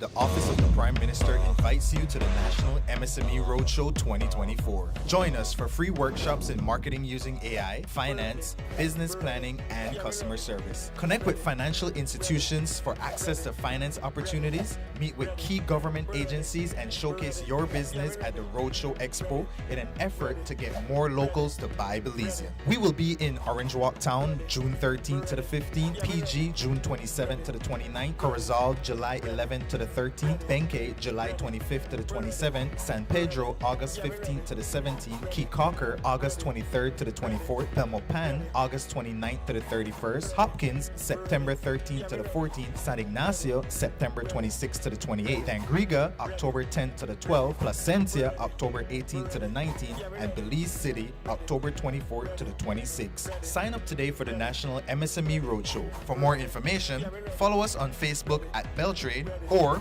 call us at 880-3737. Sign up today for the National MSME Roadshow. Let's get your business on the road.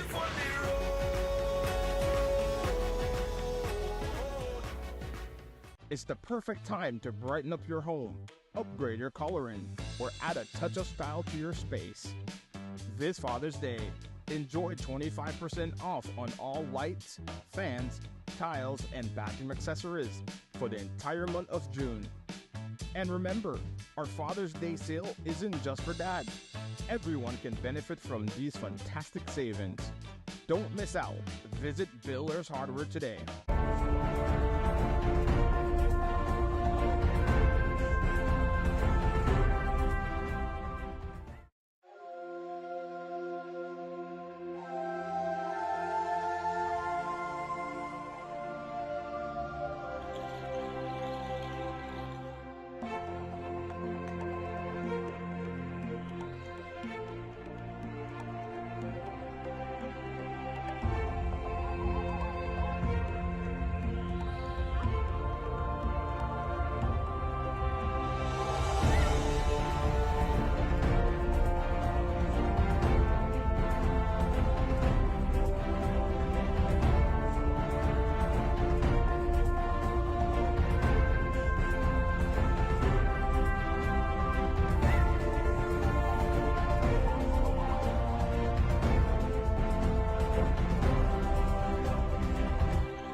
At St. Catherine Academy, we're not just teaching history and science, we're preparing our young women for the future. Going cashless with DigiWallet isn't only about convenience, it's about safety and building a tech-savvy generation. St. Catherine Academy and DigiWallet are leading the way, showing that a secure and cashless campus is possible and beneficial to all. You should try DigiWallet yourself today and see what you've been missing. Let us help you to empower your school with DigiWallet. Streamline payments, elevate efficiency.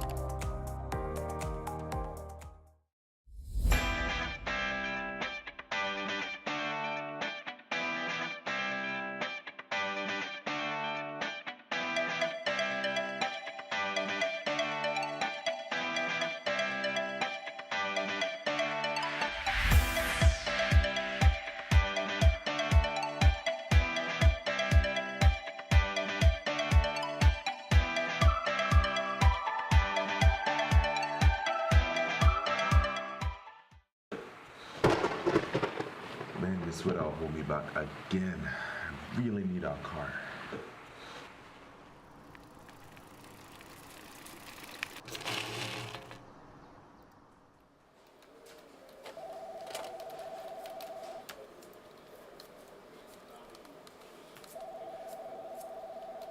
Hey James, you look for a car? Avery, yeah. Things would be so much easier if I had a car, but then I'd have to take out a loan, and I'm not sure if that's the right move, you know? Yeah, I get that. Sometimes to achieve our goals, we need financial assistance. But it doesn't have to be scary. We can make informed choices. What are your financial goals? A loan could help turn these aspirations into reality. But before you make that commitment, take a close look at your budget and carefully assess your income and expenses. Learn about the various types of loans and the potential impact on your financial future. Meet with someone who can guide you through the loan process, helping you understand the terms, interest rates, and repayment period. Finally, read the fine print. Make sure you are comfortable with the terms and conditions. The decision to take out a loan should be a well-informed one. Remember, knowledge is your greatest ally. Take your time. Do your research and make a choice that aligns with your aspirations and financial well-being. Make informed choices. A message from the Central Bank of Belize. Visit us at centralbank.org.bz. The Central Bank of Belize. People-focused, purpose-driven.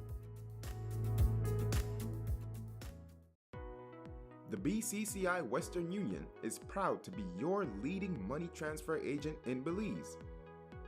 With 32 locations serving our customers countrywide, you never have to worry about you or your loved ones running low on finances. Our receiver-driven direct-to-bank service is only one of the many ways we empower customers to access their money whenever and however they need to, allowing you to send your funds from any Western Union agent straight to your bank account. Our other services include direct-to-bank transfers, bill pay transfers, and the sending and receiving of funds to local and international Western Union agents. We also offer all Digi services and Atla Express services for your convenience. Don't spend another day frustrated with inconvenient transfer services. Visit a BCCI Western Union agent near you and find out why we are the trusted way in Belize.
Count we down, Jay? No, we count down.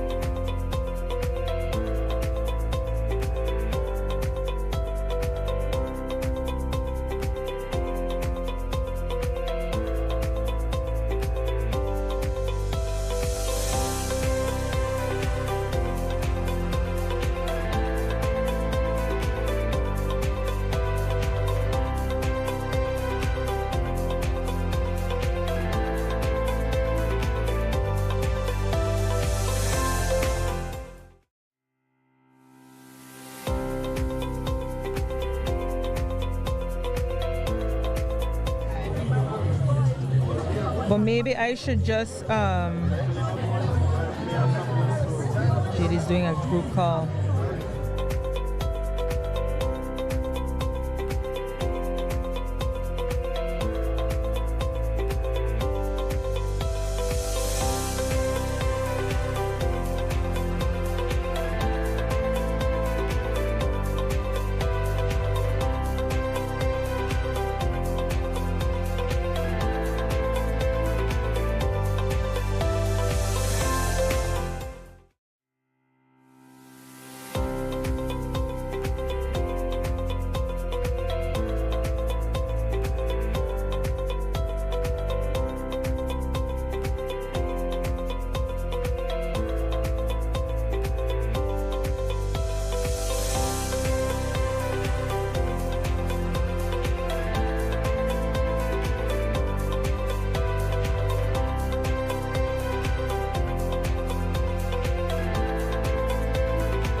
We're on, and this is the Belize Diaspora Summit.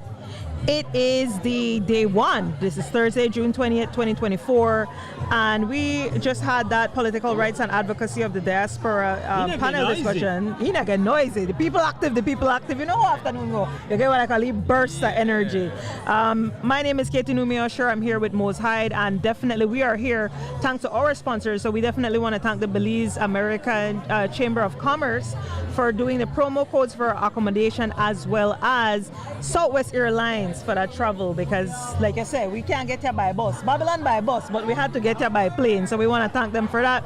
And definitely we got to thank the Belize Diaspora Summit 2024 broadcast sponsors, which are Atlantic Bank Limited, Atlantic Insurance Corporation, Battle of the Drums, Belize Chamber of Commerce and Industry, Western Union, Belize Bank Limited, Beltrade, Benny's Home Center, Builders Hardware, Cahal Pech Village Resort, Carlos Diaz Private Bathroom, Central Bank of Belize, CG United, Citrus Products of Belize Limited, Dangruga Town Council, Darius Meat Pie, DigiWallet, Enrique Martinez and Sons, Feinstein Group of Companies, Freetown Drugstore, Government of Belize, Holy Redeemer Credit Union, Marie Sharp Fine Foods, Ministry of Immigration, Quick Home Real Estate, Rosado's Hardware, Simon Kwan and Company Limited, and the Social Security Board. They are the ones who are making it all possible for us to do this broadcast all the way from Los Angeles, California. We're at the LA Marriott, and it's been quite a lively morning. The panel discussions have been very well attended. Like we said earlier, but that land clinic line is the line. I think immigration getting around though. Immigration clinic line getting around. Immigration, you would be surprised. And I was commenting that, especially for me, for the matter of immigration, I think that is, to my mind, that is evidence of an inadequacy that should not exist. Right. Like, it does give evidence to the fact that whatever structure exists presently for Belizeans in the diaspora to access these kind of services either is not adequate or not functioning. Yeah, because the way they were flocked too. Like you could expect, I think, to some extent, that there are structural limitations to accessing certain services. Yeah. Right. But I guess for me, dealing with an issue of a passport, Yesterday, I think you were here. Right. People were thinking the first person showing up, it was about passport. Right, they're like, listen, I need to reapply for my passport. Right. And my brother he came here with yesterday with a manila envelope full of documents for renew a passport. That he did. That's where he was at yesterday. And so for me, it's like, you should not have to have a diaspora summit. Right. You know, where that's the way you are going to be able to access these services. And I think it points to either dysfunction or inadequacy in the structure. And I think that is something that out of this has to be highlighted and has to be remedied. Definitely. Majority. But your point is, so we have there are several rooms. So there's a room, so people can understand we are unable to really be mobile. We might try to maybe tomorrow incorporate our cell phone coverage to show you, because we feel like we're obligated to show you the full vibe. And what we've been showing you is the official panel conversation. We've been showing you that part. But really, the fest outside, we say a fest just to say, listen, the crowd has been about trying to access these services. Yeah, definitely. And so you've had long lines. The folks who are here from the Ministry of Natural Resources, the people who are here from the Ministry of Immigration Department, they've been under pressure all day. I don't even know if they had lunch. I hope they had lunch, because their lines have never. And then there's another room where there are businesses that have displays and are promoting different things. Of course. But as you said, there's much to be said about, making it easier for Belizeans to access whether a nationality, passport renewal, whatever it is that they need, nationality certificate, or sometimes things could happen where your passport gets damaged and you need another one because you need it for travel. So I think, as you said, it's good that they're able to access it here at the Belize Diaspora Summit, but we want to really see how we could improve on those services, that it's easier for them, that, like you said, they don't have to wait till next year at the Diaspora Summit before they could, get these services, whether the immigration, for the immigration clinic and or the land clinic. There was a joke earlier this morning where I tell one of my friends, because I didn't even know she moved to the States. I was like, I don't see her a long time. I tell her, listen, you don't get it like this, not even a Belize, We've got a whole lands department up here. But so that was really nice, and really want to big up, lands department and immigration department, because definitely they are working hard, and they've been working hard all day. Yeah. So again, we want to point out that there's a lot of we've kind of just brushed around the issue, and I could only imagine that this whole process has triggered conversations back home. I would assume as much, and to say, well, what do we really think about the diaspora? And views vary. So people are like, they're not like us, man, and people not really into we like that. Why should we care? And then or they got someone that, like, it's good that they express interest, because I will be really true. Belizean Americans, they're out here in droves. They've been visiting, like you said, they use the 2 clinics, but they're also to accessing, whether it's networking here with other Belizeans, and or, like you said, there's a booth, there's another room, where you could get, there are realtors in there. They had like a wine, people who are selling wine there too, and I think I saw some jewelry. So definitely, they're here, and for me, it feels good to say that no matter what we might think that son, they not really rate, or they not rate we, they do. And they care about Belize. You could know they got on flag, or they got on t-shirt, or you could sit in, you sit in from afar. In fact, sometimes how you sit in, got t-shirt or flag or things like this, Yeah.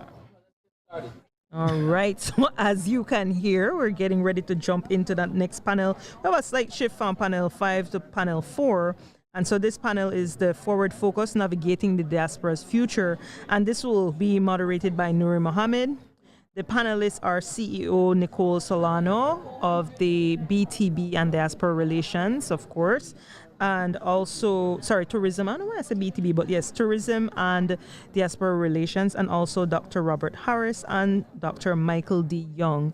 So this will be a very good conversation, because even I think, this is good what we do right now, today, tomorrow, Saturday. But I think what we want is to know that after this, when we close down the sessions, that, we could keep these relationships active and keep the communication lines open. That's the hope. That's the plan. All right, so we're going to go back up to the head table. Right, that's how it is. We're going back to this in the panel. business. We go to the head table, and we have the next panel coming up. And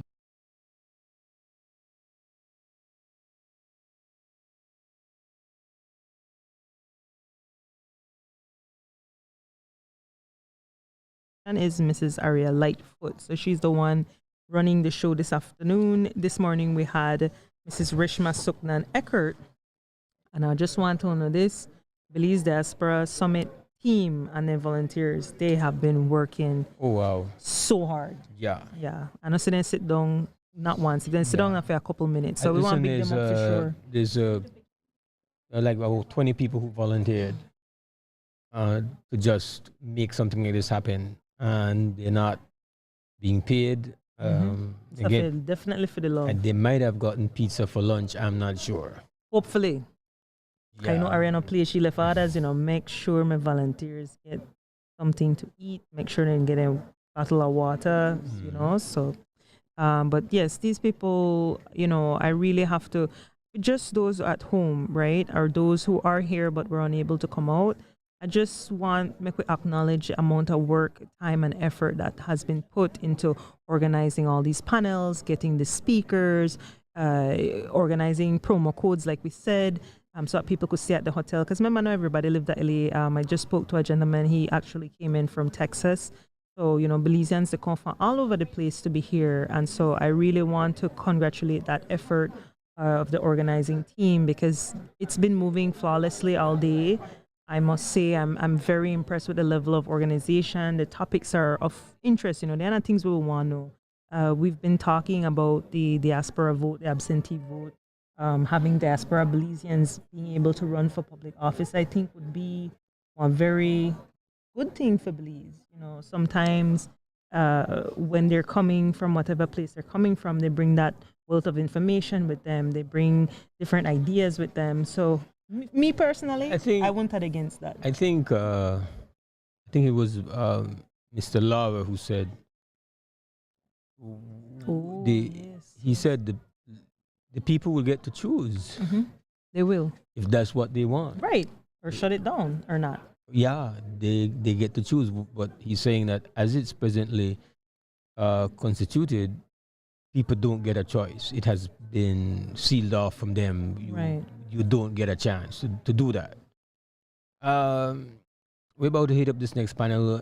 We're quickly running out of time because Belize is an hour ahead. Is ahead, and our team has news. Yeah, but we will try our best to get in the panels. Especially, we need to. Oh, that's happening. I'm running out of. Yeah, what? Go ahead. That kind of power, right? So we need that kind of power as well. And so just to remind, if you're just tuning in, you are listening to Creme Radio, watching XTV's coverage of the Belize Diaspora Summit from Los Angeles, California. We're currently at the LA Marriott.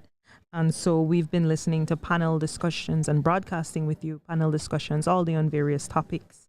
For example, we had the first, we had one on the pioneers of the evolution of the diaspora, Excellent conversation. There was also sports and diaspora infusion, very good panel as well. We also had political rights and advocacy of the diaspora. It's a plethora of topics, and I actually, sitting here at the table, I'm learning a lot, but we are going to move up to the main table because they are ready to go.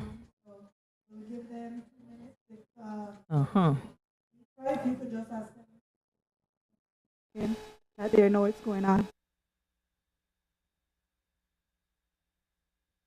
We're graced with Dr. Robert Harris. He is a director now. He's in the administrative part of university, but he was a professor. And his profession is education, right? We have Michael Young Jr., Michael Devin Young. Now, Michael has been an organizer in the diaspora for 10 years or so. He started the Belize Chamber of Commerce, Belize American Chamber of Commerce. He started in a little library, from what I hear the story, just with an idea that we can connect businesses at home and abroad. And Michael has literally a workhorse. He does a lot of things and he takes it out of his own pocket. He helped organize this event. He gets the venue. He deals with a lot of the stuff, and sometimes he deals with some personalities. He's the peacemaker in everything. And we really appreciate him for that. A lot of organizing, so organizing is not easy work, you know, and it's like herding cats. You ever see cats with all their different personalities? That's what organizing is. So we really give him good value. Actually, all people. We also have the CEO of the Ministry of Tourism and Diaspora Relations, CEO Solano. We welcome her to this event because, as someone pointed out previously, to get the administration on board with having such an event is very difficult because, you know, many times the diaspora becomes a hot button political issue. And so politicians, depending on what the energy is of the politics of the day, are not too enthusiastic to face a lot of these questions. I met with her in Belmopan. I want to say she's extremely gracious. She's extremely patient. She's dealing with people who don't understand a lot of protocols, because in our country we have protocols in dealing with people generally. And she has been nothing but helpful, and I do really appreciate your presence here today, showing support for a diaspora initiative. And of course, I don't have to welcome Nuri Mohammed. He has been a big organizer for many, many years, and he has been a champion. He has given his platform to the diaspora via his WB show. And many times he, diplomatically suggests things, which is basically saying, hey, this is what you guys need to do next. Because he is a thinker, he has a vision. He's been there from UBAD movement. He has been involved with a lot of different movements.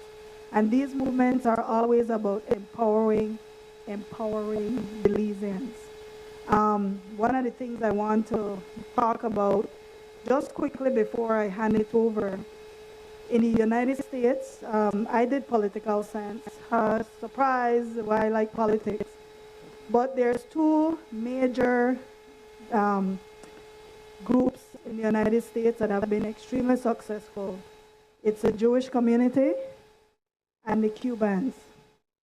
They're very powerful lobby groups because they're actually seen as the two most educated groups that moved to the U.S.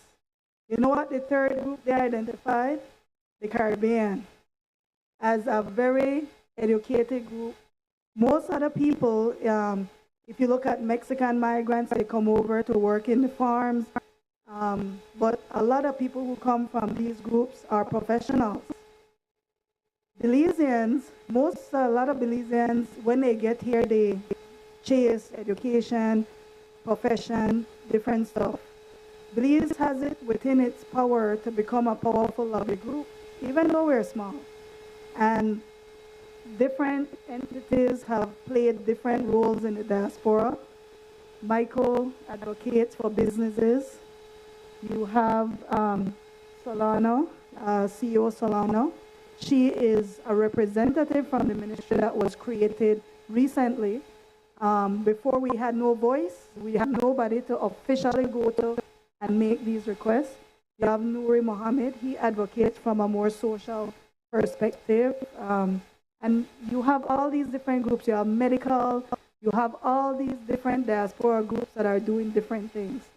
And so this, this specific panel today is navigating the diaspora future. What does that look like? Minister Mose, even though he dangled that carrot in front of us, he gave it with a caveat. We do not speak for everybody in the diaspora. We can't say we speak for everybody until we start organizing to get numbers so that we can hear what people are actually thinking. And just an FYI, for the first time, when they were talking about constitutional change, they did include the diaspora this time and asked the diaspora what they wanted. And I'm telling you, when you become part of a group that's powerful, even the U.S. government take notice and they give you things because they see the value in your work. And so, yes, as Belizeans, we love party, we love have fun, but we know a significant part of the U.S. economy too. Speaking from the American perspective, when you talk about your taxes, these are things we cannot walk away from in America. You have to pay your taxes. You know, so these gives you, the United States gives you political rights. I could go to Belize and I could vote for a president, even if I'm in Belize. So some of the things that we talk about, and we want to talk about what the future is, but I can't talk about what the future is for the diaspora. We need numbers, and we need to start advocating as a group that has been identified, just like the Jewish community, just like the Cuban community. Powerful lobby groups because you understand the system. That's all it is. That's understanding the system and advocating within the system. That's what makes them powerful. So with that being said, I'm handing over to Nuri Mohammed to take over this panel.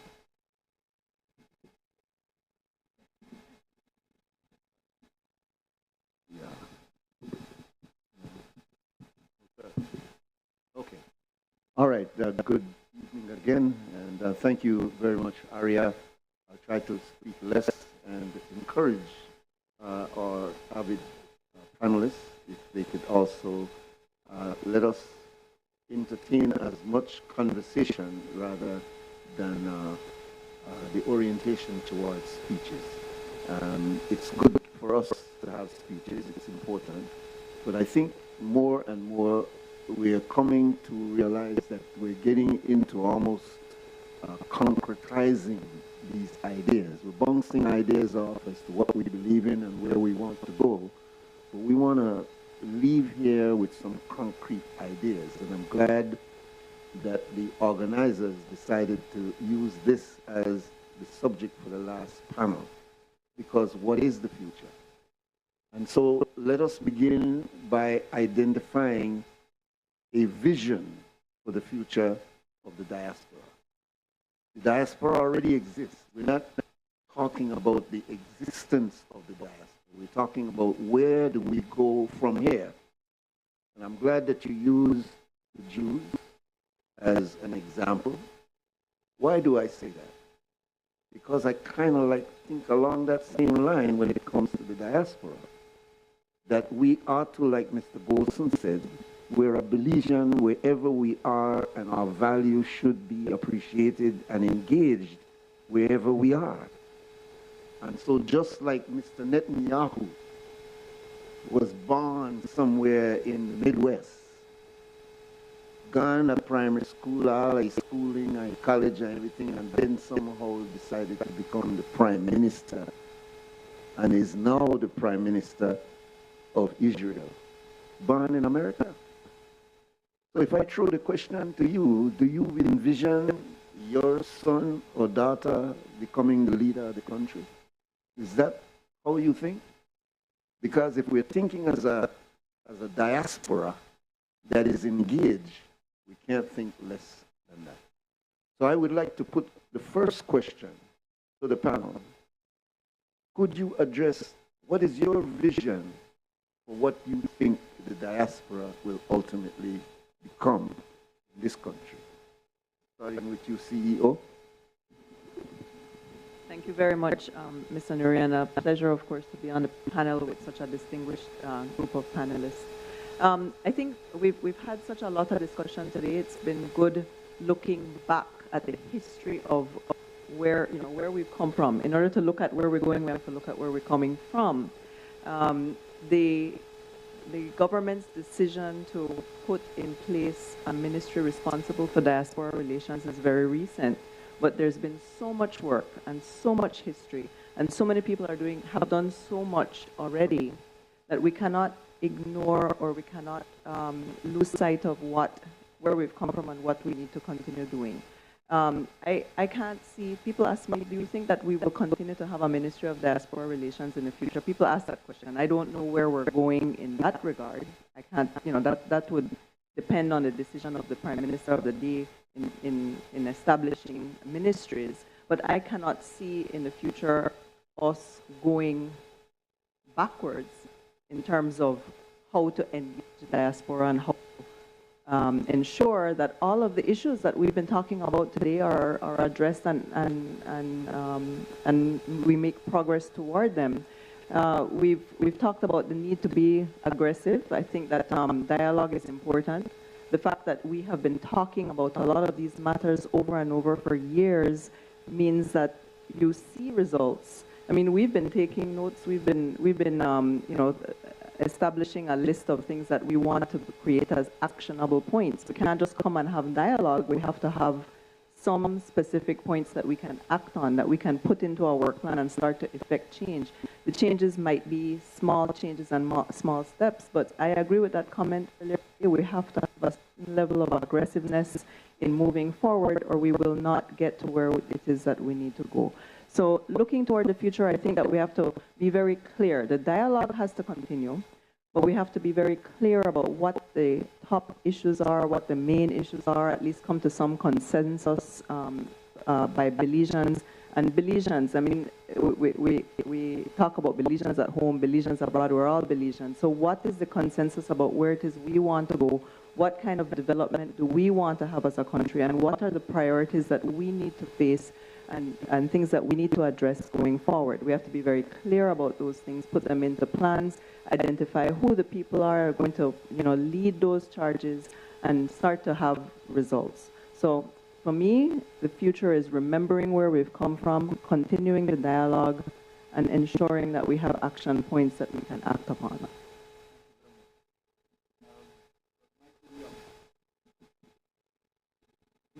Yeah, thank you very much.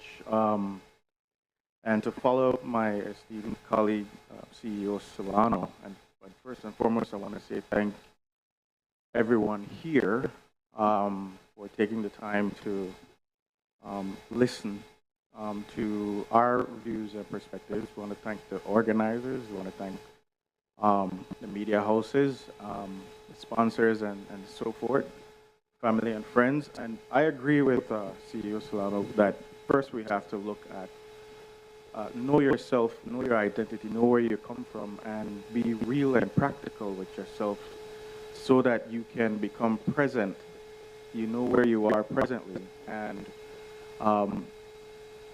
find out where you want to go or what impact you want to provide for your people, your community, and so forth. The diaspora I think is a unique phenomenon because like myself, as much as many of you here, you're born and raised or bred in Belize, but then on the other side of your life, you spend time and grow and learn in a different environment.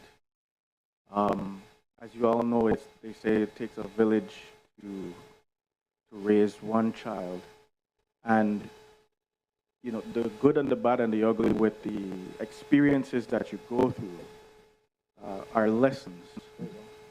Whether you have failures or successes, they're all lessons. But if you can identify within yourself what it is, what impact you want to make from your own self or from your own household or from your family, and then find kindred spirits, find your village, find your tribe and galvanize and try to collaborate and work together. And that has always been our stance. Collaboration. We see organizations throughout the United States in the diaspora that operate on a grassroots level, on a micro level. You see others try to do bigger things and greater things, but it takes, they say that you should know people in high places, but more importantly, you should know people in low places, right? Because those are the ones who actually get things done day to day. So it's a spectrum. It has to be fluid. We're living in interesting times because we've seen what those before us have done and tried and accomplished. We've seen their stories. For example, with Mr. Numi's generation and what they have taught us. And then in our own spirit, we've been placed with some other drive or something. And then we look at the ones who are behind us as well, coming up and doing things differently than the way we did things. So I think it's you have to identify with who you are, with the past, be in the present, so that you can know what you can try to do for the future. And that also comes in education. Education is key because then it opens up your perspective or how to do things, how to get things done, best practices. Learn from someone else rather than trying to compete.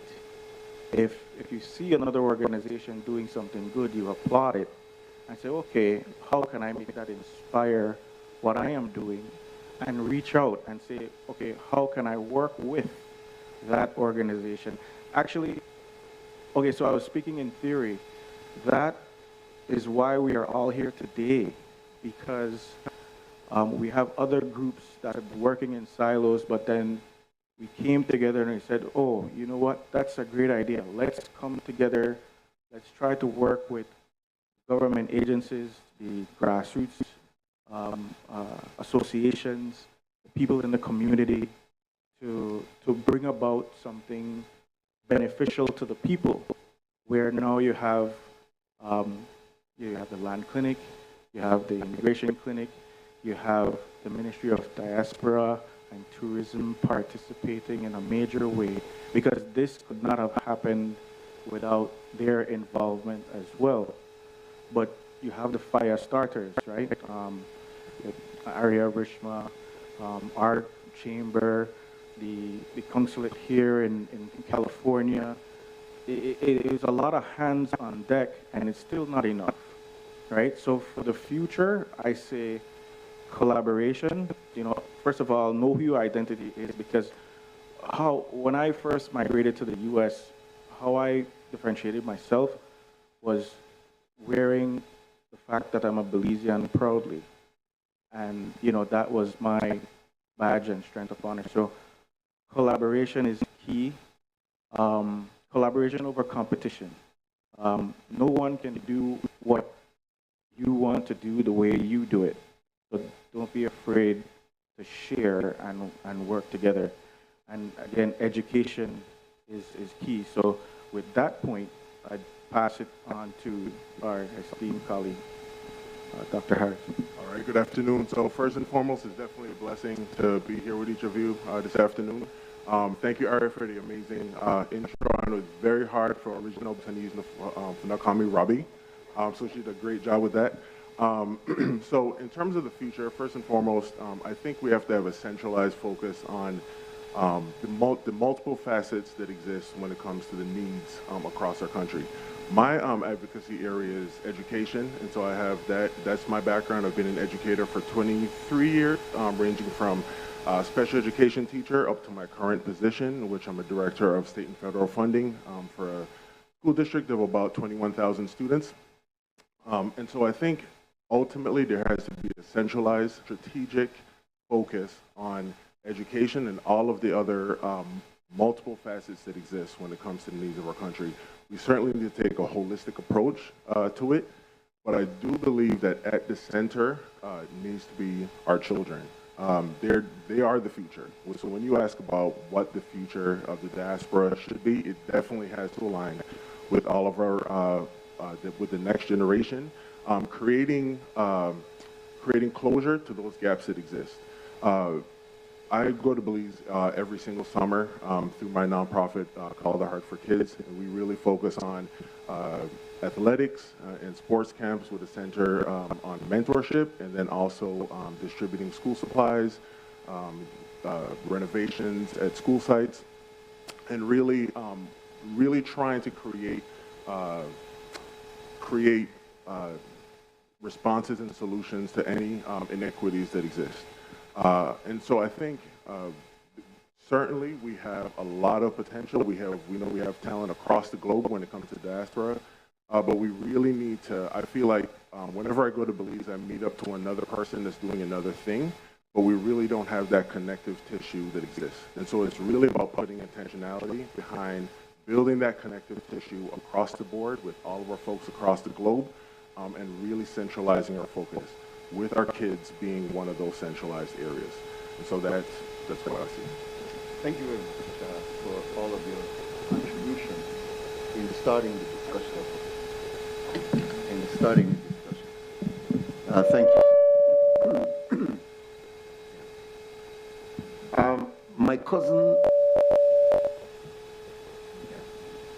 My cousin, I know I said my cousin.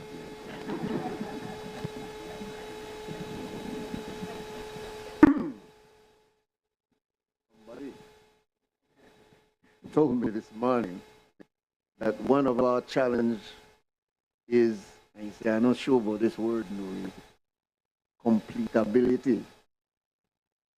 He said that has been one of our challenges because we are good at starting things. Sound familiar? And it is not a Belizean hiccup. It's a human hiccup. That if you don't see the vision in front of you and identify with it, then you just hear it. It's entertaining, but it doesn't motivate. If you've looked at how the organizers organized this summit, you could see that they wanted it to end in action points. We wanted to know about the pioneers because knowing the pioneers will make us understand that there's continuity here. This is not just starting. This has been going on for over 100 years. And so they brought qualified individuals to share that history with you. And a very innovative and creative brother back there, and he has not been given his true accolades yet, Mose Hyde, insisted that sport be a part of this conversation. Because look how essential what you were talking about today, my brother. So essential, and you know the talk blank, you the talk facts with proof. So it was essential that that be a part of this diaspora conversation rather just a talk show conversation about the diaspora's input. So it was important that that be it. And then of course, we wanted to look at the context of it within politics because you need politics to make things happen in Belize. Politicians listen to numbers. Believe me, this summit will affect the future because the cabinet will say, boy, how much are they got? Man, look on them field. These are a lot of people. And when they see people paying attention, remember they work for us. They will respond. So it was wise, Aria, it was wise, Mr. Brandon, and those who coordinated, Michael, that we look at the diaspora in terms of its politics and in terms of how do we advocate for what we've believed in so long. But to me, this is one of the most, if not the most important panels. Because this is now saying, all right, after we know all of that, where do we go from here?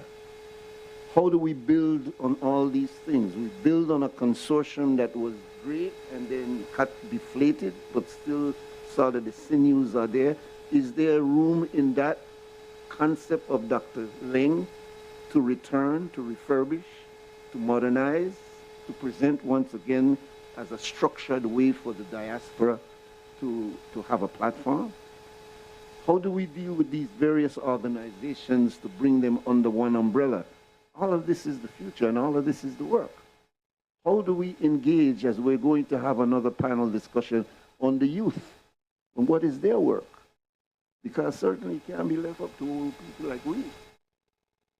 No pun intended, of course.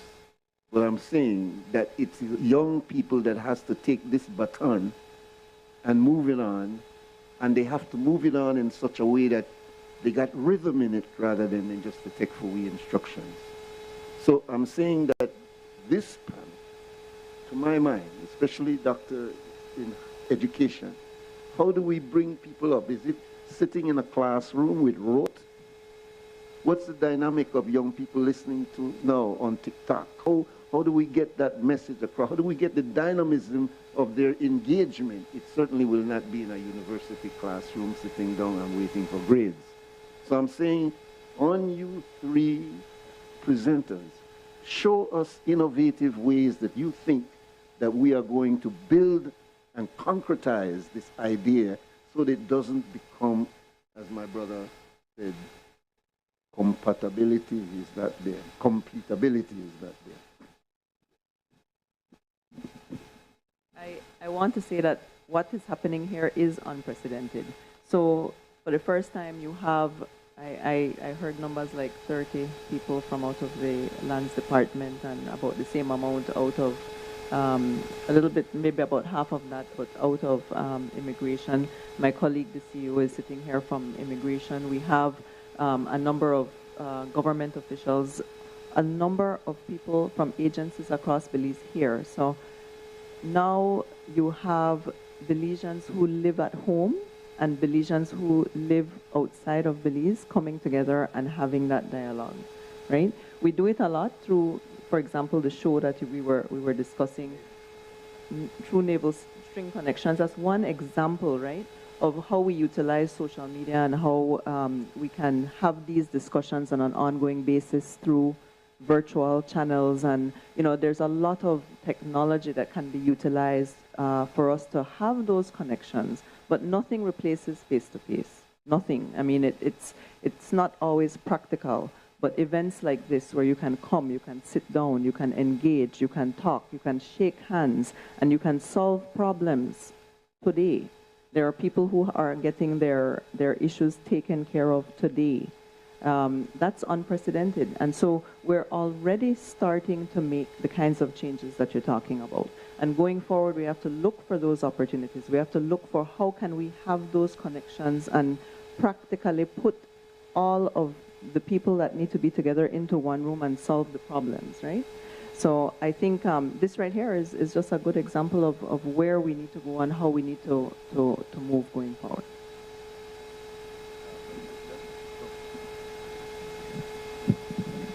Thank you. So, Master Nuri, and I don't mean it in a colonial sense. I mean it in the sensei sense, right? He said, "That's right." There's strength in numbers, right? And with the diaspora and so forth, it's like the mahogany tree where the roots are in Belize and the branches and so forth are in the US, Europe, Canada, etc. And we're trying to create that bilateral runway or two-way street. It's not a one-way street. It depends on the direction of the elders and the strength of the youth, right? It's It's not exclusive. It's collaborative, like I said. But the point on numbers, we have about what, 450 to 500,000 the population of Belize, and Belize is twice the landmass of Jamaica or El Salvador, where they have millions.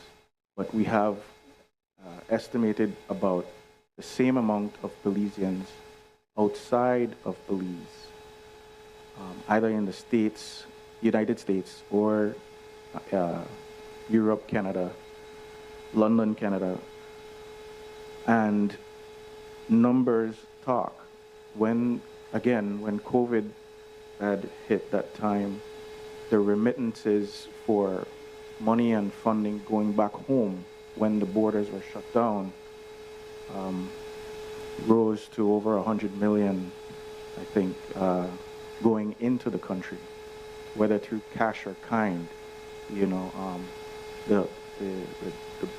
because when the planes stopped flying, the ships on the water kept going. So that's how trade happened. So, the numbers,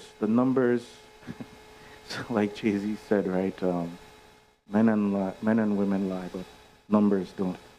So there's strength in numbers. What we want to do is try to become a stronger block and connecting rather than dividing, rather than our differences divide us. No, let our differences complement us. Everybody has something viable to bring to the table, an idea. And why I chose business and so forth is because business is a common denominator and factor throughout people. And what we sometimes forget is that business is people. You can't have business without people. So that's why customer care is so important. So how you treat your customers, your brand is how your customers feel about you when they see you. So,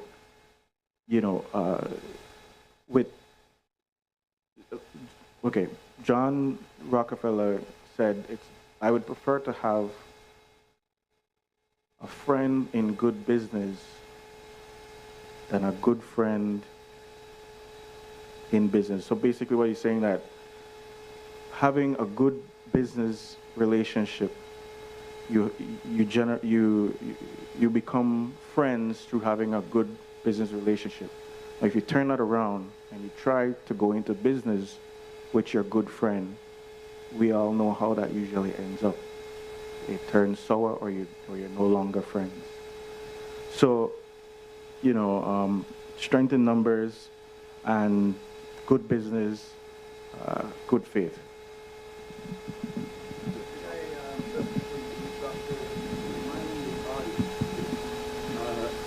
Remind the audience that at the end of this, there will be an open floor discussion. So it won't be just talking heads. And I'm sure some of you have been taking notes since this morning. And so we're looking forward to having a lively conversation that will be conducted by our beloved Sister Guy. All right, so in terms of how we reach our youth, whether it's in the classroom or in our society in general, I think it really takes the development of synergistic systems where all of the stakeholders, whether it's an educational partner, a business owner, we all come to the table with the same goals in mind, whether that's through pedagogy, and in that vein, we do need to meet students, we do need to meet our kids, our children, where they are.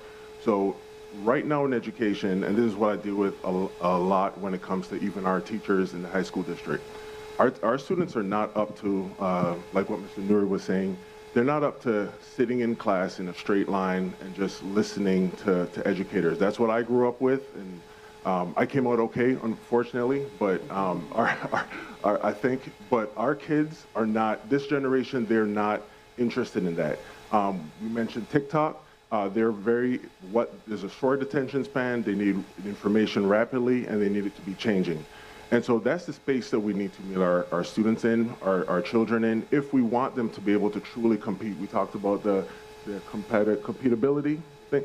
If we want students to be able to compete in the global economy, we have to teach them in a way that's not just 21st century, because we've been in the 21st century for 24 years now, but truly next generation. That takes bringing the resources to the table, as far as even technology, equipping our educators with the ability to integrate, not just incorporate technology into the classroom, and then also really looking at, even if necessary, sometimes feathers have to be ruffled. We have, in our country, one of the things that I recognize even in the work that we do every single summer is there's really this heart for traditionalism, and that's okay. There's definitely value in all of the traditions and all of the things that we hold value to when it comes to our culture, but it's also important for us to integrate those things and really meet the needs of our kids. And sometimes, like I said, feathers will need to be ruffled, but ultimately, one of the things that also needs to take place is that the adults sometimes also have to get out of the way. Sometimes we end up placing on any given initiative 80–90% of our focus by the time we're done on the desires of the adults. And then whatever residual is left, that 5 or 10% is then on our kids. And so if we want to truly meet the needs of our kids, truly engage them, truly allow them to be our future, we need to meet them where they are. One of the things that Michael mentioned earlier, one of the things, I've just got a big mouth, so I think I don't need this, you know. But one of the things that Michael spoke about is it's not about a friendship thing when you're doing work. Because if you leave it up to I like you before I work with you, then you will have a limited scope of what you do. And so people who are working on big projects recognize that I need a talent pool that is larger and bigger than my ego. And so this thing where we got in our culture, that my spirit not take you, and I just know to feel the vibes, those things have to be left in the past if we're going to work on big things. Because as people who work on big things will tell you, that not everybody around the table you want to like. But the project is not about liking each other. It's about respecting each other and keeping to the plan that we've worked together. So I'm saying for the future, we cannot operate as we have operated in the past. The consortium was a brilliant idea. But you need to analyze why it has not worked up to 40 years later. If you read the details of where that should have gone, the vision of Mr. Golson and Mr. Lane and Mr. Burt Tucker, and by way, there were other people involved in that concept, including brothers like Bilal and Nuri Akbar. There was Mr. Paul Warren. There was Mr. Roland Yark. We can't only mention the people we like and not mention the other people because we don't like them, because that shows that we are still in a very primitive, childish mode. And in order for us to bust out of that, I got to still shake your hand even though I don't like you. Am I right, Mario? And so somebody said this morning, and I think it was Ms. Suknanda, that if there's one word that can describe one of the hindrances that hold us back from our progress, she said, it's ego. Wow. That means that if I don't like you, even though I know where you to do good, I know and do it. And believe me, I've seen governments do it. I've seen governments come in and look at a very, very progressive program like CYDP. And because it came on under the previous administration, it was dashed away when the other party came in.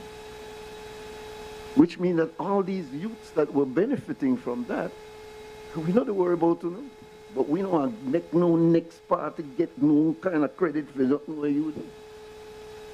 One next one was youth for the Future by Saeed Musa. He got accolades and won an international Commonwealth Award for having the most innovative program called Youth for the Future. You think anybody know about it? When the next government come in, they say, Youth for the Future? Who for future? Bah, Youth for the Future is gone.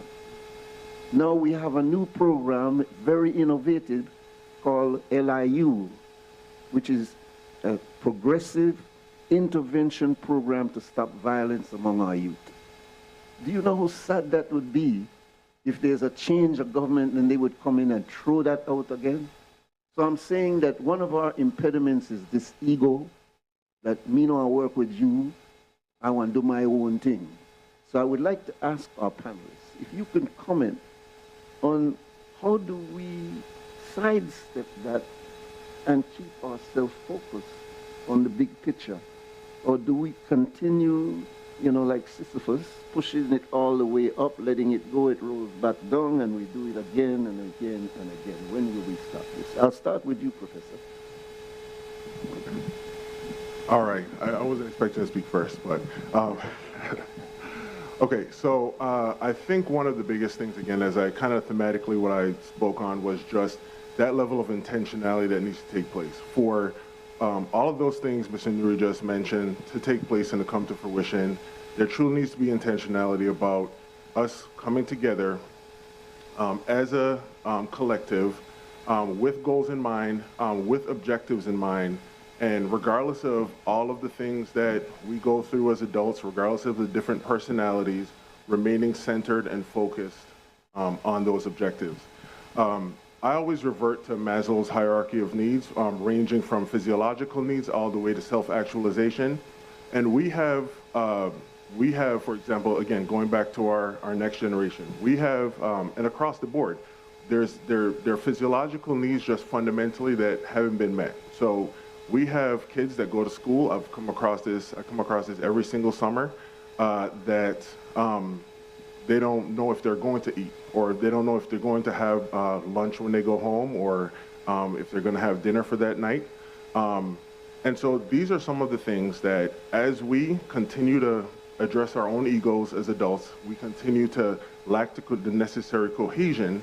There are real life implications where we have students, that we have kids, we have adults, we have families that are struggling. And so I think it really takes an understanding of that. And then based on that understanding, because I know everyone on the diaspora, I know everyone all my family, all my friends at home, we're all passionate about our country. We all love our country. Belize is a country, and Belmopan specifically is a community that's given me so much, and my passion is giving back. And so I know across the board we maintain that mindset, but we also have to really hold true to the real world implications. On paper, you know, they're numbers, they're statistics, they're metrics, but there are also real world implications. While we're sitting at a table having conversation and having debate, there are people during that same time frame that are trying to figure out how they're going to clothe their kids. There are people that are trying to figure out how are my kids going to eat? How am I going to pay for these high school fees for my kid to go to school? There are basic needs that need to be met. And so I think just keeping that in mind, really keeping in mind the real world implications, I think that's a critical area, and keeping that level of intentionality, because only then are we going to truly maintain that level of focus and connectivity to keep us moving forward.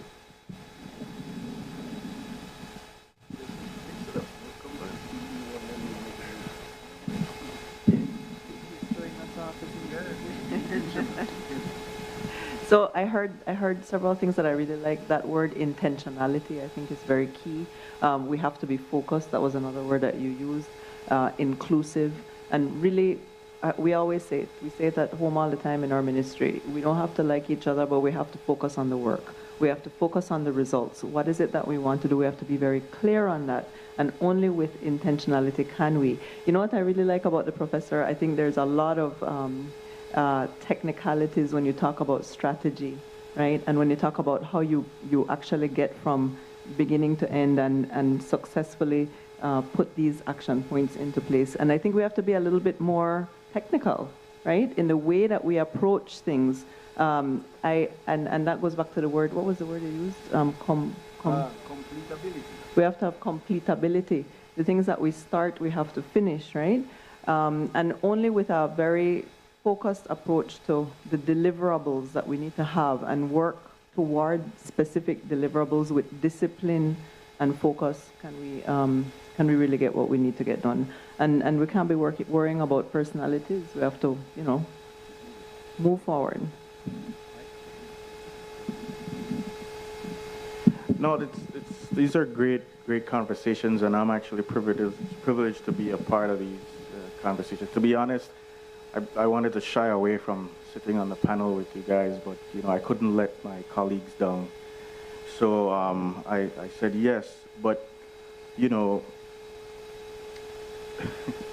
Simi and live with me are two different things, right? Yes, actually working. We're all people. We're all human, and working together in the culture, in the house.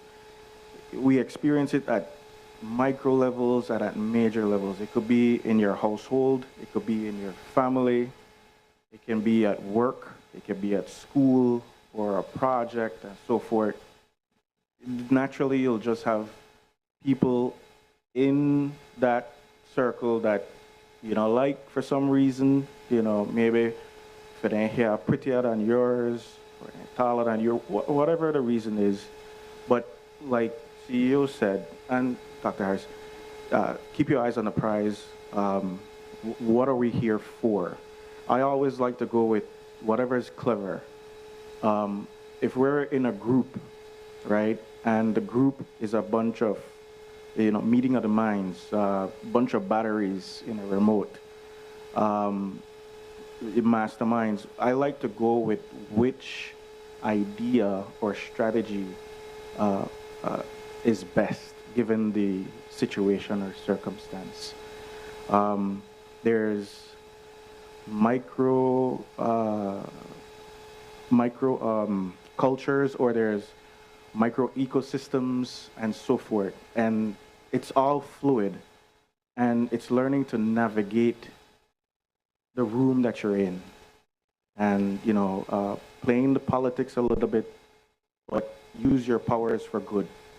Play the politics to achieve the goal at hand, not to for ulterior motives or to destroy. As Master Nuri, and again I stress and say Master Nuri, respect goes both ways, from the young to the old, in between and so forth. You respect what the other person's saying, really try to listen to what they're saying, and you gauge it against what the objective is. So that's basically it for me. Ideas versus practicality, because we could have a lot of ideas, but how do we come up with an actual executable plan, a realistic plan to get the job done? Very good. All right, we're coming to the close of this now because the time is moving on us. We are hoping that out of all of this, we will have something to carry away. Do you see resolutions and points to follow up and agenda items coming out of this confab? And what are some of them that you think need to be in the first 10 actionable points for government as well as the organizing body here? Because this is significant follow-up work that ARIA, Mike, and their team has to do. We can't let this go without having some kind of document to say that we met for 3 days. These were the most important points, and these were the resolutions that came out of it, and these are the action points that we will look at, and these are the timeline. Aren't these the way that organizations operate? And can we say that we don't have to do that? So it has been enjoyable and it will continue to be enjoyable for the next 2 days, perhaps right up to the dance. But after we're done by law and go back in our own direction, we can't just left that area and Mike and say, all right, I want to do this now. No. Or else we'll be overburdening the persons who voluntarily did this in order to spark you. So it's very important that you don't just be an observer or a spectator in the process, but try to find in your niche. You can't do all of that, but there may be a niche. It may be with your youth that my professor brother is talking about, that you could begin your orientation to produce your senator or your president if we go to Republic of Belize in 25 or 30 years. And it has to be that when we think about the future, because the future it's never now. The future is always slipping as we speak. So we need to understand we've got work to do. So I'll give a closing, or do you want me to just chop it? Well, we're actually close to time. All right. So can I give them at least? Yes, go ahead. All right, just so that I respect you, because I'd like everybody to take a 30 seconds to just give you a final comment on the matter. We'll start with the CEO.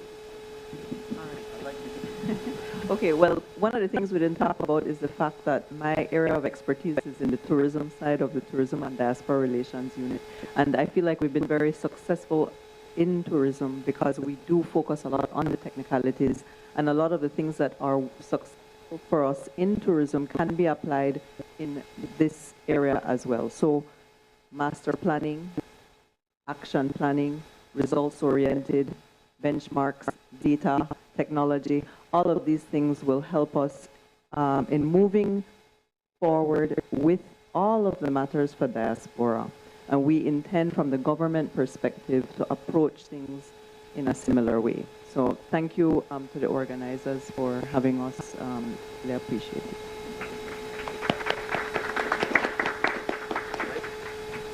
Thank you, Master Nuri. I think that I stick. But yeah, thank you, and thank you, CEO. Thank you to the organizers, Aria, Rishma, Mose, Mr. Hyde. Everybody here spent a lot of money and time to be here. And that's because, you know, it's important, and we recognize it, and we appreciate it. And like what was alluded to, it's not in vain. One of the key things we enjoy watching movies and so forth, but one of the key things I took away was the wise build bridges, right? So that's what we try to do. We try to build bridges. There's organizations out there, honorary mention, for example, Belize, that has been doing a lot to try and collaborate with others, right? You have representatives from the Belizean Association of Houston here. One of the things that our organization at the Belize American Chamber of Commerce is doing is building bridges. We have a sister city with City of Miramar and Belize City that we're working on. We took Mayor Trapp from San Ignacio, who's here today too, that actually went to Tampa, Florida to try and build that bridge because of the similarity and the exchange of cultures and so forth. And you know, that's what we're about. We're about bridge building. Things are relative. Please continue to support us because this took a lot of effort, a lot of resources, a lot of collaboration from sponsors and so forth, like Mr. Belmex Construction and all the others here. Please continue to support us because we need the help, okay, to keep it going for the benefit of our youth, right? My son is here too, you know, where we try to keep the legacy of the diaspora going. Thank you very much, and you guys have a safe and good night and evening. All right, so again, thank you to the organizers. Thank you to Mr. Mose Hyde he was one of the first people I spoke to about the work we were looking at doing, so I appreciate you seeing the vision and always being willing to work with us. So what I would say in terms of just steps moving forward, and I'll just keep it concise, is I think after all of the data has been pulled together, all of the emergent themes extracted, all of the quantitative pieces are put together, definitely a strategic action plan needs to be put in place. Otherwise, what takes place is there was a lot of great conversation, and folks go back to what they were doing, and then we just keep it moving. I see it in the school systems. I see it in literally every system that I've ever worked in. And so I think that's what the level, again, intentionality that needs to take place, and that needs to happen soon. It can't be, we're going to wait until, a couple months and then we'll think about putting something together. So that's what I think needs to take place. I know we've talked about a lot of the intricacies about our diaspora, about all of the challenges, all of the successes, but ultimately, we might not always have it all together, but together we have it all. So please give a warm welcome to the panel. No, not welcome, thank you. We're not starting over. To the panel, because they did take their time and resources to be here. A lot of people did that on their own. So we really should give value to this. And one of the things Michael always says is a rising tide lifts all boats. So if you as a community rise, it lifts everybody within your community. It doesn't have to take away from anyone if you build together. So again, we have our certificates of appreciation. CEO Solana and Nuri, we already gave you one. We didn't want to pack you up with many certificates. So we have Michael Young. So can you come get here? And of course, Michael is one of the organizers. We also have Dr. Robert Harris. And he's right, he's from the Moplan. He was my neighbor, so it was hard not to call him Robert. He's right. So thank you so much for coming. Thank you. We also like to give a certificate to the Ministry of Immigration because honestly, the Ministry of Immigration and the Ministry of Natural Resources have been a conduit for a lot of people to come also. These are services that are extremely needed within the diaspora. Most people can't wait in lines when they're on very tight trips. So for you to come where people are, that's a big deal. So thank you, CEO Tanya Santos. And other Belmo Pennies. So guys, thank you so much. We're going into the final panel, and it's going to be a combination. Just for time, we're going to have Anna Banner Guy. She's going to ask the audience questions. We're going to have the youths here sitting, and so we're going to engage the youths with questions from the audience. And I know Kalila is going to kill me for doing this. So thank you so much. I'm going to go grab them.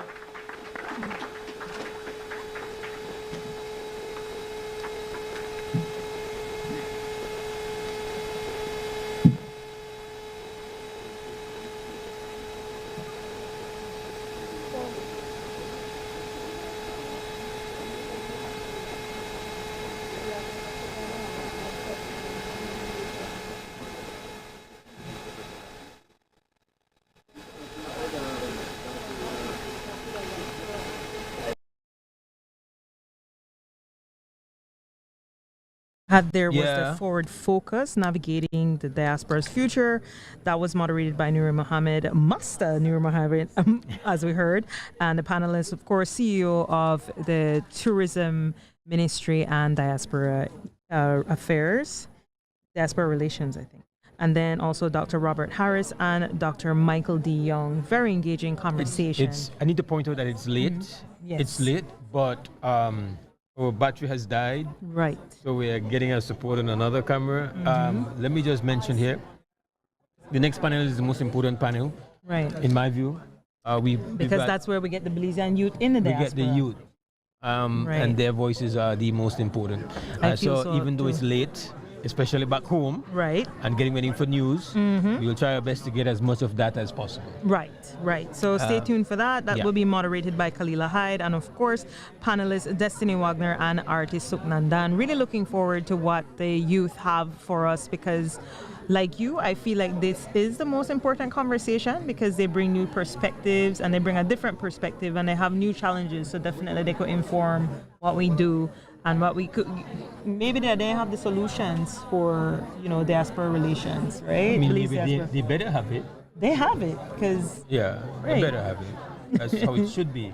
Should. Young heads better than old heads. Two for the price of one. Two for the old price heads. of one. So should I run through my Please do. Yeah. Please do, yeah. So I just want to thank the sponsors for the Belize American Chamber of Commerce for doing. That you came a bit starstruck just now that we had. Yes, because I run into Betty Rocks, and who don't know Betty Rocks? Betty Rocks is a phenomenal I didn't know. Belizean Jamaican American dancer. I had no idea. I met her been yesterday. in Kendrick Lamar and SZA's video, All the Stars. Man. I mean, phenomenal choreographer as well. So thank her so much for being so humble and give me a selfie. I had to post it immediately onto my Instagram story, of course. And I definitely want to thank our Belize Diaspora Summit 2024 broadcast sponsors: Atlantic Bank Limited, Atlantic Insurance Corporation, Battle of the Drums, Belize Chamber of Commerce and Industry, Western Union, Belize Bank Limited, Beltrade, Benny's Home Center, Belize Hardware, Cajalpech Village Resort, Carlos Diaz Private Bathroom, Central Bank of Belize, CG United, Citrus Products of Belize Limited, Dangurga Tong Council, Dara's Me Pies.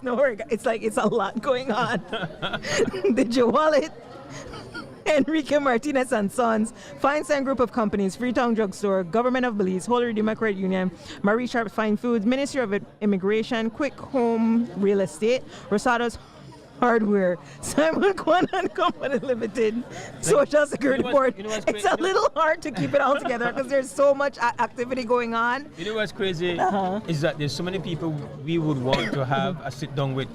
Right. Obviously, we've not. Because we have to focus on getting these panel conversations. Very and important. We are not.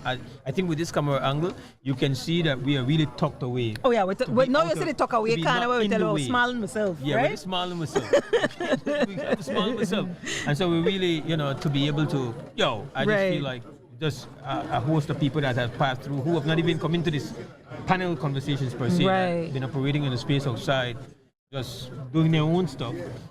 I think it's been quite a day, just full of these moments of, man, I'm glad to link you. I love what you said. I love what you said. I think in that panel just now, I found that, with no bias, Dr. Harris. You could have your bias, not right. Have your bias, yeah. I think Dr. Harris and really had some very profound things to say.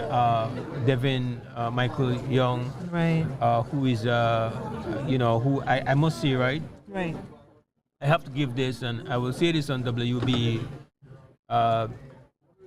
He is a central figure behind creating the annual investment forum. And they've been doing it now. I believe this is the 11th or the 12th year. That's significant. That's a standalone event that has been going on. And when the whole concept of doing the Diaspora Summit came along, he was like, the Diaspora Summit is bigger than Investment Forum. And we are going to be a subset to that. Right. You know what type of lack of ego. That's a literal lack of ego. You know what that says about you? Zero ego. It says you are a leader. Right. And also too, you're a visionary because you're thinking, you know what? I want to link up everybody. Yeah. I want to link up everybody. I want to start from the root because the fund there, then we could grow, we could flourish. But he has refused, and he has been running away from my camera and my mic. So itinerary for this program? I really don't know, sir. Those are something else. So no, those are so you can give your feedback. Yeah. But you could go on the website. But you know what? All right. I'm glad I don't know my regular face itself because I come right up here. Right. You're the part radio on TV, right? TV, but, you know, we have to fit in and do a role. Right. Yeah, I just really, to show that he's not seeking the light. Right. He's seeking the work. And he's seeking the best part possible for the work to achieve its objectives. When they said And that's why navigating the diaspora future, I mean exactly what I mean. So that's, yeah. Right. So we're not Aptly talking named with somebody that walked in the walk before even talk the talk. What you heard, he could talk it because he's been walking it. What right. you heard from that brother just now, I can speak from my experience. That's who he is. And the track record to show, to support That's who that. he is. Right. I mean, that's who he is. And the fact that the investment firm is a part of something that is just now emerging. Right. And that he was able to accept, hey, no, I want this vision go. Right. It speaks to the fact that, you know, I think that's what leadership is made of. Absolutely. I think that's what leadership is made of. Absolutely. Yeah. Absolutely. Right. So I give mad respect for that. Of course. And again, we are just trying to hold on because we really do not want to not have the use, and I have to go and press them to do it because we have news time coming. All right. So while he does that, just to remind, you're watching XTV, you're listening to Creme FM, and we are at the Belize Diaspora Summit in Los Angeles, California, at the LA Marriott, and we've had phenomenal panels all day, and we're waiting for the youth panel. We know that it's almost news time in Belize because Belize is 1 hour ahead, but definitely we want to share with y'all we want to share with y'all what the youth are doing, because so this panel is it was supposed to be, but we had to do at least with Charu, but it's a Belizean Youth in the Diaspora Summit. I think a lot of times, even there in Belize, we don't really ask the young people, you know, what their experience is, what their liberty is, what they're about. And so this is a wonderful opportunity for us to get a little bit of that. And we're going to try to show you as much of that as we can and share as much of that as we can before we go into the news. I know we go close to news hour because, well, for us it's 4:42, but for you it's a 5:43 p.m. Forgive me, I've been up since early. So, but we really want to thank you for engaging with us today. We appreciate your listenership, your viewership. We appreciate how you've been patient with us as we sort through some of the technical issues that we've had. Thanks so much for telling us about, you know, audio or video or anything else. We really appreciate your support. You know, that teamwork make the dream work, right? And so I definitely have to thank the whole crew back at Zinc because they're able to let us have everything going here. We actually have Kuna. I wish you could have seen Miss Kuna is here in a beautiful. Let me give y'all, because for them who want to see, you can wave them right there. All right, so some of y'all are seeing her. She's wearing a lovely green, yellow, dark green, light green ensemble. You show yourself. It literal. The hair did, nails did, everything did. You don't know how Miss Kuna does it. She not do it halfway, she do it the full way. You know, we're in a Miss Kuna territory right now, right? Because Miss Kuna own Los Angeles, California. We know that. We just say bar the place. She'd have fire. So we saw her. She's decked out in her jewels, her pearls, her diamonds. And I want to see the shoes. I wonder if we could do a shoe cam. That one time I like, but when the Williams said shoe cam, because if Ono could have said the shoes that Miss Kuna got on. Oh. Eat your heart out, baby. Hi, Miss Kuna, how are you doing? Hi, baby. I'm right here. Show myself, be myself. All right. Hey, steal the show. He never said apart, but she has stolen the show here. It's amazing, you know, as you're the lone celebrity, because even people say, "Mother's Miss Kuna, how you got everybody to hail you?" Because as she come, like there's a trail of people that say, "Hi, Miss Kuna." So we finally got the big man here. We have him by the table. He's running away from us, but we have like just a piece of him. We have a piece of him. Right. All right.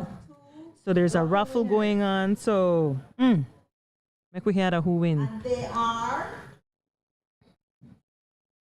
Juicy Bull. Okay, Juicy Bull wins something, yeah. Oh, Sean! What?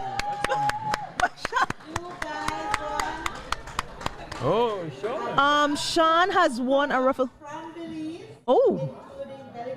Ay, ay, ay. All the nice thing for yard. And say breeze blow pelican same place. Sean, you don't Sean, want yourself some stuff. yes, brother. he has won a bag of Belizean treats. Sean, and don't sanction your bag of treats. So come and pick it up.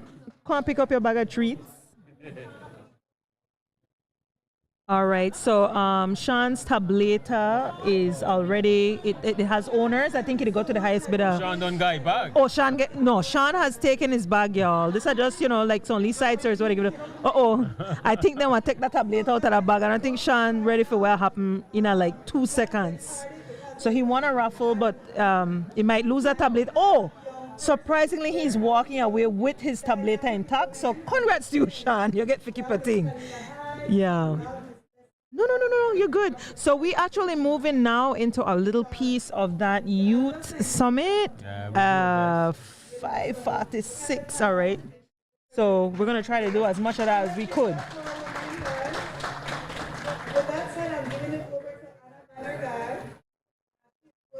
All right, so we got to switch over to the and of course, I'm gonna leave bias. Let me just quickly disclose my bias. My niece is on that panel. Make them know. Yeah. The beautiful Kalila Hyde. All right, so let's do that. She's been here. Thank you so much, Aria, for your diligent hard work in making this happen, and all our volunteers. And thank you for all the participants for staying this long and being with us. I'm very touched, and I can't say how appreciative I am to be given this privilege to introduce the youth panel. For those of you who may not know, youth is my passion.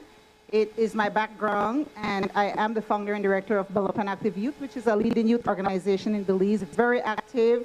We have a mentorship program, which is key to our organization, and I think to building our communities. So I would like to take this opportunity to advise all of us here in the diaspora and at home to not just to look after our own, but also to extend ourselves, our time, our skills, our gifts, our talent, and include our young persons in our lives. And a lot of people are of the opinion that including a young person in our life is going to take a lot of time because we're so busy and we have a tight schedule, and it's taking so much from us to give into another person's life. But what you can do is, instead of creating time for that, you include the young person in your already existing schedule. For example, if you're mentoring a young person and you do shopping on a Saturday morning, you include that person with you to do that chore or whatever activities that you may have to do. So mentoring doesn't mean you create a schedule or a separate time to include this person in your life. It means you include this person in whatever it is you have already been doing, and that's going to make it much easier. Look at it from those lenses, a different approach. So thank you again. And with that said, I would like to say that it gives me, again, great pleasure to introduce the youth panel. Let me get my other eyes. So, Belizean youth in the diaspora. It's so dynamic that we have young women who are talented, gifted, educated, and ready to share and ready to give back to our community, our society, our country. The moderator for today is Miss Kalila Hyde. Kalila is also from Belize, which is Vice City. Thank you so much, Kalila, and we welcome you to this session. We also have with us very popular former Miss Earth, Destiny Wagner. Destiny, welcome, and thank you for being here with us. And we also have Miss Arti Shuknandan. I hope I said your name right. I got that right? Suknandan. Suknandan, okay. Welcome, and I'll give it to the moderator now. Thank you. Thank you, Ms. Anna. I want to thank you all for being here today, and I want to welcome you to our panel discussion on the diverse cultural identity and heritage of Belizean youth in the diaspora. Today we have two remarkable young women with us, Destiny Wagner and Arti Suknandan. And they're here to share their experiences and perspective on what it means to be a Belizean youth in the diaspora. So I want to thank you both for being here. And can you guys just introduce yourselves to us, please? Who would like to go first? Good evening, everyone. I am Destiny Wagner. I am 28 years old, originally from Punta Gorda, Belize. I am an author, a small business owner, so make sure you check out Season Lingo Games in the next room when you're finished here. And I also work closely with different organizations and brands that highlight sustainability and marine conservation. Hi, everyone. My name is Arti Suknandan. I was born in Belize and lived there for 14 years before immigrating to the United States. I did my education here and have my MBA in marketing from Nova Southeastern University. I am currently a senior manager with a New York agency, and I'm based in Orlando, and I'm very excited to be here. Thank you both again. So I want to start this conversation off by exploring our cultural identity. So Belize has such a diverse tapestry of cultures that create our unique Belizean identity. And I want to know how you guys feel like you're able to maintain your Belizean identity within the diaspora, outside of Belize. I would have to say that our identity is in our language, it's in our songs, it's in our dances, it's in our food. All of those things together makes us Belizean. And if you look around, all of us are different ethnic groups, different backgrounds, probably different religions as well, but we're so diverse and that's what we take pride in. So our commonalities are so unique. So when I'm traveling or when I'm in the US, I always try to bring Belize with me, whether I bring a bottle of Marie Sharp, I bring my game, or I teach people how to punta. Like, I was in Ghana a few weeks ago and I made rice and beans. We're in Africa. I don't even make rice and beans in Belize, but it was a love. It was about love and sharing something from my culture and taking that with me a part of the journey. And that's something that all of us should be doing. You know, it's very rare that you meet a Belizean outside of Belize, but we're so unique and all of us are ambassadors in our own way. So take pride in what we eat, what we listen to, what we dance to, what we hear, what we say. Like, I take pride in all of those things, and that's how I'm able to merge the cultures and share the culture with everyone else. And Arti, what about you? How are you able to maintain your cultural identity? I love that. Honestly, I feel like before you know anything else about me, you will know that I'm from Belize.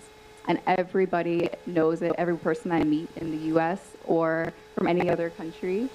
So what I feel like I do to maintain that is try to find other Belizeans, even in the places that may not have a large population. One of the things that I think is really great is connecting with people, for example, from the Belizean Association in Central Florida that Miss Aria runs, and being able to find people that want to have the cultural experiences, enjoy the food, and just making sure that I find my peace of home even when I'm away from home. Yeah, thank you for that. So how do you feel, because I guess you have a huge community in Central Florida, how much do you feel that community is important for you to maintain that identity? Yeah, absolutely. I'm very fortunate that two of my closest friends that I grew up with also live in Florida. So there's a big Belizean community there as well. So shout out to Shanice and Ariane who might be watching this. But yeah, I feel like it's just great to have people around me that want to, again, share in the culture. They miss it. They want to do that. So it's just been it's been nice and grounding. So anybody that I meet that is also from another country, we can include them as well and show them a little bit of our Belizean heritage. Good. So Destiny, you were saying language for you is a huge deal. I know language retention is really hard, especially for like first generation Belizeans. How do you think how can we try to foster that amongst our Belizean youth in the diaspora? Well, language is something that is taught to us from a very young age. So if you grow up, let's say a lot of Belizeans that are in the diaspora right now, their parents still speak broad Creole, so they understand it, but sometimes they may have a difficulty speaking it themselves. I do have a card game that I mentioned earlier today, and I'll repeat it. It's called The Way to Say, and it is the first Belizean Creole card game that was made during COVID. And it was in hopes of preserving the local language in Belize, but also being used as an educational instrument to teach expats and tourists our language as well. So the English translation is at the bottom. I think that it's such a huge, it really is a big deal, not just because I made it and I'm saying that, but right now there's so much, we are always talking about conservation, but what about language conservation and preservation as well? We need to protect our culture and to make sure that the next generation knows our language. So the second game that we're doing, we're actually going to be in partnership with the National Creole Council to make sure that it adheres to the Creole Dictionary, which is exciting. We're working on an expansion pack that